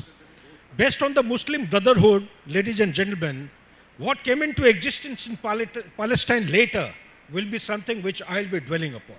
Also keep in mind, when I cover my part, I would be covering the geopolitics dominating the Cold War 1.0, and thereafter having migrated to the 21st century, where we witness what happened on 7th of October 2023. Thank you. Ambassador Suri, before we go back to the partition, could you just take us a little behind into the history of how Palestine came about and who actually started Palestine, where this whole battle is going on now? So I think, look, it's important to remember when you go back in time that the Jews were persecuted at different geographies at different points of time in history. You had the Spanish Inquisition in the medieval period, You had the French, you had the Ukrainian pogroms, in Russia you had targeting, and of course the finale was Hitler. It was all Christians who persecuted Jews. I don't think history tells us of any cases of Muslims persecuting Jews. To the contrary, right through 1,000 years, Jewish communities thrived in non-Christian lands. There were major Jewish communities in Baghdad, in Damascus, in Cairo, in Istanbul, in Bombay, in Cochin, etc., etc. So today, when we start looking at everything in terms of Islam versus Judaism, I think it's important to remember that the Jews were victims of European torture and anti-Semitism, not Muslim anti-Semitism. Arabs are Semitic, so the notion that a Palestinian is anti-Semitic is an oxymoron because they come from the same linguistic family, right? Sometimes we get mixed up about these things. Around 1898 to be precise, this movement started in Europe that, look, we've been targeted across different geographies. It's high time we started a movement to go back to Palestine. And that is where the whole movement of Zionism began, to go back to the land of Zion. The Jewish community, even in those days, was a dominant force in finance and banking. You had families like Rothschilds, which are bankers to European royal families. And so once the Jewish Agency was created, a conscious movement began, funded by Jewish philanthropy, to buy land in Palestine and settle Jews from different parts of Europe into Palestine. This movement started, as I said, around the turn of the century, picked up after the Balfour Declaration, but by 1936, it was already significant enough to have the first Arab revolt against the advancement of the Jews and against the British for merely allowing it. There was, in fact, a commission of inquiry appointed under Lord Pugh, which looked at the whole thing and actively said that the British government should stop Jewish migration because it is upsetting the population balance in the region. With that background, I just wanted to say that, by the time 1936 Arab revolt happened, the British said this is now a revolt against us. And what do? They arrest all the major Muslim Palestinian notables, and many of them are put into exile, some in fairly far-off places. This was to have a bearing when we look at the period of what was happening post-Second World War. The fact was that except Mufti Husseini's family and one or two others, most of the Palestinian leadership had already been either arrested or sent into exile. So the Palestinians were fairly leaderless in 1948. The Mufti had made a fool of himself by getting himself photographed with Hitler. And so the die was cast for them even before 1948. And I think that run-up is important to keep in mind. Why did things turn out the way they did? And just one point on what Gurjeet said, I would want to say. In 1948, Egypt was still a British protectorate. Amir Abdullah of Jordan was a British appointee. These were the two armies which were professional, but the British had decided that they will not be supplied with any munitions because they wanted to bring the conflict of 1948 to an early closure. So what you had really was, it was called an Arab volunteer force, not the regular armies in the initial stage, poorly armed, poorly trained, against a European disciplined Haganah, which later became the Israeli defense. I love the story of the David versus Goliath. We all love it. But it's not But actually the reality is that the Haganah outgunned the Arab soldiers at that time in 1948, and there was serious collusion taking place between the Emir of Transjordan and the Israelis' nascent government, because, as you said, he wanted to grab West Bank for himself. Now, as you are aware, what Ambassador Gurjeet just brought out is 5 nations, 5 Arab nations got together and attacked Israel one day after it declared independence, which was 2 hours before the British left Palestine. So this was the story then. The 5 Arab nations ganged up, but like Ambassador Suri brought out, it was not David versus Goliath. Haganah, now called the Israeli Defense Forces, were much more better trained, better armed, and much well disciplined, and knew this was coming. So they were prepared for them, and they gave them a knockout blow. This map on your screen here shows where the battle lines were drawn when the armistice happened in 1949. And as you will notice, Gaza and West Bank and parts of Jerusalem, the eastern parts of Jerusalem, were already with Israel.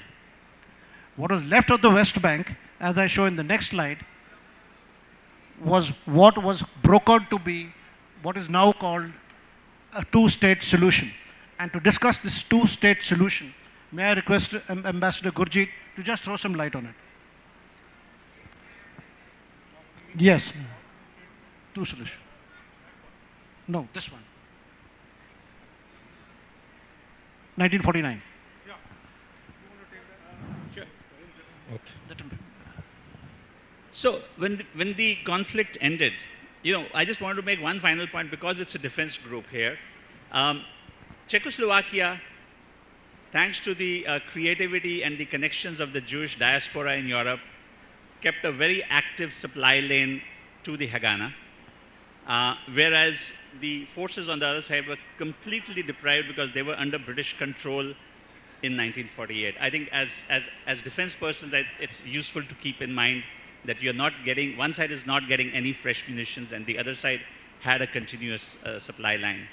I think it's useful to look, when the war ended in 1948 and the armistice came in 49, the Israelis were occupying about 60% of the area. Yitzhak Rabin, in his memoirs, which are worth reading, and he was the first Israeli Defense Forces commander who was actually born in Palestine. He speaks about the unpleasant work that they had to do to drive out Palestinian communities. He kind of reluctantly confesses using force and firing at Palestinians because we wanted to make sure that we had strong defensible lines post the 1948 conflict. And that's the situation that pretty much continued till 1967. In my view, the real brilliance of IDF was in 1967, not as much in 1948 when there was really, so the borders really continued till 1967. When we talk about a 2-state solution, I think we will have to see in 1967, to end the 6-day war, there were 2 resolutions. There was Resolution 242 in the UN Security Council, which all countries, including the United States, signed off on, right? It was not vetoed. There's one particular word in that resolution which continues to attract controversy and attention till date. It said that the Israelis will vacate all occupied territories. All territories occupied in 1967. The conflict is what? The Arabic and the French versions talk about the territories occupied. In the English version, the is missing. So you can interpret it as not all the occupied, but some of the occupied territories. And there's been a lot of debate on, was it an omission or an active thing? Sleight of hand. The British ambassador to the UN at that time said it was the only way of making a compromise to drop the definite article the, and to say Israel will withdraw from territories occupied, not the territories occupied. And so that, again, I thought, for an audience like this, that would be an interesting point. Coming from the fine print, something you wanted to say, General?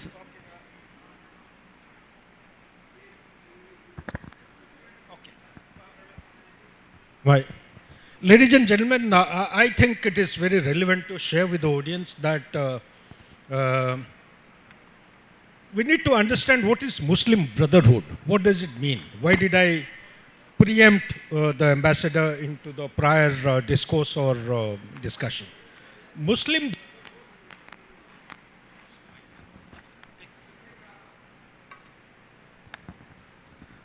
Muslim Brotherhood, ladies and gentlemen, is a trans-nationalistic Sunni Muslim grouping which came into existence in 1928 based on Sharia law.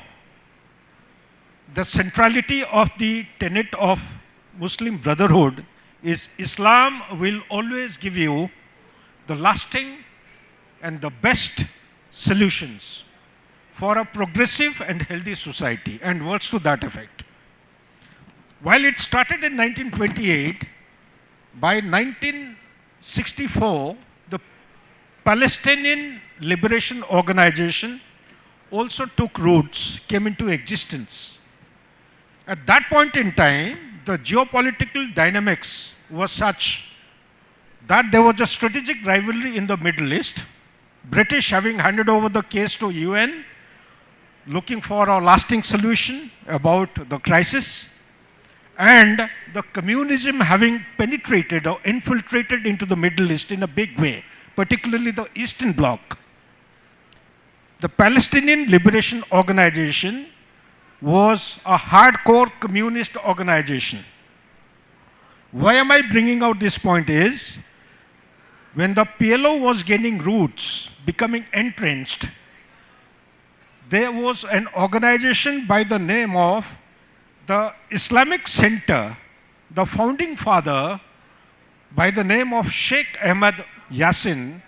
He was a partially blind cleric and who went on to develop number of mosques, religious education, social science, social services, building a network of clinics, schools, and deliberately avoiding direct confrontation with Israel.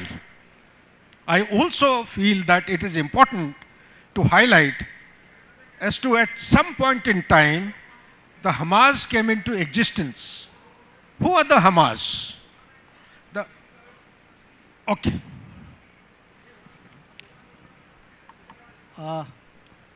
We'll discuss the principles that is Hamas as an organization, Israel, and their stance a little later in the discourse.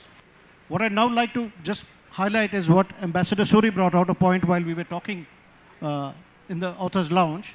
And he said if you drive through the West Bank, there is not more than 30 or 50 kilometers, as you mentioned, where you can find a contiguous piece of Palestinian land.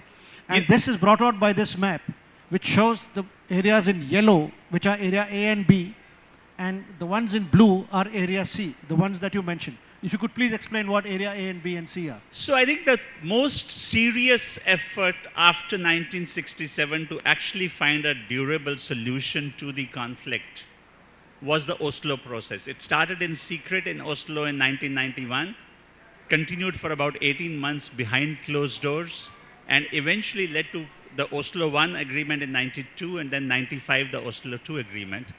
Under that, the areas in yellow, which are about 40% of the West Bank, 18%, which was called Zone A or Area A, was to be exclusively administered by the Palestinian Authority.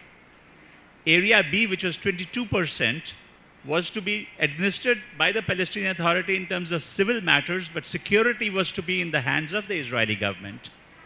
Area C, which is the remaining 60% of the West Bank, was to be, for now, in Israeli hands, under Israeli control. The important thing in Oslo was it created a pathway to a Palestinian state by making the Palestinian Authority responsible for peace and security, and by giving a 5-year transition period to full statehood. Unfortunately, that never happened. And the present reality, and I was just sharing some numbers with General AP, the total land area of West Bank is 5,600 square kilometers. That's about 2 districts of Punjab, more or less, right? The land area of Gaza is 140 square kilometers.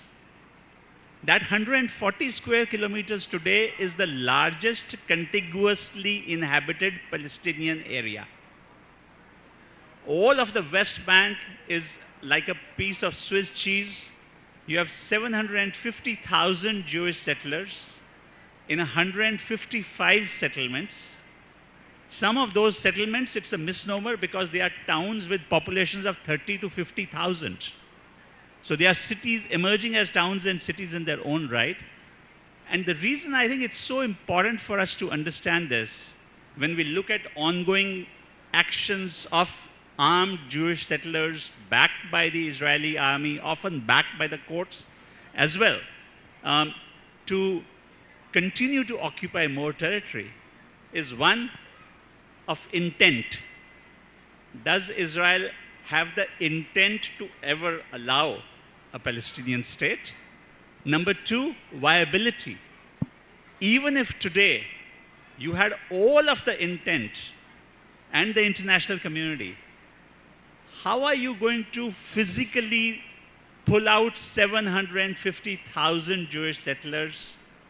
How are you going to dismantle entire townships to create a viable Palestinian state? And that's why I think when we look at the 2-state solution, which is what we were discussing, you will have a clear divide between analysts, those who are saying it is the only viable possible solution which is fair and just to the Palestinians and assures a Jewish state. And that's important to look at because currently the population of Palestine and Israel is 7.2 million Jews and 7.2 million Arabs. So it's not as if you can exterminate one minority or drive it out. It ain't happening. So some way of coexisting. The other formula that people have now started articulating is either a confederation or a federation or of some creative entity where you have a disarmed Palestinian state standing side by side, and a third, which many Israeli Arabs today aggressively argue, is one state where Palestinians and Jews live side by side as they lived before 1948.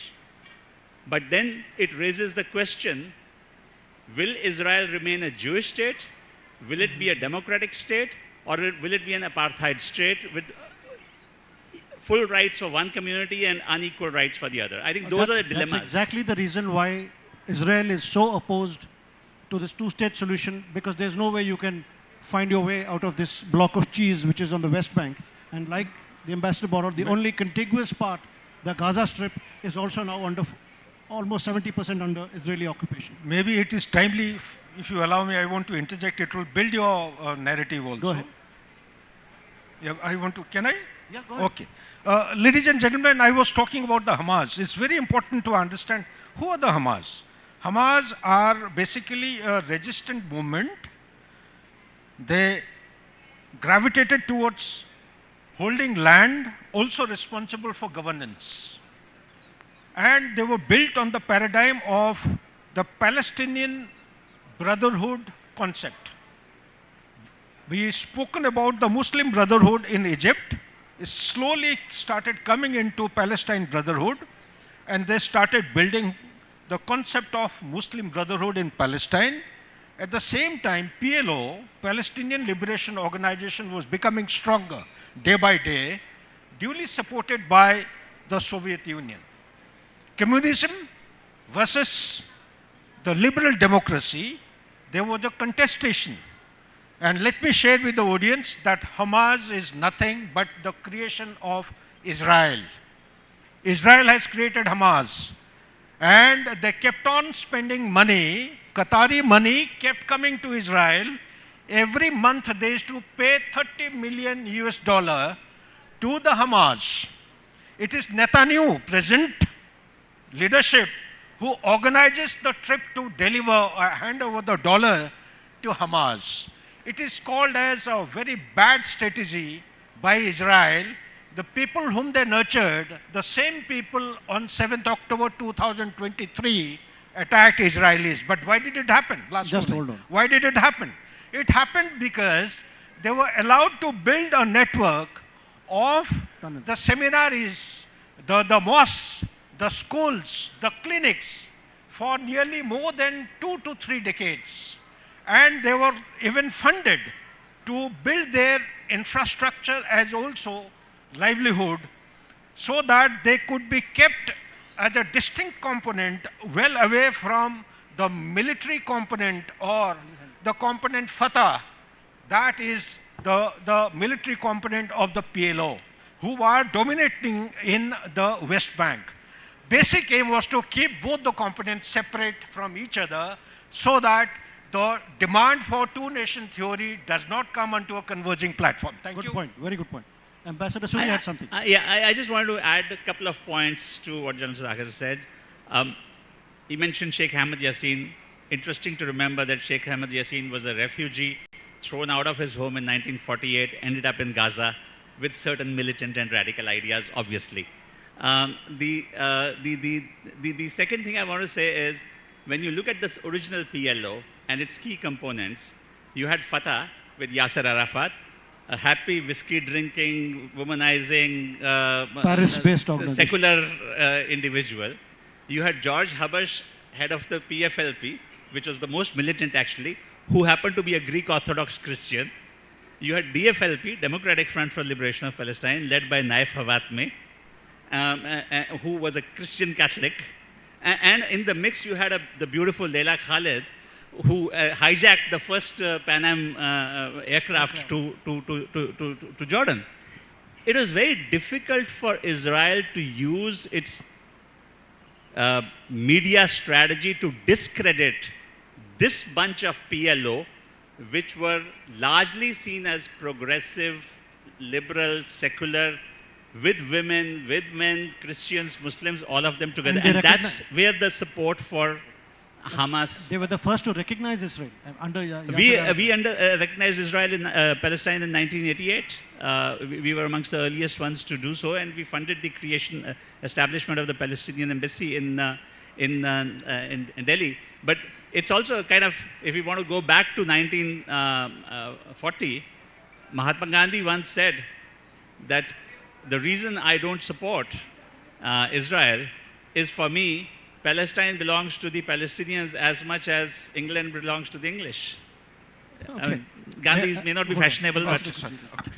So I agree with what Navdeep said. I don't agree with you. PLO was no communist organization.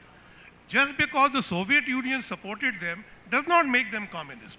Soviet Union supported us too. You know, I have agitated along with Palestinians when I was in JNU on the streets of Delhi. I know many of them. They are far cry from being communist, and as Navdeep says, there was a melange of factions. At best can be described as secular, and if they had been allowed to flourish, perhaps Palestine would have been a good state to live with. With that point, I'll go ahead to the October 7th attacks, which actually happened due to what Sudhakar just brought out, was allowing Hamas to fester and allowing Hamas to grow, and Israeli, which many question and which is likely to be investigated, as Netanyahu has promised after the war, of the intelligence failure of the Israelis. And that's when Operation Al-Aqsa flood took place. The details are on the screen, but where they attacked is clearly brought out in this map. It happened in 3 types of attacks. First, it opened up with Hamas rocket fire, 2,500 rockets fired. They overwhelmed the air defense system of Israel. The Israeli airstrikes in retaliation on the next day went into Gaza, and the gun battles that took place on the same evening, on the same afternoon, and especially at the Shov Music Festival, where a massive attack on totally unarmed civilians took place, happened. This was the start of the present Gaza or Palestine war, which then spilled over to Lebanon, which spilled over to Syria, had ramifications for Iran, as we just saw in the past 2 years, and now has come into the October Accord. But as we go into that, this is the state of Gaza as it is today, and we shall now discuss the principles of this war. And to first start off with, I'll discuss the stand of Hamas, for which I'd like General Sudhakar to just give us a brief. He already spoke about how Hamas was created, etc. But what is the stand of Hamas? Why did they attack? Excellent. And what do they want us, or what do they want at the end, or what do they want to end this war? What shall the world give them so that they accept or they agree to lay down arms, if that is what we want? Okay, is that for me? Yeah. Okay, thank you, Ambassador, for correcting me. Point is well taken. And all I would say, not to rebut but to respond, is they definitely had stronger influence of the communists. That is all I meant. But coming back to the question, Hamas, what is the demand? What was the requirement? Why did they attack? This is the moot question which comes to everyone's mind. So let me just give you very quick points. They attacked, or they continue to attack, because of following reasons. Firstly is the blockade of the Gaza Strip. Second, desecration of Al-Aqsa Mosque, which is the third important shrine in their religion. Third, Israeli settler violence against the Palestinians. Fourth, restrictions on the movement of the Palestinians in the stipulated territory. Fifth is the imprisonment of thousands of Palestinians. But what is it? What is it that the larger picture is? Larger picture is the 1967, like Israel has fought many wars, 48, thereafter 56, we always miss it very often, Suez Canal crisis, then the 67, then 73, and likewise it goes on. But the 67 7 days conflict was very, very important.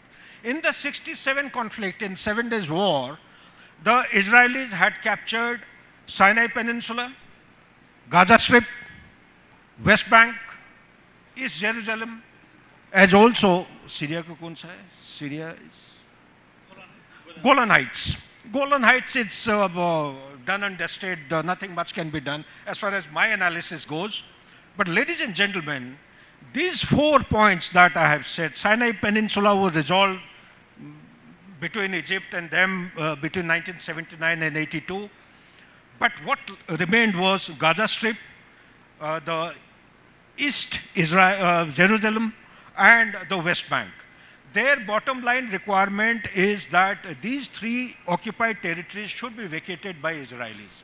But contrary to the commitment given by the Israelis, they have been building the settlements, and number of settlements in West Bank have been going beyond acceptable limit. That is the moot question of contention, which is actually triggering all kinds of conflicts. Let me also share one thing. In 1997, there was a top secret document, a project which was formulated, bipartisan project by USA. It's called as Clean Break. Clean Break document, it is about the Middle East. Netanyahu happened to be a member. There were Congress members, the senators also. That document clearly says that there is no concept of two-nation theory in Middle East. There is no place for the Palestinians. Here I rest the case, but one line I would like to say here is that there is,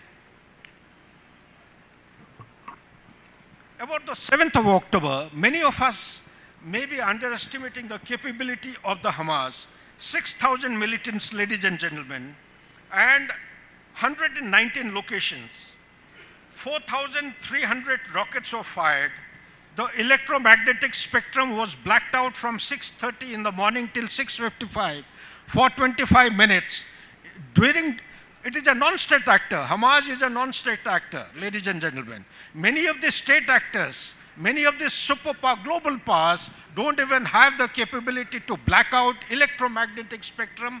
Even if they have not demonstrated anywhere in the world. It is the Hamas non-state actor demonstrating, during which the multi-domain operations were launched. That's it. Back to you. Just a point on Hamas, and as we go on to Hamas, I'd like to speak of what is commonly mentioned as what Iran calls itself the axis of resistance, but what Israel calls as the axis of evil. In this slide behind you, you could see the proxies that Iran has got all around it, starting from the Syrian government, the Iraqi government, where fighters loyal to Iran are fighting, Hamas, which is located in Gaza, the Houthis in Yemen, and the Iranian force itself. These were the proxies that actually brought war against Israel. And this on your viewfoil is the list of groups, and they are numerous in Gaza, in Lebanon, in Syria, Yemen, Pakistan, and Bahrain.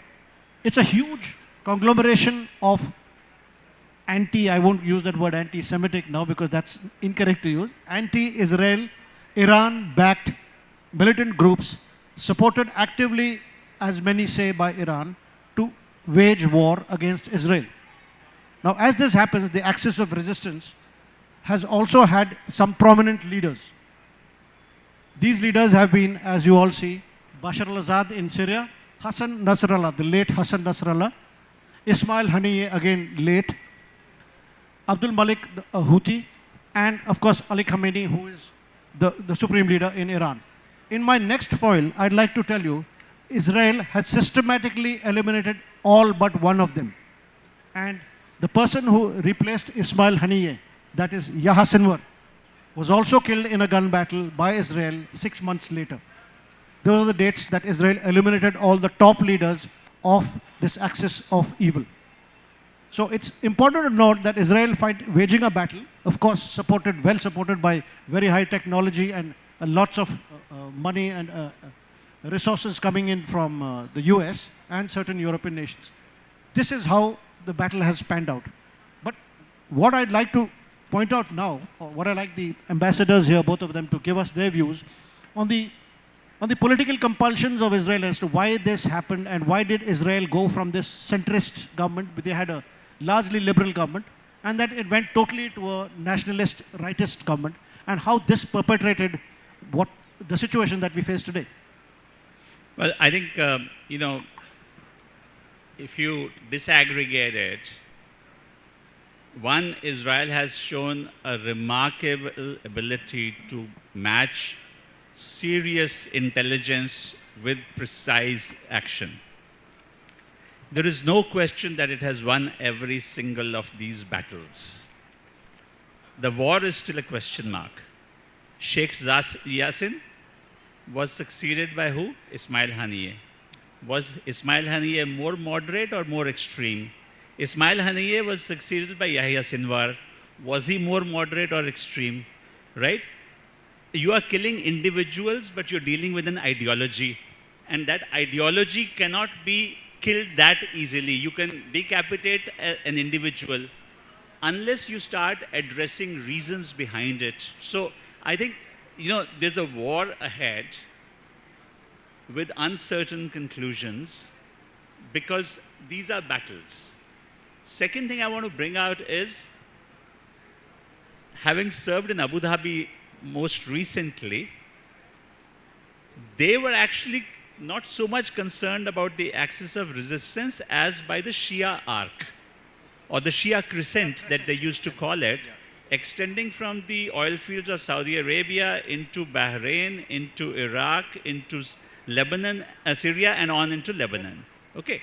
And there was a feeling that the Sunni monarchies are being hemmed in by this rising Shia crescent, and it was quite remarkable to be in Abu Dhabi and listen to language about Iran 5 years back, which was almost identical to the Israeli language.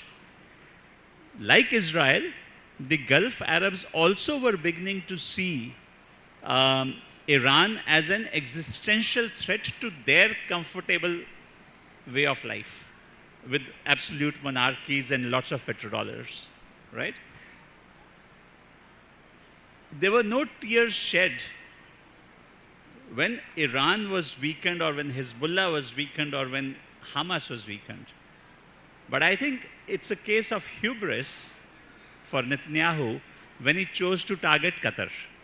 Now it was one of us being attacked.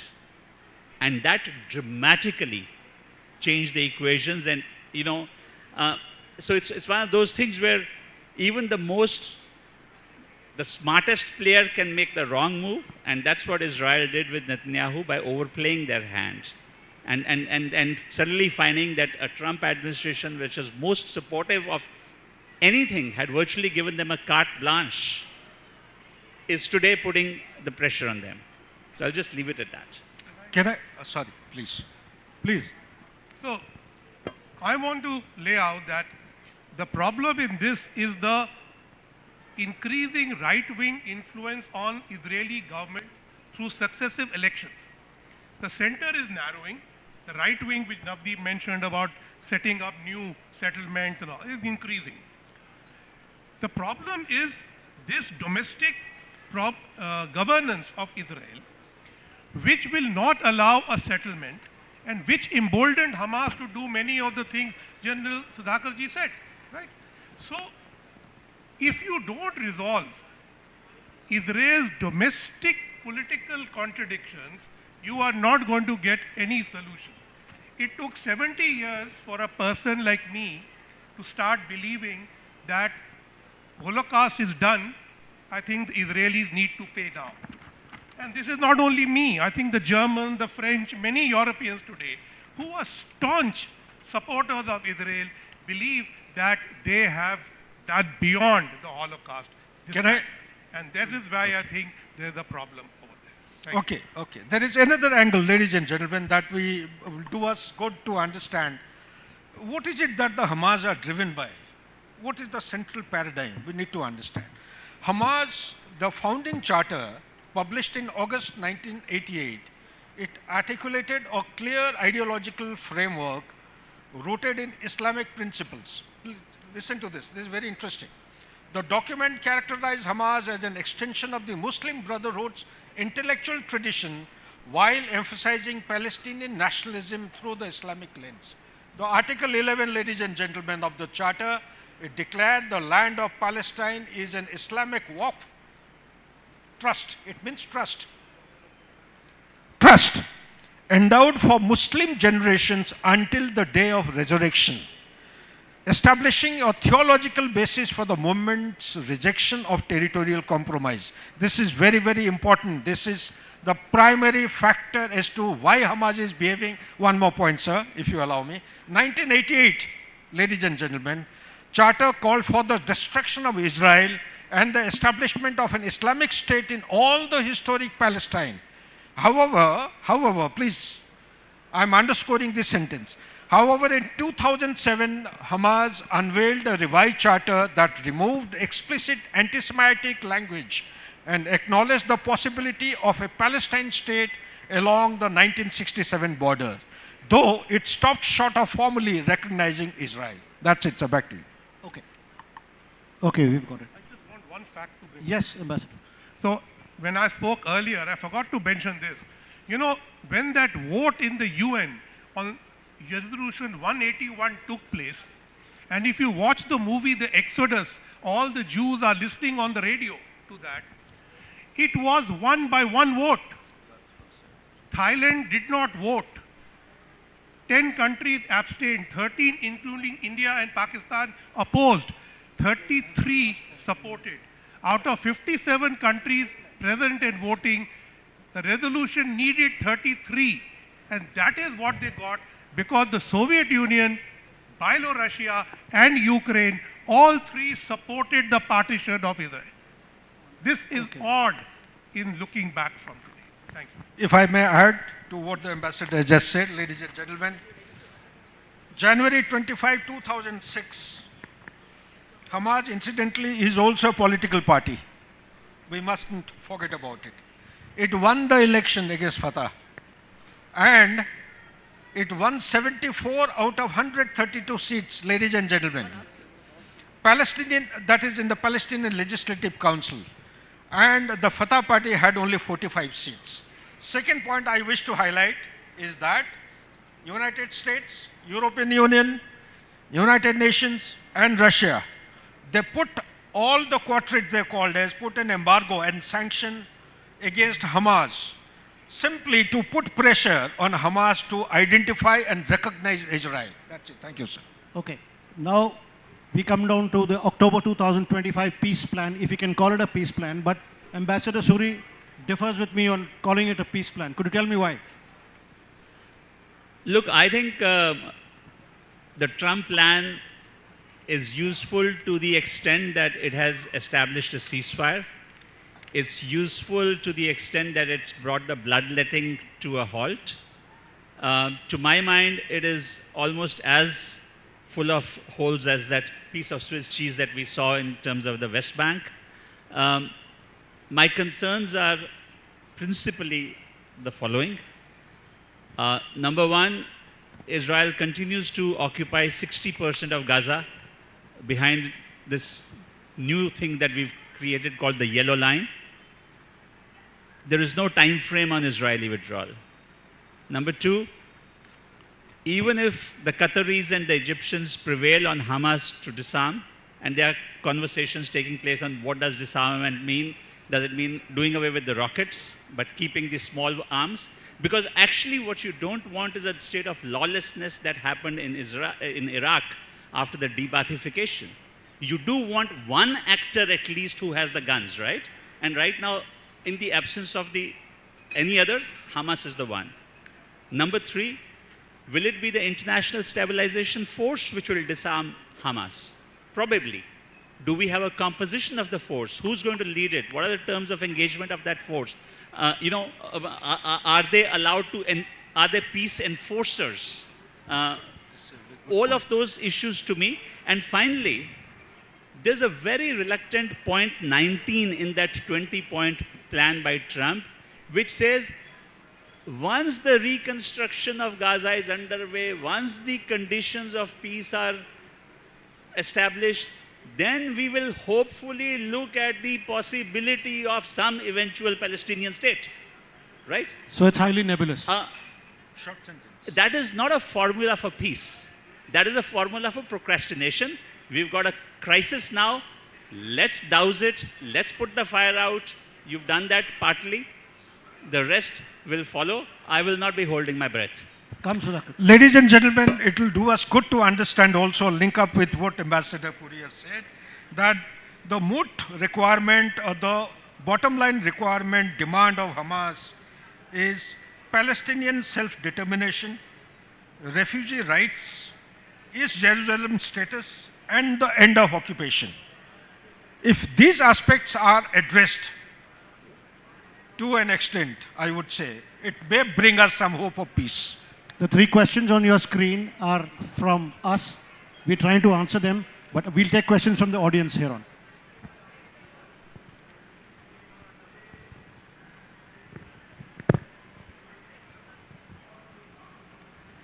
Thank you, panel. It was really fascinating what all you said. And I have just one question that might be a bit double-barreled, and this is to do with the legitimacy of conquest, and secondly, the legitimacy of past ownership. As an example, can the Tang dynasty, this is about the 7th century, 7th, 8th century, claim Samarkand because they'd gone through the Gansu corridor and taken that entire area? Can Tibet claim 3 provinces of China because they'd taken it in the 17th century and lost it just because the Manchus in 1751 took Lhasa? Could the Indians go even further back to the Kushans and claim the area of Bactria and also of, you can say, what is now Xinjiang? And if you want to match the Jews, can the Vedic Indians claim Lake Balkash along with the Zoroastrians, and when one split to the west, another came down south?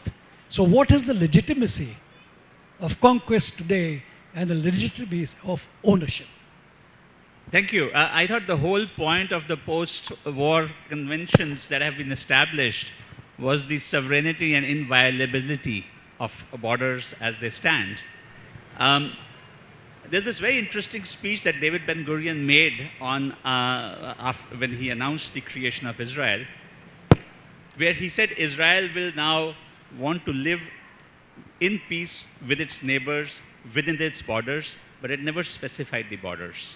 the borders were continuing to expand from 48 to 49 so that, as they said, they could have secure and defensible borders. But I think, you know, when you look at the entire ruckus that the West has made over Ukraine, isn't that the point? That Ukrainian sovereignty was inviolable and Russia violated that. It's another thing that you have different sets of standards. Show me the person and I'll show you the rule. You know, we are seeing that typical duplicity, but it shouldn't take, if we gave up that premise, then the alternative is definitely inferior to the imperfection that you have today. That's one point I'll have. The second is, occupation is definitely a cost. Israel did occupy Gaza from 1967 to 2005. 2005, it eventually withdrew. And Ariel Sharon was the man who withdrew Israel out of Gaza because they realized it is expensive. Today, the costs are not just financial or military.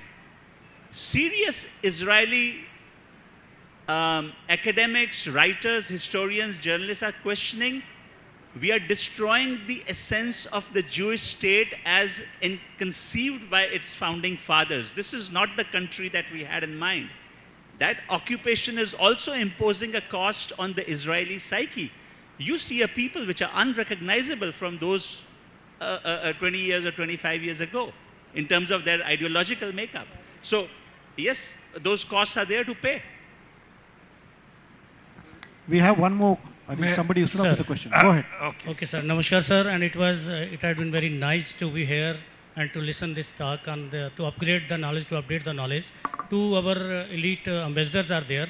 Other than these questions, my question to them is, how India is responding or dealing with this conflict, or how India should respond to this conflict.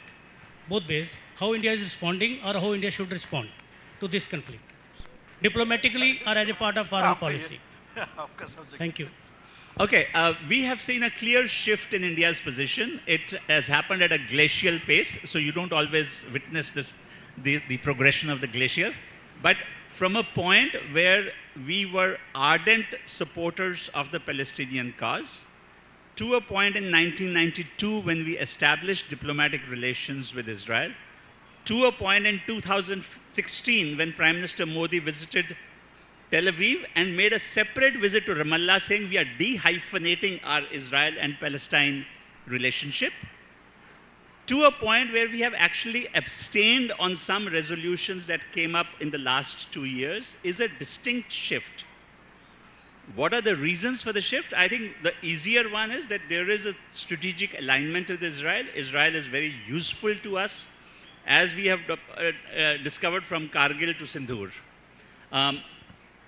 Second, there's an ideological affinity between the ruling government party here and the ruling party in Israel.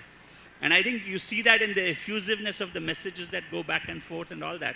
So yes, India's position has shifted. What should it be? My personal feeling, and I'm not in government and I'm not speaking for government, is we should start going back to some of that even-handedness because there are costs associated with our current stance. They may not be immediate, but they'll be there. May I, if I may add to respond to the question. September 2025, 158 countries out of 193 in the United Nations member states, they recognized the state of Palestine. India happened to be one of them. Number two, September 22, 2025, United Nations General Assembly voted 142-10, that is with 12 abstention for the New York Declaration. India also happens to be a member of that. Third, a most important point, we respect Palestine as a military man, I am saying. We have never sit there because our country is a pluralistic, secular country. Some of us may object to it. But also, we do not do anything to encourage terrorism. Terrorism has got no place on the face of the planet. That is the standing and interpretation I derive out of this. And one point, sir, if you allow me, because this I feel is very important to share, that out of all the options, there are net scenario buildings have been done by very specialist domain experts with whom I am in touch. There are 6 scenarios which have been built. One is an optimistic scenario, that peace is going to come.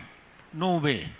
This is no peace proposal document. This 20-point peace proposal, ladies and gentlemen, sorry for being blunt and blatant, it is no peace proposal.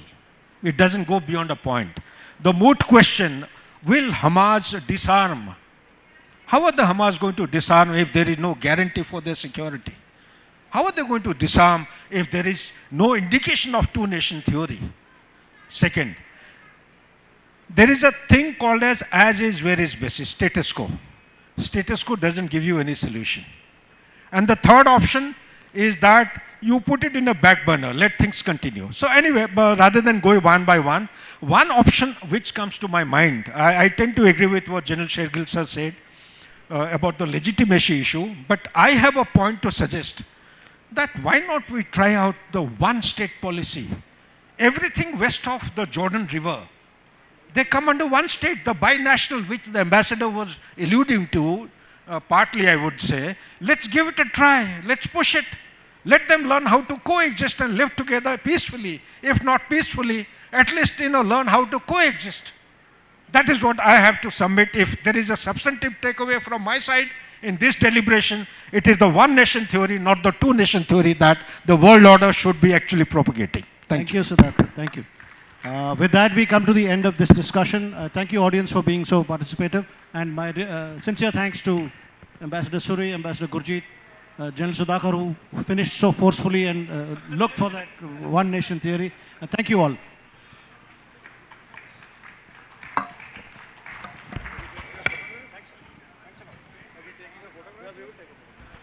Thank you so much. That was a very, very vibrant and informative session, and I think one of the best sessions of the day. I invite General Chitinder to kindly come up and give away the mementos to the very eminent panel.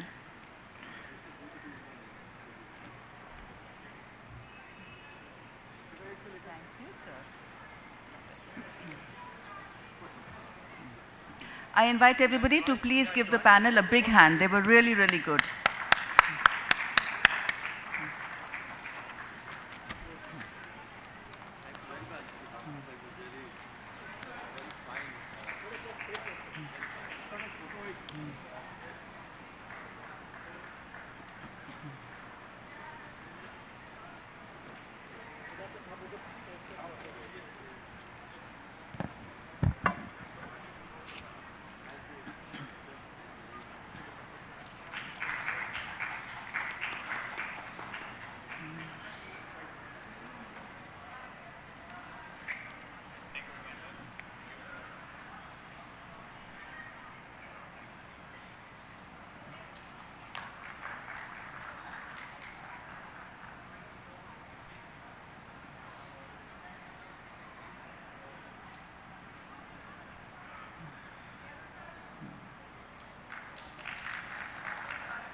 Thank you, gentlemen. Thank you.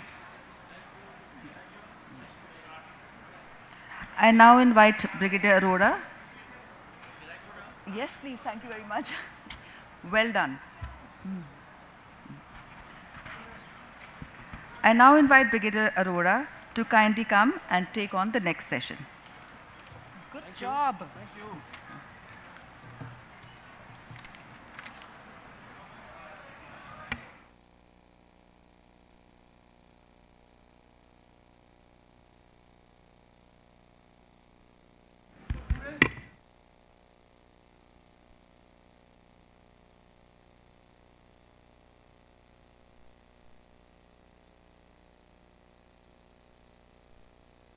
Hello.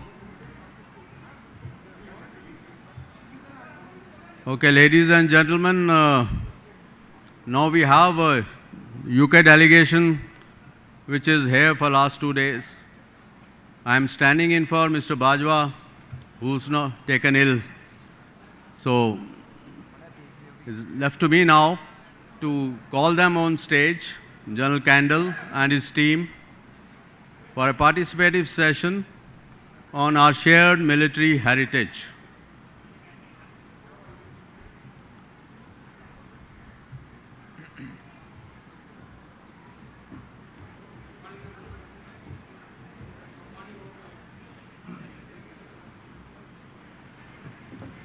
The team is led by Major General John Candle. General Candle, originally from Signals, went into General Carter and is the Deputy Force Commander of the UK Army, Field Army. Along with him, there are 5 more officers. Major Manish Chauhan, who's a surgeon. Then we have Major Sandhu, Major Hina, and I think Lieutenant Colonel Alice, she's not here. And Dr. Josen, who's the force behind the whole thing, who organizes this every year. And they've been coming here in last so many years, but this year they've come in full force and been through Amritsar, Firozpur, Nawashahar, and now here for next 2 days, participating with Military Literature Festival, Chandigarh.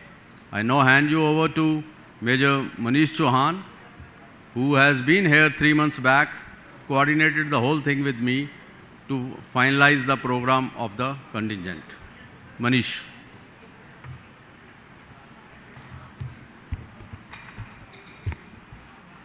Good afternoon. Namaste. Sat Sri Akal, everyone. Thank you for the kind introduction, Brigadier Arora. I'm here to introduce my team and my seniors here from the British Army. We are on a India Heritage Visit 2025. It's a delegation of 12 people. Unfortunately, we can't make, there are few of us here for the panel. We'll see more of us tomorrow. So to introduce the team, Major General John Candle. He's the Deputy Commander Field Army for the British Army currently. Formerly, he was the Deputy Commander 3 Div of the British Army, which was the Armoured Division. He also formerly worked in the intelligence and reconnaissance in his personal life outside the military. He will share his views with us on the heritage between the Indian and the UK Army. Then we have Major Hina Mujaria. She's one of the very few female Indian officers in the British Army. She's a GP by trade and has been in the Army Reserves for nearly 5 years. She will share her experience as a woman in the British Army as an Indian woman. My apologies. Then we have Kamaldeep Sandhu, Captain Kamaldeep Sandhu, who is formerly a major retired from the Indian Army and now currently serving in the British Army as a captain in the Royal Logistics Corps. He's also a well-read and well-educated person who got a degree from King's College in a master's in land warfare studies.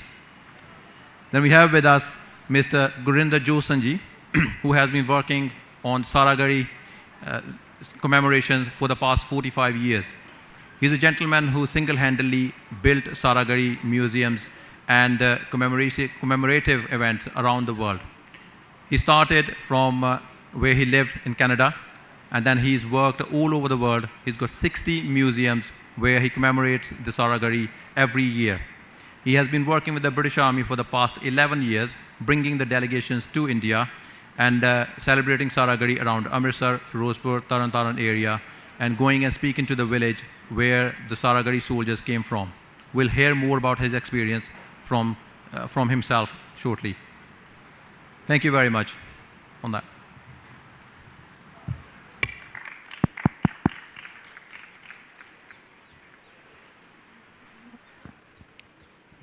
Good afternoon. Can you hear me? Super. I'm Major General John Kendall. I'm the Deputy Commander. Can you hear me now? Cool.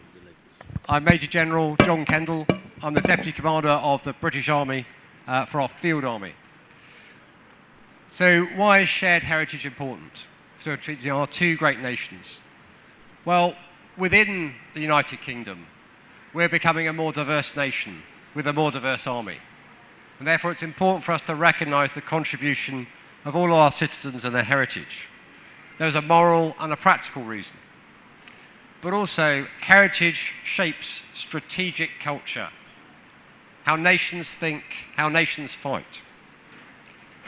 And I'd like to pay tribute to India, as the country has raised the largest ever all-volunteer force in the Second World War, a country that fought on every front in the First World War.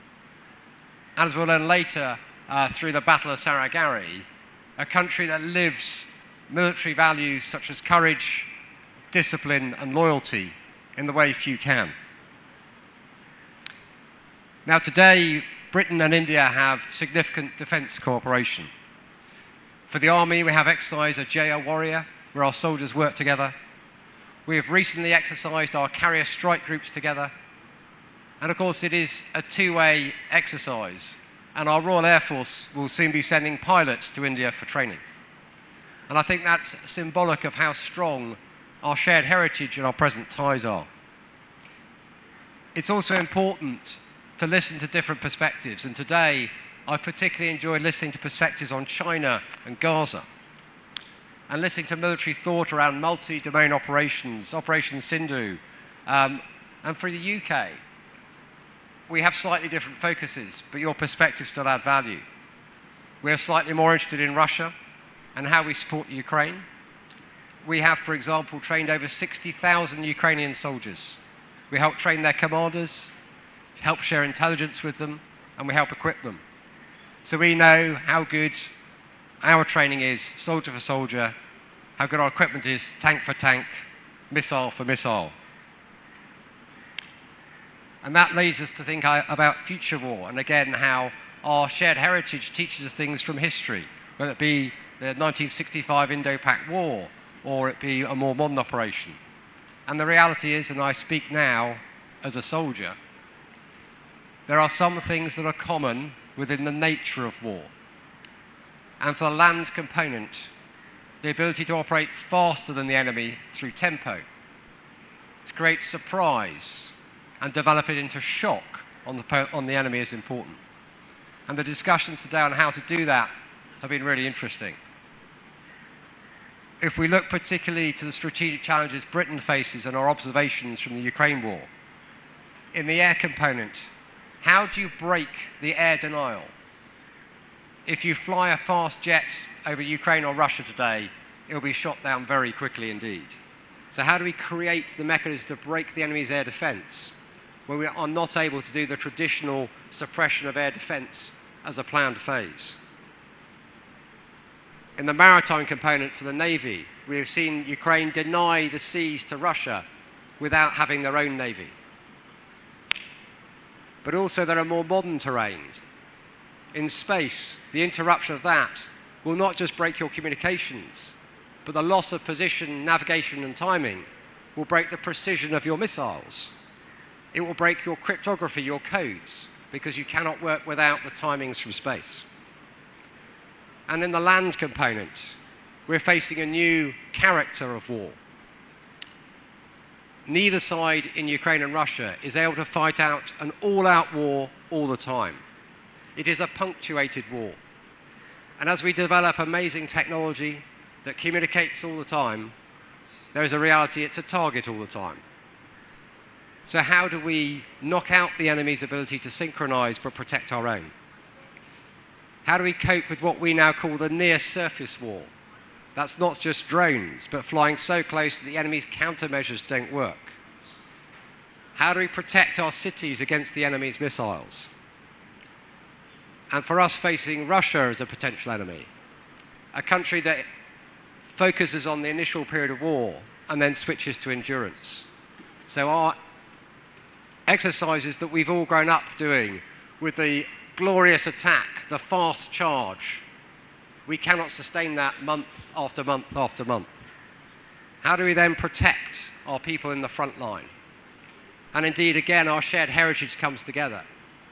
Just as the Indian Army and the British Army in 1915 dug trenches, we see very similar trenches today.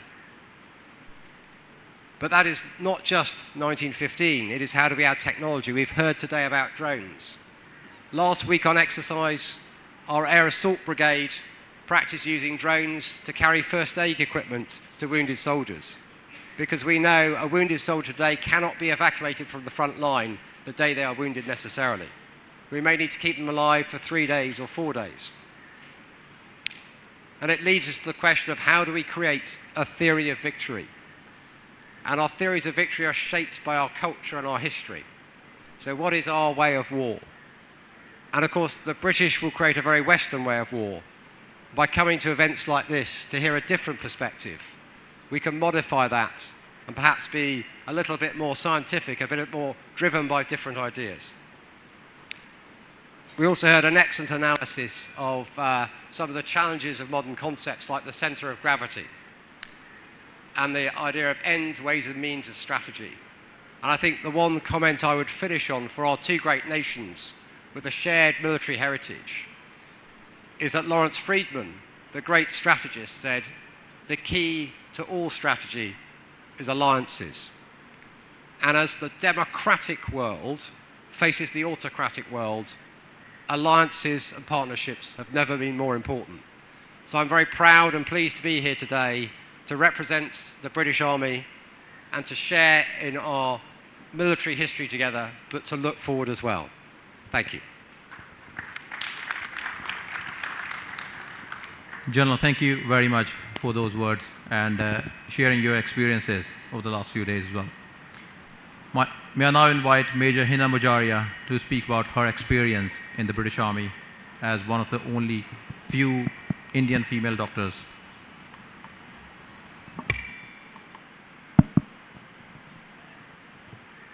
Good afternoon, everyone. My name is Major Hina Mujaria. I'm a medical officer in the Britain. Just speak louder. Good afternoon, everyone. Oh, that's loud. My name is Major Hina Mujaria. I'm a doctor in the Army Reserves, and I'm also a GP with a specialist interest in ENT in my civilian career. So, what's my connection with India? I was born in the UK, but my grandparents were born in Gujarat.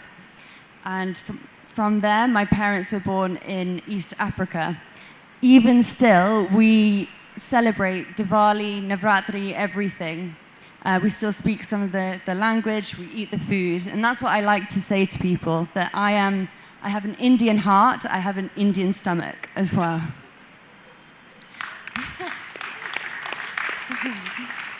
In the past year, I've managed to do a lot with the British Army. I've had a really good, extremely enriching career in terms of my medical officer side.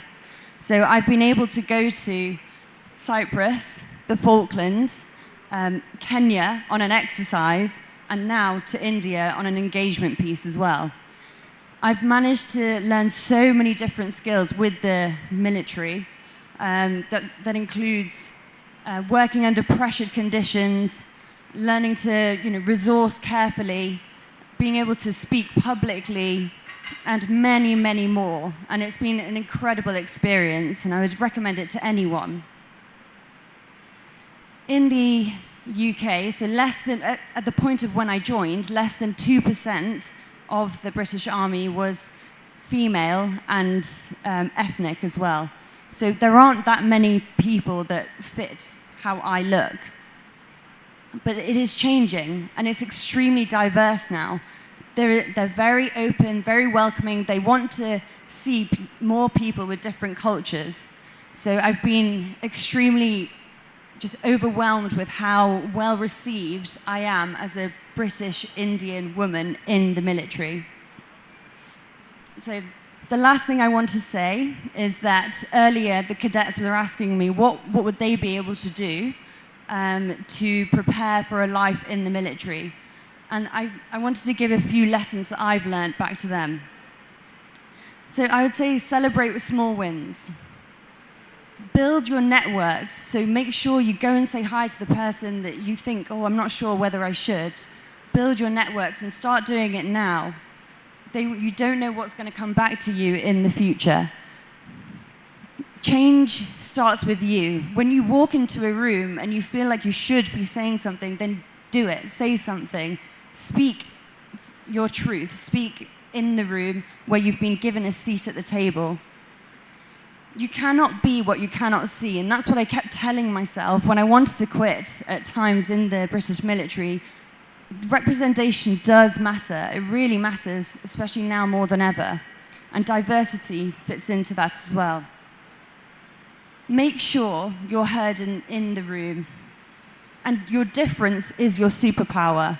So the fact that I have this rich background and we're here today to celebrate, or this trip to celebrate Sarigari and all of the rich history, it makes me extremely proud for where I come from and what's to come in the future. Thank you, everyone.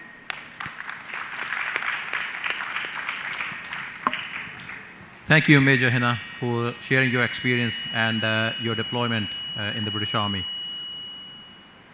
May I now invite Captain Kamaldeep Sandhu to speak a few words about his experience from the Indian side, because he was part of the Indian Army previously and then joined the British Army. How does he compare the both? Thanks, Manish. Good evening, good afternoon, everyone. Firstly, thank you very much for this opportunity to come and speak in front of such auspicious audience. Thanks to everyone for organizing it. When I was informed that I'm part of this delegation coming to India, which is coming for a cultural engagement visit, I couldn't understand it. I've heard and read about defense engagement, military exchanges, staff talks, etc. I couldn't quite understand what benefit will I draw, what we will draw from a cultural engagement visit. But last 2-3 days that we have spent here moving up and down the whole of Punjab has been an eye-opener, and I thought I'll share that experience. As Manish mentioned, and some of you will already be aware that my early formative years were spent here in India, in the Indian Army. My youth was spent here. So my muscle memory and my brain cells, the memory that they carry, is pretty much groomed by the Indian Army, NDA, IMA, and then 6 para. So when I moved to UK, got commissioned through Sandhurst, and as a young officer, I was in my officer's mess for attending a dining in. Of course, I was the junior most, and I was calling everyone as sir. And I was pulled aside by the regimental 2IC, and he said, call us by our first name. Don't call us sir. And that is something I couldn't comprehend at that time. How am I supposed to call my regimental 2IC by his first name? I imagine myself doing it here in India. And I also imagine the consequences. I was never proceeding on annual leave ever again. That's for us to begin with. But then it took a while. The more time I spent in the UK, understanding the society and the culture, it made more sense. Now, armed forces reflect the culture of the society that it emanates from and the society that it protects. Armed forces should reflect that, should reflect the society that it protects. British Army, armed forces, it's very multicultural, and as you can see, the backgrounds that we are coming from that form part of British Army now. So it's essential for British Army to understand that culture, and that's where military engagement begins at grassroots level, to understand the culture, and that's what we've been doing for the past 2-3 days, meeting school children, meeting veterans, to understand the values that define us, all of us who have gone from here. And I think that forms the bedrock of any military engagement or defense diplomacy. It should begin at the grassroots level with cultural engagement, where people and armed forces talk to each other and learn from each other. That'll become the linchpin of our defense diplomacy, which we all know is a potent tool of foreign policy. I think I'll end here. Thank you very much. Thank you very much, Captain Kamaldeep Sandhu, for sharing all of that story from Indian Army to the British Army and your experiences. May I now invite Dr. Gurinder Pal Josan Paji to speak a few words in 5 minutes, then I'll open the floor for the audience to ask you a few questions.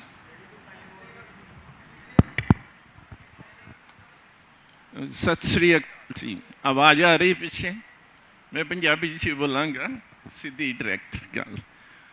नाम मेरा जी doctor Gurinderpal Singh Jason, Amritsar ਦਾ ਜੰਮਪਲ ਤੇ ਪਿਛਲੇ 28 ਸਾਲ ਤੋਂ New York America 'ਚ ਰਹਿ ਰਿਹਾ। Sports ਦਾ ਥੋੜ੍ਹਾ ਸ਼ੌਂਕ ਸੀ। ਵਰਲਡ ਦਾ ਮੈਂ ਪਹਿਲਾ ਅੰਮ੍ਰਿਤਧਾਰੀ ਸਿੱਖ ਕੋਚ ਹਾਂ, 5th degree black belt Japan ਤੋਂ। ਮੇਰੇ ਕੋਚ ਤੇ ਬਰੂਸਲੀ ਇਕੱਠੇ ਵੱਡੇ ਹੋਏ ਸੀ ਹਾਂਗਕਾਂਗ 'ਚ। ਹੁਣ ਤੱਕ 1.25 ਲੱਖ ਤੋਂ ਜ਼ਿਆਦਾ ਨੂੰ ਮੈਂ ਟ੍ਰੇਨ ਕਰ ਚੁੱਕਾ। ਅਮਰੀਕਾ 'ਚ 25,000 ਨੂੰ ਟ੍ਰੇਨਿੰਗ ਦਿੱਤੀ ਹੈ। ਈਵਨ ਹਰਭਜਨ ਸਿੰਘ ਜੋਗੀ ਦੇ 5,000 ਉਹਨਾਂ 'ਚ ਗੋਰੇ ਸਿੱਖ ਵੀ ਹੈ। ਅੱਜ ਵੀ ਮੈਂ 57 ਈਅਰ ਦਾ ਹੋ ਗਿਆ ਅਤੇ ਅਜੇ ਵੀ ਸੈਲਫ ਡਿਫੈਂਸ ਕੈਂਪ ਲਾਉਣਾ, 15 ਪੱਥਰ ਦੀਆਂ ਟਾਲਾਂ ਵੀ ਦਿਨ ਸੈਕਿੰਡ ਤੋੜ ਦਿੰਦਾ। ਅਤੇ New York city marathon 26 mile race ਹੁੰਦੀ ਹੈ, ਉਹ ਪਿਛਲੇ 28 ਸਾਲ ਤੋਂ ਦੌੜ ਰਿਹਾ। ਫੌਜਾ ਸਿੰਘ ਜੀ ਨਾਲ ਅਸੀਂ ਇਕੱਠੇ 4 ਵਾਰੀ ਦੌੜੇ ਹਾਂ। ਅਸੀਂ ਹੁਣ ਆਪਣੇ ਮੁੱਦੇ 'ਤੇ ਆ ਜਾਈਏ। ਮਿਲਟਰੀ ਲਿਟਰੇਚਰ ਫੈਸਟੀਵਲ ਨਾਲ ਤਕਰੀਬਨ 5-6 ਸਾਲ ਤੋਂ ਜ਼ਿਆਦਾ ਹੋ ਗਏ ਮੈਂ ਜੁੜਿਆ ਸੀ, ਕਿਉਂਕਿ ਸਾਡੀ ਜਿਹੜੀ ਸੰਸਥਾ ਸਾਰਾਗੜ੍ਹੀ ਫਾਊਂਡੇਸ਼ਨ ਵਰਲਡ ਫੇਮਸ ਆ, ਉਸ ਦੇ ਪ੍ਰੈਜ਼ੀਡੈਂਟ ਬ੍ਰਿਗੇਡੀਅਰ ਅਰੋੜਾ ਜੀ ਹਨ, ਜਿਨ੍ਹਾਂ ਕਰਕੇ ਅਸੀਂ ਜ਼ਿਆਦਾ ਇਸ ਨੂੰ ਫੈਲਾਉਣ ਵਿੱਚ ਕਾਮਯਾਬ ਹੋ ਸਕੇ। ਅਤੇ 21 ਸਿੱਖਾਂ ਨੇ ਕਹਿ ਸਕਦੇ ਚੂਜ਼ਨ ਪਰਸਨ ਹੈਗਾ। 42 ਈਅਰ ਤੋਂ ਜ਼ਿਆਦਾ ਹੋ ਗਏ ਮੈਨੂੰ ਇਸ ਕੰਮ ਦੇ ਉੱਤੇ। ਬੈਟਲ ਤੋਂ ਬਾਅਦ ਜਿਹੜਾ ਸਭ ਤੋਂ ਪਹਿਲੇ ਇੰਡੀਆ 'ਚ ਯਾਦਗਾਰ ਬਣਾਈ ਸੀ ਅੰਮ੍ਰਿਤਸਰ 'ਚ ਗੁਰਦੁਆਰਾ ਸਾਰਾਗੜ੍ਹੀ ਸਾਹਿਬ ਦਰਬਾਰ ਸਾਹਿਬ ਦੇ ਬਿਲਕੁਲ ਨਾਲ ਹੈਗਾ, 1902 ਵਿੱਚ ਬਣਾਇਆ ਗਿਆ ਸੀ। ਅਤੇ ਉਹ ਇਸ ਕਰਕੇ ਬਣਾਇਆ ਸੀ ਬ੍ਰਿਟਿਸ਼ ਸਰਕਾਰ ਨੇ ਵੀ ਸਾਡਾ ਸਿੱਖਾਂ ਦਾ ਸੈਂਟਰ ਪਲੇਸ ਅੰਮ੍ਰਿਤਸਰ ਦਰਬਾਰ ਸਾਹਿਬ ਹਰਿਮੰਦਰ ਸਾਹਿਬ ਹੈ। ਜਿਹੜਾ ਵੀ ਸਿੱਖ ਉੱਥੇ ਮੱਥਾ ਟੇਕਣ ਆਏਗਾ ਉਹ ਇਸ ਯਾਦਗਾਰ ਨੂੰ ਦੇਖੇਗਾ ਅਤੇ ਉਹਨਾਂ ਨੂੰ ਸਿੱਖਾਂ ਦੀ ਬਹਾਦਰੀ ਦਾ ਪਤਾ ਲੱਗੇਗਾ। ਇਹ ਰੀਜ਼ਨ ਸੀ। ਫਿਰੋਜ਼ਪੁਰ ਵਾਲਾ ਪਾਇਨੀਅਰ ਅਖਬਾਰ ਇਲਾਹਾਬਾਦ ਨੇ 1904 'ਚ ਬਣਾਇਆ ਸੀ 2000 ਪਾਉਂਡ ਚੰਦਾ ਇਕੱਠਾ ਕਰਕੇ, ਪਰ ਸਰਕਾਰ ਵੱਲੋਂ ਪਹਿਲਾਂ ਹੀ ਬਣਾਇਆ ਗਿਆ ਸੀ। ਖੈਰ ਗੁਰਦੁਆਰਾ ਸਾਹਿਬ ਬੰਦ ਰਹਿੰਦਾ ਸੀ, ਉਸ ਦੀ ਮੈਂ ਦੇਖਭਾਲ 82 ਤੋਂ ਸ਼ੁਰੂ ਕੀਤੀ। ਭਗਤ ਪੂਰਨ ਸਿੰਘ ਜੀ ਨਾਲ ਮੁਲਾਕਾਤ ਹੋਈ। ਉਹ ਕਹਿੰਦੇ ਜੀ ਬੜਾ ਸੋਹਣਾ ਕੰਮ ਕੀਤਾ ਅਤੇ ਲਾਈਫ 'ਚ ਕਦੀ ਕੋਈ ਚੰਗਾ ਕੰਮ ਵੇਖੇਗਾ ਤੂੰ ਖੁਦ ਕਰੀ, ਨਾ ਕਦੀ ਫੰਡ ਰੇਜ਼ ਕਰੀ ਅਤੇ ਨਾ ਕਿਸੇ ਸੰਸਥਾ ਦਾ ਇੰਤਜ਼ਾਰ ਕਰੀ। ਅੱਜ ਤੱਕ ਮੈਂ ਉਹੀ ਕਰ ਰਿਹਾ ਪੂਰੀ ਦੁਨੀਆ 'ਚ। ਓਰੀਜਨਲ ਬੈਟਲਫੀਲਡ ਦੇ ਉੱਪਰ ਗਿਆ ਮੈਂ, ਉਸ ਜਗ੍ਹਾ 'ਤੇ ਜਾ ਕੇ ਉੱਥੋਂ ਦੇ ਹਾਲਾਤ ਦੇਖੇ। ਜਿਹੜਾ 1901 'ਚ ਮੀਨਾਰ ਬਣਿਆ ਸੀ ਲੌਕਹਾਰਟ ਦੀ ਬੈਕ ਸਾਈਡ 'ਤੇ, ਉਹ ਡਿਸਟਰੋਏ ਹੋ ਚੁੱਕਾ ਸੀ ਕਾਫੀ। ਉੱਥੇ ਮੈਂ 90 ਬਾਈ 45 ਫੁੱਟ ਜਗ੍ਹਾ ਲੈ ਕੇ ਉਸ ਦੀ ਰੀਕਨਸਟਰਕਸ਼ਨ ਕਰਾ ਕੇ ਅੱਜ ਉਹਨਾਂ ਨੇ ਉਸ ਮੁਲਕ ਨੇ ਉਹਨੂੰ ਹਿਸਟੋਰੀਕਲ ਸਾਈਟ ਡਿਕਲੇਅਰ ਕਰ ਦਿੱਤੀ ਹੈ। ਮੈਦਾਨੀ ਏਰੀਆ ਹੰਗੂ ਵਿੱਚ, ਕਿਉਂਕਿ 43 ਕਿਲੋਮੀਟਰ ਥੱਲੇ ਮੈਦਾਨੀ ਏਰੀਆ ਜਿੱਥੋਂ ਇਹਨੂੰ ਰੀਕੈਪਚਰ ਕਰਨ ਲਈ ਮਾਊਂਟੇਨ ਗਨਸ ਗਈਆਂ ਸੀ ਜਦੋਂ ਮਦਦ ਵਾਸਤੇ 14 ਸਤੰਬਰ ਨੂੰ ਉੱਪਰ ਪੁੱਜੀਆਂ ਸੀ 1897 'ਚ। ਉਸ ਜਗ੍ਹਾ ਦੇ ਉੱਪਰ ਇੱਕ ਕਮਿਊਨਿਟੀ ਆ ਪ੍ਰੇਮ ਨਗਰ 'ਚ 25-30 ਹਿੰਦੂ ਪਰਿਵਾਰ, ਸਿੱਖ ਅਤੇ ਕ੍ਰਿਸਚਨ ਰਹਿੰਦੇ ਹਨ, ਬਾਕੀ ਸਾਰਾ ਔਰਕਜਾਈ ਏਰੀਆ ਹੈਗਾ। ਉਸ ਜਗ੍ਹਾ 'ਤੇ ਇੱਕ ਚਰਚ ਹੈਗਾ, ਇੱਕ ਮੰਦਿਰ ਸੀ ਜਿੱਥੇ 47 ਤੋਂ ਪਹਿਲੇ ਪ੍ਰਕਾਸ਼ ਹੁੰਦਾ ਸੀ, ਇੱਕ ਪੀੜੇ ਸਾਹਿਬ 'ਤੇ, ਪਰ ਗੁਰਦੁਆਰਾ ਕਦੀ ਨਹੀਂ ਬਣਿਆ। ਮੈਂ ਉਹਨਾਂ ਨਾਲ ਗੱਲਬਾਤ ਕੀਤੀ, ਇੱਕ ਖਾਲੀ ਪਲਾਟ ਸੀ, ਉਹਨਾਂ ਨੂੰ ਕਿਹਾ ਤਿੰਨੋਂ ਕਮਿਊਨਿਟੀ ਨੂੰ ਇਕੱਠਾ ਕਰਕੇ ਵੀ ਮੈਂ ਇੱਥੇ ਪੈਸੇ ਲਾ ਕੇ ਗੁਰਦੁਆਰਾ ਸਾਹਿਬ ਬਣਾ ਦੇਣਾ, ਇਹਦਾ ਨਾਂ ਰੱਖ ਗੁਰਦੁਆਰਾ ਸਾਰਾਗੜ੍ਹੀ ਸਿੰਘ ਸਭਾ, ਕਿਉਂਕਿ ਅਸੀਂ ਇੱਥੇ ਬੈਠੇ ਉਹ ਸਾਹਮਣੇ ਪਹਾੜੀ 'ਤੇ ਸਾਰਾਗੜ੍ਹੀ ਹੈ। ਪਿਛਲੇ 3 ਸਾਲ ਤੋਂ ਗੁਰਦੁਆਰਾ ਸਾਹਿਬ ਬਣ ਚੁੱਕਾ ਹੈ ਅਤੇ ਬੜਾ ਵਧੀਆ ਰਨਿੰਗ ਹਾਲਤ 'ਚ ਹੈ। ਇਹ 2 ਯਾਦਗਾਰਾਂ ਮੈਂ ਉੱਥੇ ਬਣਾਈਆਂ ਹਨ। ਫਿਰ 21 ਸਿੱਖਾਂ ਵੱਲੋਂ ਵਿਜ਼ਨ ਆਇਆ ਸੀ, ਉਹਨਾਂ ਦਾ ਕੋਈ ਪੋਰਟਰੇਟ ਨਹੀਂ ਸੀ ਕਿਉਂਕਿ ਕੋਈ ਫੋਟੋ ਨਹੀਂ ਖਿੱਚੀ ਗਈ। ਲੜਾਈ ਤੋਂ ਪਹਿਲੇ ਬੈਟਲ ਤੋਂ 3 ਦਿਨ ਬਾਅਦ ਖਿੱਚੀਆਂ ਗਈਆਂ ਸਨ ਗੁਲਿਸਤਾਨ 'ਚ। 21 ਦੇ 21 ਪਰਿਵਾਰ 96 'ਚ ਮੈਂ ਲੱਭ ਲਏ ਸੀ ਪੂਰੇ ਪੰਜਾਬ 'ਚੋਂ, ਕਿਉਂਕਿ 100 ਸਾਲ ਆ ਰਹੀ ਸੀ 97 'ਚ। ਉਹਨਾਂ ਪਰਿਵਾਰਾਂ ਦੇ ਫੀਚਰਸ ਲੈ ਕੇ, ਜਿੱਦਾਂ 15-16 ਸਾਲ ਦੀ ਉਮਰ ਤੋਂ 70-80 ਸਾਲ ਦੀ ਉਸ ਪਰਿਵਾਰ ਦੀ ਜੇ 25 ਫੋਟੋਆਂ ਮੈਂ ਇੱਕ GS ਬਿਲਿੰਗ ਨਾਭਾ ਸਕੂਲ ਤੋਂ, PPS ਨਾਭਾ ਦੇ ਆਰਟਿਸਟ ਹਨ, ਜਨਰਲ ਸਾਹਿਬ ਉੱਥੋਂ ਹੀ ਪੜ੍ਹੇ ਆ ਸ਼ਾਇਦ, ਜਨਰਲ ਸ਼ੇਰਗਿੱਲ ਜੀ। ਉਸ ਟੀਚਰ ਨੂੰ ਮੈਂ ਕਿਹਾ ਵੀ ਇਹਨਾਂ ਦੇ ਫੀਚਰਸ ਲੈ ਕੇ ਇੱਕ ਪੋਰਟਰੇਟ ਤਿਆਰ ਕਰ ਜੋ ਕਿ ਇਸ ਨਾਲ ਮੈਚ ਕਰਦਾ ਹੋਏ, ਅਤੇ ਤਕਰੀਬਨ 10-11 ਮਹੀਨਿਆਂ 'ਚ 21 ਦੇ 21 ਪੋਰਟਰੇਟ ਤਿਆਰ ਹੋ ਗਏ। ਉਹ ਅਸੀਂ ਪੰਜਾਬ ਸਟੇਟ ਵਾਰ ਮਿਊਜ਼ੀਅਮ 'ਚ ਦਿੱਤੇ ਹਨ ਓਰੀਜਨਲ, ਅਤੇ ਪੂਰੀ ਦੁਨੀਆ 'ਚ 60 ਗੈਲਰੀਜ਼ ਮੈਂ ਬਣਾ ਚੁੱਕਾ ਹਾਂ ਤਾਂ ਕਿ ਦੁਨੀਆ ਵਿੱਚ ਉਸ ਦੀ ਯਾਦਗਾਰ ਨੂੰ ਕਾਇਮ ਕੀਤਾ ਜਾ ਸਕੇ। ਸ਼ਹੀਦ ਪਰਿਵਾਰ ਅਤੇ ਇੰਡੀਅਨ ਆਰਮੀ ਵੈਟਰਨ ਆਫਿਸਰਸ ਮੈਨੂੰ ਕਹਿੰਦੇ ਸਨ ਅਸੀਂ ਓਰੀਜਨਲ ਬੈਟਲਫੀਲਡ 'ਤੇ ਜਾਣਾ, ਪਰ ਉੱਧਰ ਦਾ ਵੀਜ਼ਾ ਨਹੀਂ ਮਿਲਦਾ ਸੀ। ਇਸ ਕਰਕੇ ਪਿਛਲੇ ਸਾਲ 28 ਨਵੰਬਰ ਨੂੰ ਅਸੀਂ ਗੋਲਡਨ ਗੇਟ ਅੰਮ੍ਰਿਤਸਰ ਦੇ ਥੱਲੇ ਉਹ ਤਿੰਨੋਂ ਮੋਨੂਮੈਂਟ ਜੋ ਓਰੀਜਨਲ ਬੈਟਲਫੀਲਡ 'ਤੇ ਹਨ ਇੱਥੇ ਬਣਾ ਦਿੱਤੇ ਹਨ। ਤੇ ਅਗਲੇ ਸਾਲ ਮਈ ਦੇ ਵਿੱਚ ਟੋਰਾਂਟੋ ਦੀ ਜੁਕੀਸੀ ਪਾਰਕ 'ਚ ਵਰਲਡ ਵਾਰ ਫਸਟ ਤੇ ਸੈਕੰਡ ਦੇ ਮੋਨੂਮੈਂਟ ਦੇ ਨਾਲ ਤੀਸਰਾ ਸਾਰਾਗੜੀ ਦੀ ਸਪਿਰਿਟ ਆਫ ਵਾਲ ਬਣ ਰਹੀ ਹੈ। ਸਟੈਚੂ ਆਲਰੇਡੀ ਪੁੱਜ ਚੁੱਕੇ ਹਨ। ਅਸੀਂ ਮਈ 'ਚ ਸਾਰੇ ਰਲ ਕੇ ਉਹਦੀ ਓਪਨਿੰਗ ਕਰਾਂਗੇ। ਇੱਦਾਂ ਦੇ ਛੋਟੇ ਛੋਟੇ ਕਾਰਜ ਕਰਦੇ ਹੋਏ ਸਾਰਾਗੜੀ ਨੂੰ ਪ੍ਰਮੋਟ ਕਰ ਦਿੱਤਾ, ਅੱਜ ਵਰਲਡ ਵਾਈਡ ਹੋ ਗਈ। ਇਸ ਨੂੰ ਦੁਨੀਆ 'ਚ ਜ਼ਿਆਦਾ ਪਹੁੰਚਾਉਣ ਦਾ ਹਿੱਸਾ ਇਹਨਾਂ ਦੇ ਹੱਥ ਜਾਂਦਾ ਹੈ।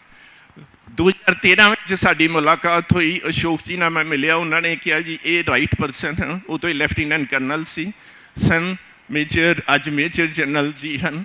ਇਹਨਾਂ ਨੇ ਇਸ ਚੀਜ਼ 'ਚ ਮੇਰਾ ਸਾਥ ਦਿੱਤਾ ਤੇ ਅਸੀਂ ਦੁਨੀਆ 'ਚ ਪੂਰਾ ਟਰੈਵਲ ਕਰਕੇ ਇਸ ਨੂੰ ਹਾਈਲਾਈਟ ਕਰ ਰਹੇ ਹਾਂ। ਇਹਨਾਂ ਦੀ ਬਦੌਲਤ ਇਹ ਕੰਮ ਬਹੁਤ ਤੇਜ਼ੀ ਨਾਲ ਫੈਲਿਆ। ਇਹਨਾਂ ਦੇ ਕਰਕੇ ਅਸੀਂ ਆਸਟ੍ਰੇਲੀਆ 'ਚ ਵੀ ਬਣਾ ਰਹੇ ਹਾਂ। ਅਮਰੀਕਨ ਆਰਮੀ ਨਾਲ ਪਿਛਲੇ 5 ਸਾਲ ਤੋਂ ਮੇਰੀ ਕੋਲੈਬੋਰੇਸ਼ਨ ਹੈ। ਕੈਨੇਡੀਅਨ ਆਰਮੀ ਨਾਲ ਵੀ ਚੱਲ ਰਹੀ ਹੈ ਤੇ ਤੁਸੀਂ ਦੇ ਸਾਰੇ ਆਪਣੇ ਜੇ ਇੰਡੀਅਨ ਆਰਮੀ। ਇਸ ਪ੍ਰੋਜੈਕਟਾਂ ਤੋਂ ਬਿਨਾਂ ਮੈਂ ਹੋਰ ਫੀਲਡਸ ਵੀ ਕਾਫੀ ਕੰਮ ਕੀਤਾ ਹੈ। ਭਾਈ ਮਰਦਾਨਾ ਜੀ ਦੇ ਪਰਿਵਾਰ ਨੂੰ ਪਿਛਲੇ 10 ਸਾਲ ਤੋਂ ਸੰਭਾਲਣ ਦੀ ਸੇਵਾ, ਉਹਨਾਂ ਦੇ ਬੱਚਿਆਂ ਦੀ ਪੜ੍ਹਾਈ ਦਾ ਕਾਰਜ ਉਹ ਸਾਰਾ ਮੇਰੇ ਹੀ ਸੀ। ਹੁਣ ਉਹਨਾਂ ਦੀਆਂ ਬੱਚੀਆਂ ਵੀ ਇਸ ਕਰਕੇ ਮਾਸਟਰਸ ਕਰ ਰਹੀਆਂ ਹਨ। ਇੱਕ ਬੱਚੇ ਨੂੰ ਅਸੀਂ ਦੁਬਈ 'ਚ ਵੀ ਜੋਬ ਦਵਾਈ ਸੀ। ਇਸ ਤੋਂ ਬਿਨਾਂ ਅਸੀਂ ਹੁਣੇ ਲੇਟੈਸਟ ਮੇਰੀ ਬੁੱਕ ਰਿਲੀਜ਼ ਹੋਈ ਹੈ ਪਿਛਲੇ ਸਾਲ, ਚਾਂਦਨੀ ਚੌਂਕ ਦੇ ਸ਼ਹੀਦ। ਤਿੰਨੋਂ ਸ਼ਹੀਦ ਪਰਿਵਾਰ ਜਿਹੜੇ ਕਿ ਅਸੀਂ 350 ਸਾਲਾਂ ਮਨਾ ਰਹੇ ਹਾਂ ਸਾਰੀ ਦੁਨੀਆ ਵਿੱਚ, ਪਰ ਉਹ ਤਿੰਨਾਂ ਪਰਿਵਾਰਾਂ ਨੂੰ ਮੈਂ 2 ਸਾਲ ਪਹਿਲੇ ਮਿਲਿਆ ਸੀ। ਭਾਈ ਮਤੀ ਦਾਸ, ਭਾਈ ਸਤੀ ਦਾਸ, ਭਾਈ ਦਿਆਲਾ ਜੀ। ਉਹਨਾਂ ਨੂੰ ਪਰਿਵਾਰਾਂ ਨੂੰ ਲੈ ਕੇ ਅਕਾਲ ਤਖਤ ਸਾਹਿਬ 'ਤੇ ਗਿਆ। ਗਿਆਨੀ ਹਰਪ੍ਰੀਤ ਸਿੰਘ ਜੀ ਨੂੰ ਦੱਸਿਆ, ਉਹ ਕਹਿੰਦੇ ਜੀ ਇਹ ਵੀ ਸੇਵਾ ਤੁਸੀਂ ਕਰੋ ਕਿਤਾਬ ਲਿਖਣ ਦੀ। 6 ਮਹੀਨੇ ਲਾ ਕੇ ਕਿਤਾਬ ਲਿਖੀ। ਪਹਿਲੇ ਇੱਕ ਕੁਐਸਚਨ ਸੀ ਮਨ ਦੇ ਵਿੱਚ, ਸ਼ਹੀਦੀ ਲਈ 5 ਸਿੰਘ ਗਏ ਸੀ, 3 ਨੇ ਦਿੱਤੀ, 2 ਨੇ ਕਿਉਂ ਨਹੀਂ ਦਿੱਤੀ? ਉਹ ਸਾਰਾ ਕੁਝ ਲੱਭ ਕੇ ਮੈਂ ਇਹਦੇ 'ਚ ਲਿਖਿਆ। ਸੈਕੰਡ ਕੁਐਸਚਨ ਸੀ, 3 ਸਿੱਖ ਸ਼ਹੀਦ ਹੋਏ, ਉਹਨਾਂ ਦੀ ਕਿਤੇ ਯਾਦਗਾਰ ਦੁਨੀਆ 'ਚ ਕਿਉਂ ਨਹੀਂ ਹੈਗੀ? ਉਸ ਦੇ ਉੱਪਰ ਖੋਜ ਕਰਕੇ ਪਾਕਿਸਤਾਨ ਦੇ ਕਰਿਆਲਾ ਪਿੰਡ 'ਚ ਭਾਈ ਮਤੀ ਦਾਸ ਜੀ ਦੀਆਂ ਅਸਥੀਆਂ ਗਈਆਂ ਸਨ। ਉਹ ਜਗ੍ਹਾ ਮੈਂ ਉੱਥੇ ਜਾ ਕੇ ਲੱਭ ਕੇ ਉਹ ਸਾਰੇ ਸਾਹਮਣੇ ਲਿਆਂਦੀ ਗਈ। ਭਾਈ ਸਤੀ ਦਾਸ ਜੀ ਨੂੰ ਕਿਉਂਕਿ ਰੂਹ ਵਿੱਚ ਪਿੰਜ ਕੇ ਸਾੜ ਦਿੱਤਾ ਗਿਆ ਸੀ, ਉਹਨਾਂ ਦੀ ਜੋ ਸਵਾਇਸ਼ਿਸ਼ ਬਸੀ ਜਮਨਾ 'ਚ ਵਹਾ ਦਿੱਤੀ ਸੀ। ਭਾਈ ਦਿਆਲਾ ਜੀ ਨੂੰ ਜਦੋਂ ਉਬਾਲਿਆ ਗਿਆ, ਮਿੱਝ ਤੇ ਹੱਡੀਆਂ ਅਲੱਗ ਹੋ ਗਏ ਸਨ, ਉਹ ਵੀ ਉੱਥੇ ਵਹਾ ਦਿੱਤੇ। ਸਿਰਫ ਭਾਈ ਮਤੀ ਦਾਸ ਜੀ ਦਾ ਕਿਉਂਕਿ 2 ਫੁੱਟ ਸਰੀਰ ਸੀ, ਉਸ ਦਾ ਸੰਸਕਾਰ ਕੀਤਾ ਗਿਆ ਤੇ ਉਸ ਦੀਆਂ ਅਸਥੀਆਂ ਉੱਥੇ ਗਈਆਂ। ਕਿਉਂਕਿ ਉਹਨਾਂ ਦੇ ਵਡੇਰੇ ਜਿਹੜੇ ਸਨ, ਬਾਬਾ ਪਰਾਗਾ ਜੀ ਅੰਮ੍ਰਿਤਸਰ 'ਚ ਇੱਕ ਚੌਂਕ ਪਰਾਗ ਦਾ ਸੀਗਾ, ਅੰਮ੍ਰਿਤਸਰ ਦੇ ਵੀ ਦਰਬਾਰ ਸਾਹਿਬ ਦੇ ਕੋਲ, ਉਹਨਾਂ ਦੀ ਯਾਦਗਾਰ ਵੀ ਉੱਥੇ ਬਣੀ ਹੋਈ ਹੈ। ਉਸ ਪਿੰਡ ਵਿੱਚ ਛਿੱਬੜਾਂ ਦਾ ਇੱਕੋ ਹੀ ਲਾਸਟ ਪਰਿਵਾਰ ਰਹਿੰਦੇ ਹਨ, ਰਵਿੰਦਰ ਕੁਮਾਰ ਛਿੱਬੜ। ਉਹਨਾਂ ਨੂੰ ਮੈਂ ਲੱਭਿਆ, ਉਹਨਾਂ ਦੀ ਹਵੇਲੀ ਦੇ ਵਿੱਚ ਉਹ ਸਾਰਾ ਕੁਛ ਅੱਜ ਵੀ ਮੌਜੂਦ ਹੈ। ਇਸ ਤੋਂ ਬਿਨਾਂ ਗੁਰੂ ਨਾਨਕ ਸਾਹਿਬ ਦੀ ਬਖਸ਼ਿਸ਼ ਸਦਕਾ ਇਹ ਖਿਆਲ ਆਇਆ ਵੀ ਬਗਦਾਦ ਦੇ ਵਿੱਚ ਜਾ ਕੇ ਨਿਸ਼ਾਨ ਸਾਹਿਬ ਚਲਾਇਆ ਗਿਆ, ਜਿੱਥੇ ਬਿਲੋਲ ਦਾਨਾ ਦੀ ਕਮਰ ਦੇ ਕੋਲ ਗੁਰੂ ਨਾਨਕ ਸਾਹਿਬ ਜੀ ਦਾ ਥੜਾ ਬਣਿਆ ਹੈ। ਉੱਥੋਂ ਦੀ ਸਰਕਾਰ ਨਾਲ ਮੈਂ ਸੁੰਨੀ ਬੋਰਡ ਨਾਲ ਮੀਟਿੰਗ ਕੀਤੀ, ਉਹਨਾਂ ਨੇ ਸਾਨੂੰ ਜਗ੍ਹਾ ਵੀ ਦੇ ਦਿੱਤੀ ਹੈ। ਉੱਥੇ ਅਸੀਂ ਮਿਊਜ਼ੀਅਮ ਬਣਾ ਰਹੇ ਹਾਂ ਬਹੁਤ ਜਲਦੀ। ਗੁਰਦੁਆਰਾ ਸਾਹਿਬ ਨਹੀਂ ਬਣ ਸਕਦਾ ਕਿਉਂਕਿ ਉਹ ਸਾਰਾ ਕਬਰਿਸਤਾਨ ਹੈ, ਉਸ ਤੋਂ ਬਾਹਰ ਬਣ ਸਕਦਾ। ਅਤੇ ਉਸ ਜਗ੍ਹਾ 'ਤੇ ਵੀ ਅਸੀਂ ਨਿਸ਼ਾਨ ਸਾਹਿਬ ਸਥਾਪਿਤ ਕੀਤਾ। ਫਿਰ ਅਸੀਂ ਇਸੇ ਸਾਲ 29 ਸਤੰਬਰ ਨੂੰ ਮੈਂ ਜਾ ਕੇ ਅਜ਼ਰਬਾਈਜਾਨ ਬਾਕੂ ਦੇ ਵਿੱਚ ਅਜ਼ਰਬਾਈਜਾਨ 'ਚ ਵੀ ਪਹਿਲਾ ਨਿਸ਼ਾਨ ਸਾਹਿਬ ਚਲਾਇਆ, ਜਿੱਥੇ ਮੂਲ ਮੰਤਰ ਲਿਖਿਆ ਹੋਇਆ ਹੈ। ਅਤੇ ਇਹੋ ਜਿਹੇ ਛੋਟੇ ਛੋਟੇ ਕੰਮ ਕਰਨ 'ਚ ਮੇਰਾ ਕੰਮ ਆ ਪ੍ਰੈਕਟੀਕਲੀ ਕਰਨਾ, ਨਾ ਕਿ ਗੱਲਾਂ ਕਰਨੀਆਂ। ਮੈਂ ਐਕਸ਼ਨ ਕਰਦਾ ਹਮੇਸ਼ਾ। ਹੁਣ ਲਾਸਟ 'ਤੇ ਤੁਹਾਨੂੰ ਕਨਕਲੂਜ਼ਨ ਕਰਕੇ ਇੱਕ ਚੀਜ਼ ਕਹਿਣਾ ਚਾਹਾਂਗਾ। ਸਾਡੇ ਬਹਾਦਰ ਯੋਧੇ ਹੋਏ ਹਨ ਹਰੀ ਸਿੰਘ ਨਲਵਾ ਜੀ, ਉਹਨਾਂ ਦੀ ਹਰੀਪੁਰ ਦੇ ਵਿੱਚ ਜਾ ਕੇ ਮੈਂ ਪਹਿਲੀ ਫੋਟੋ ਪੋਰਟਰੇਟ ਸਥਾਪਿਤ ਕੀਤੀ ਸੀ ਅਤੇ ਆਉਣ ਵਾਲੇ 1.5 ਮਹੀਨੇ ਦੇ ਵਿੱਚ ਅਸੀਂ ਉਹਨਾਂ ਦਾ ਉੱਥੇ ਸਟੈਚੂ ਲਾ ਕੇ ਪੂਰਾ ਮਿਊਜ਼ੀਅਮ ਬਣਾ ਰਹੇ ਹਾਂ। ਕਾਬਲ ਦਰਿਆ ਦੇ ਕੰਢੇ 'ਤੇ ਅਕਾਲੀ ਫੂਲਾ ਸਿੰਘ ਦੀ ਸਮਾਜ ਹੋ ਕੇ 202 ਸਾਲ ਪਹਿਲੇ ਮਹਾਰਾਜਾ ਰਣਜੀਤ ਸਿੰਘ ਨੇ ਬਣਾਈ, ਉਹਦੀ ਮੈਂ ਰਿਪੇਅਰ ਸ਼ੁਰੂ ਕਰਵਾ ਦਿੱਤੀ ਹੈ। ਹਫ਼ਤੇ ਤੱਕ ਉਹ ਕੰਪਲੀਟ ਹੋ ਜਾਏਗੀ ਅਤੇ ਆਉਣ ਵਾਲੀਆਂ ਸਦੀਆਂ ਵਾਸਤੇ ਅਸੀਂ ਆਪਣੇ ਇਤਿਹਾਸ ਨੂੰ ਸੰਭਾਲ ਲਾਂਗੇ। ਇੰਨਾ ਹੀ ਕਹਿ ਮੈਂ ਸਭ ਤੋਂ ਇਜਾਜ਼ਤ ਚਾਹਾਂਗਾ। ਸਤਿ ਸ੍ਰੀ ਅਕਾਲ। Thank you, Gurinder Paji, Dr. Gurinder Pal. ਤੁਸੀਂ ਬਹੁਤ ਕੰਮ ਕੀਤਾ. You've done a lot in the community, so thank you for sharing all of that. I know you can go a long time with the achievement that you've done. So thank you for sharing all of that. We've got a few minutes, only a few minutes. General, are you okay to take some questions from the floor? May I invite the floor for if there are any questions? Can we get a mic to the gentleman, please? Ek mic de do, please. Take this.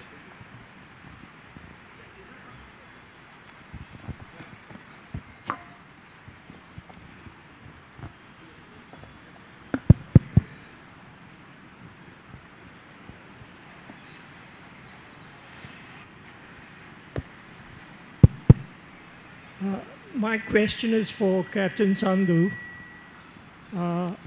There are people who say that the British Indian Army was more representative of the diverse Indian society than the Indian Army today. What's your impression? It's been claimed that the officer class of the Indian Army today is drawn largely from a few communities. Do you think that's true?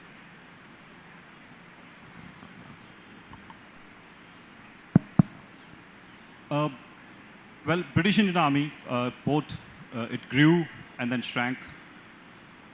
During the World Wars, it grew tremendously, and then it again shrank down between the interwar period and post Second World War. But every time it changed its size, it definitely reflected the span of territory that they controlled. So the army had always reflected the society from which it came or it was trying to protect. Currently, again, as I said, it's very diverse and inclusive. There are soldiers from South Asia, there are soldiers from Caribbean countries, from Europe, because that's how the society is in England. And if the army or if the armed forces don't change, it doesn't change going forward and reflects what the society is, there'll be a huge problem in the coming years. I think the same can be said with the Indian Army as well. I mean, we are pretty much diverse and represent all sections of the society in every way, at all levels. Yes, before independence, the officer cadre of the British Indian Army was predominantly British. Those things have changed. There are officers of different backgrounds at various ranks in all three services.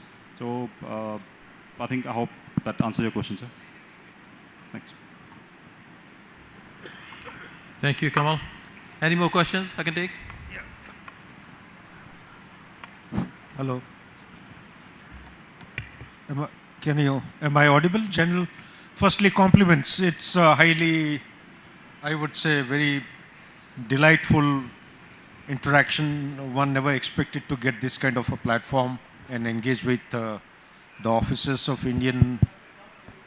Am I audible, sir? Okay. I'll keep it close. Firstly, thank you so much, General, and the entire team, the delegation. My question relates to India and United Kingdom.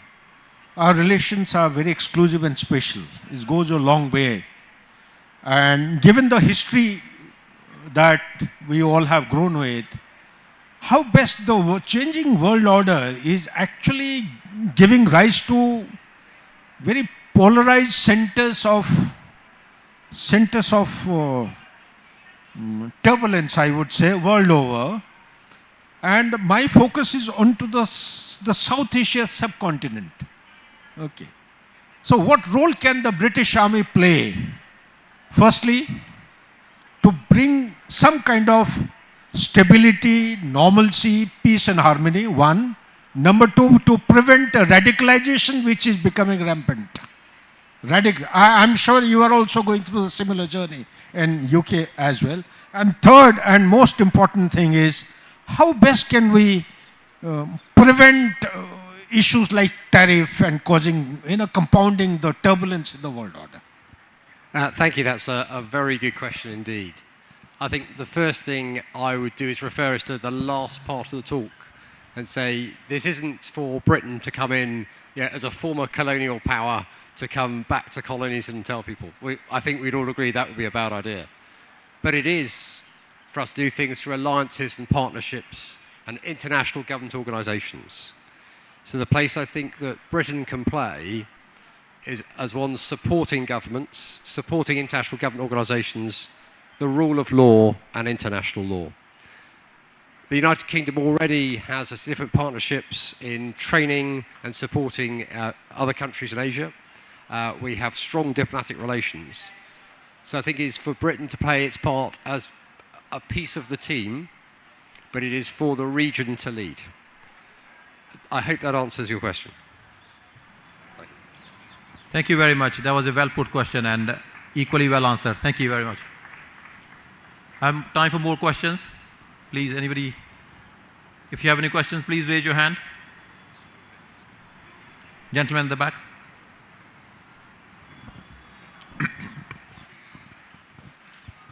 Sir इसमें मेरा question तो नहीं है, मैं भी अब चूँकि पाजी ने पंजाबी में बात की थी तो मैं भी उनके लिए मैं कुछ कहना चाह रहा था, तो पंजाबी में ही बात गल कर लेना कि मिलिट्री लिटरेचर फैसटिवल ने 9th एडिशन हैगा और इन्होंने बहुत ही सानू इनलाइटन किया about military literature and military history के बारे अजे तक। बट अज पाजी ने सुन के पाजी ने जड़ियाँ भी चीज़ां जेड़े भी मैमोरीअल्स बनाने की गल की है पहली बारी पता चलिया है और जान के बहुत ही ज़्यादा खुशी हुई है। मैं चाहना कि सारे ही जोरदार तालियां डॉक्टर बिंदर भाजी लिए हो जान और जो भी काम इन्होंने अगे करने ने असी चाहते हैं कि साडा दिलों मन तो सहयोग रहे। बहुत ही वधिया काम वही दसिया कि जिस तरह मिलिट्री लिटरेचर फैसटिवल सानू इत्थे जागरूक कर रहा, तुसी दुनिया नू जागरूक कर रहे हो साडी हिस्ट्री के बारे बहुत बहुत धन्यवाद। और इंग्लिश डेलीगेट का भी बहुत बहुत धन्यवाद कि you have come over here and shared your experiences and all that and we wish कि together we can bring peace and harmony not in our society but at the globe level itself. Thank you. Thank you very much for that. We all are very proud of achievements that Dr. Gurinder Pal Paji has achieved and the project that he keeps working on. I can take some more questions. Anybody has any further questions? Yes. We got quite a lot of NCC cadets here. Do you have any questions for the panel at all? नहीं? If not, कोई थोड़ा कोई question है किसी का panel दे लिए कोई भी गल कुछ नहीं हो गई किसी तो नहीं? I have a question then sir, if that's okay. Yeah, I have a question if that's okay. I'll if you have time. Yeah, sure. General, as you know, I've been working in the British Army for the past 18-19 years, going from a soldier to officer, and now a medical officer, a surgeon in the army. My second interest is in leadership. I'm a senior research fellow for the Center for Army Leadership. Now, you have visited India quite a lot of, multiple times, and the values and the culture that you learned quite a lot. I often joke with you that you are half Indian. So, what values do you take with you from India in your leadership? Thank you very much. So the first bit is my grandparents met in Ferozpur, so maybe there is a little bit of Indian dust in my veins. I think there are two particular things I take about leadership coming to India. This is a nation of huge diversity and great age. In the United Kingdom, we will talk about something being 2,000 years old and say that's old. Your history goes much further back, your traditions go much further back. So I think it makes Indians naturally really good at strategic thinking and thinking in different groups. The second piece I take from my interaction with the serving and veteran soldiers and officers of the Indian Army. And what I see is an absolute underwriting of the principle of leadership by example. You are a combat experienced generation, and therefore you bring things that work. And when I go back to the British Army, yes, we have combat experience, but we have fought fewer armoured battles, fewer large-scale wars in my lifetime. So I think the key thing I take back is absolutely the leadership by example that the Indian Army, Air Force and Navy teach. Thank you. Thank you very much, General, for that insightful answer. May I now invite Brigadier Arora again on the podium to close up. Thank you, Manish, and thank you, General Condell and his team for a session here. May I now request Lieutenant General T.S. Shergill, BBSM, to please come up on the stage and honor the delegation with the souvenirs of the festival. General Condell.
Okay, ladies and gentlemen, today's sessions have come to close. See you tomorrow morning, starting seated by 9:30. Tomorrow there's no ceremonies, so we'll start in time. At 9:30 be seated, say by 9:45 we'll start the first session. And thank you so much for all the patience and your participation. Thank you.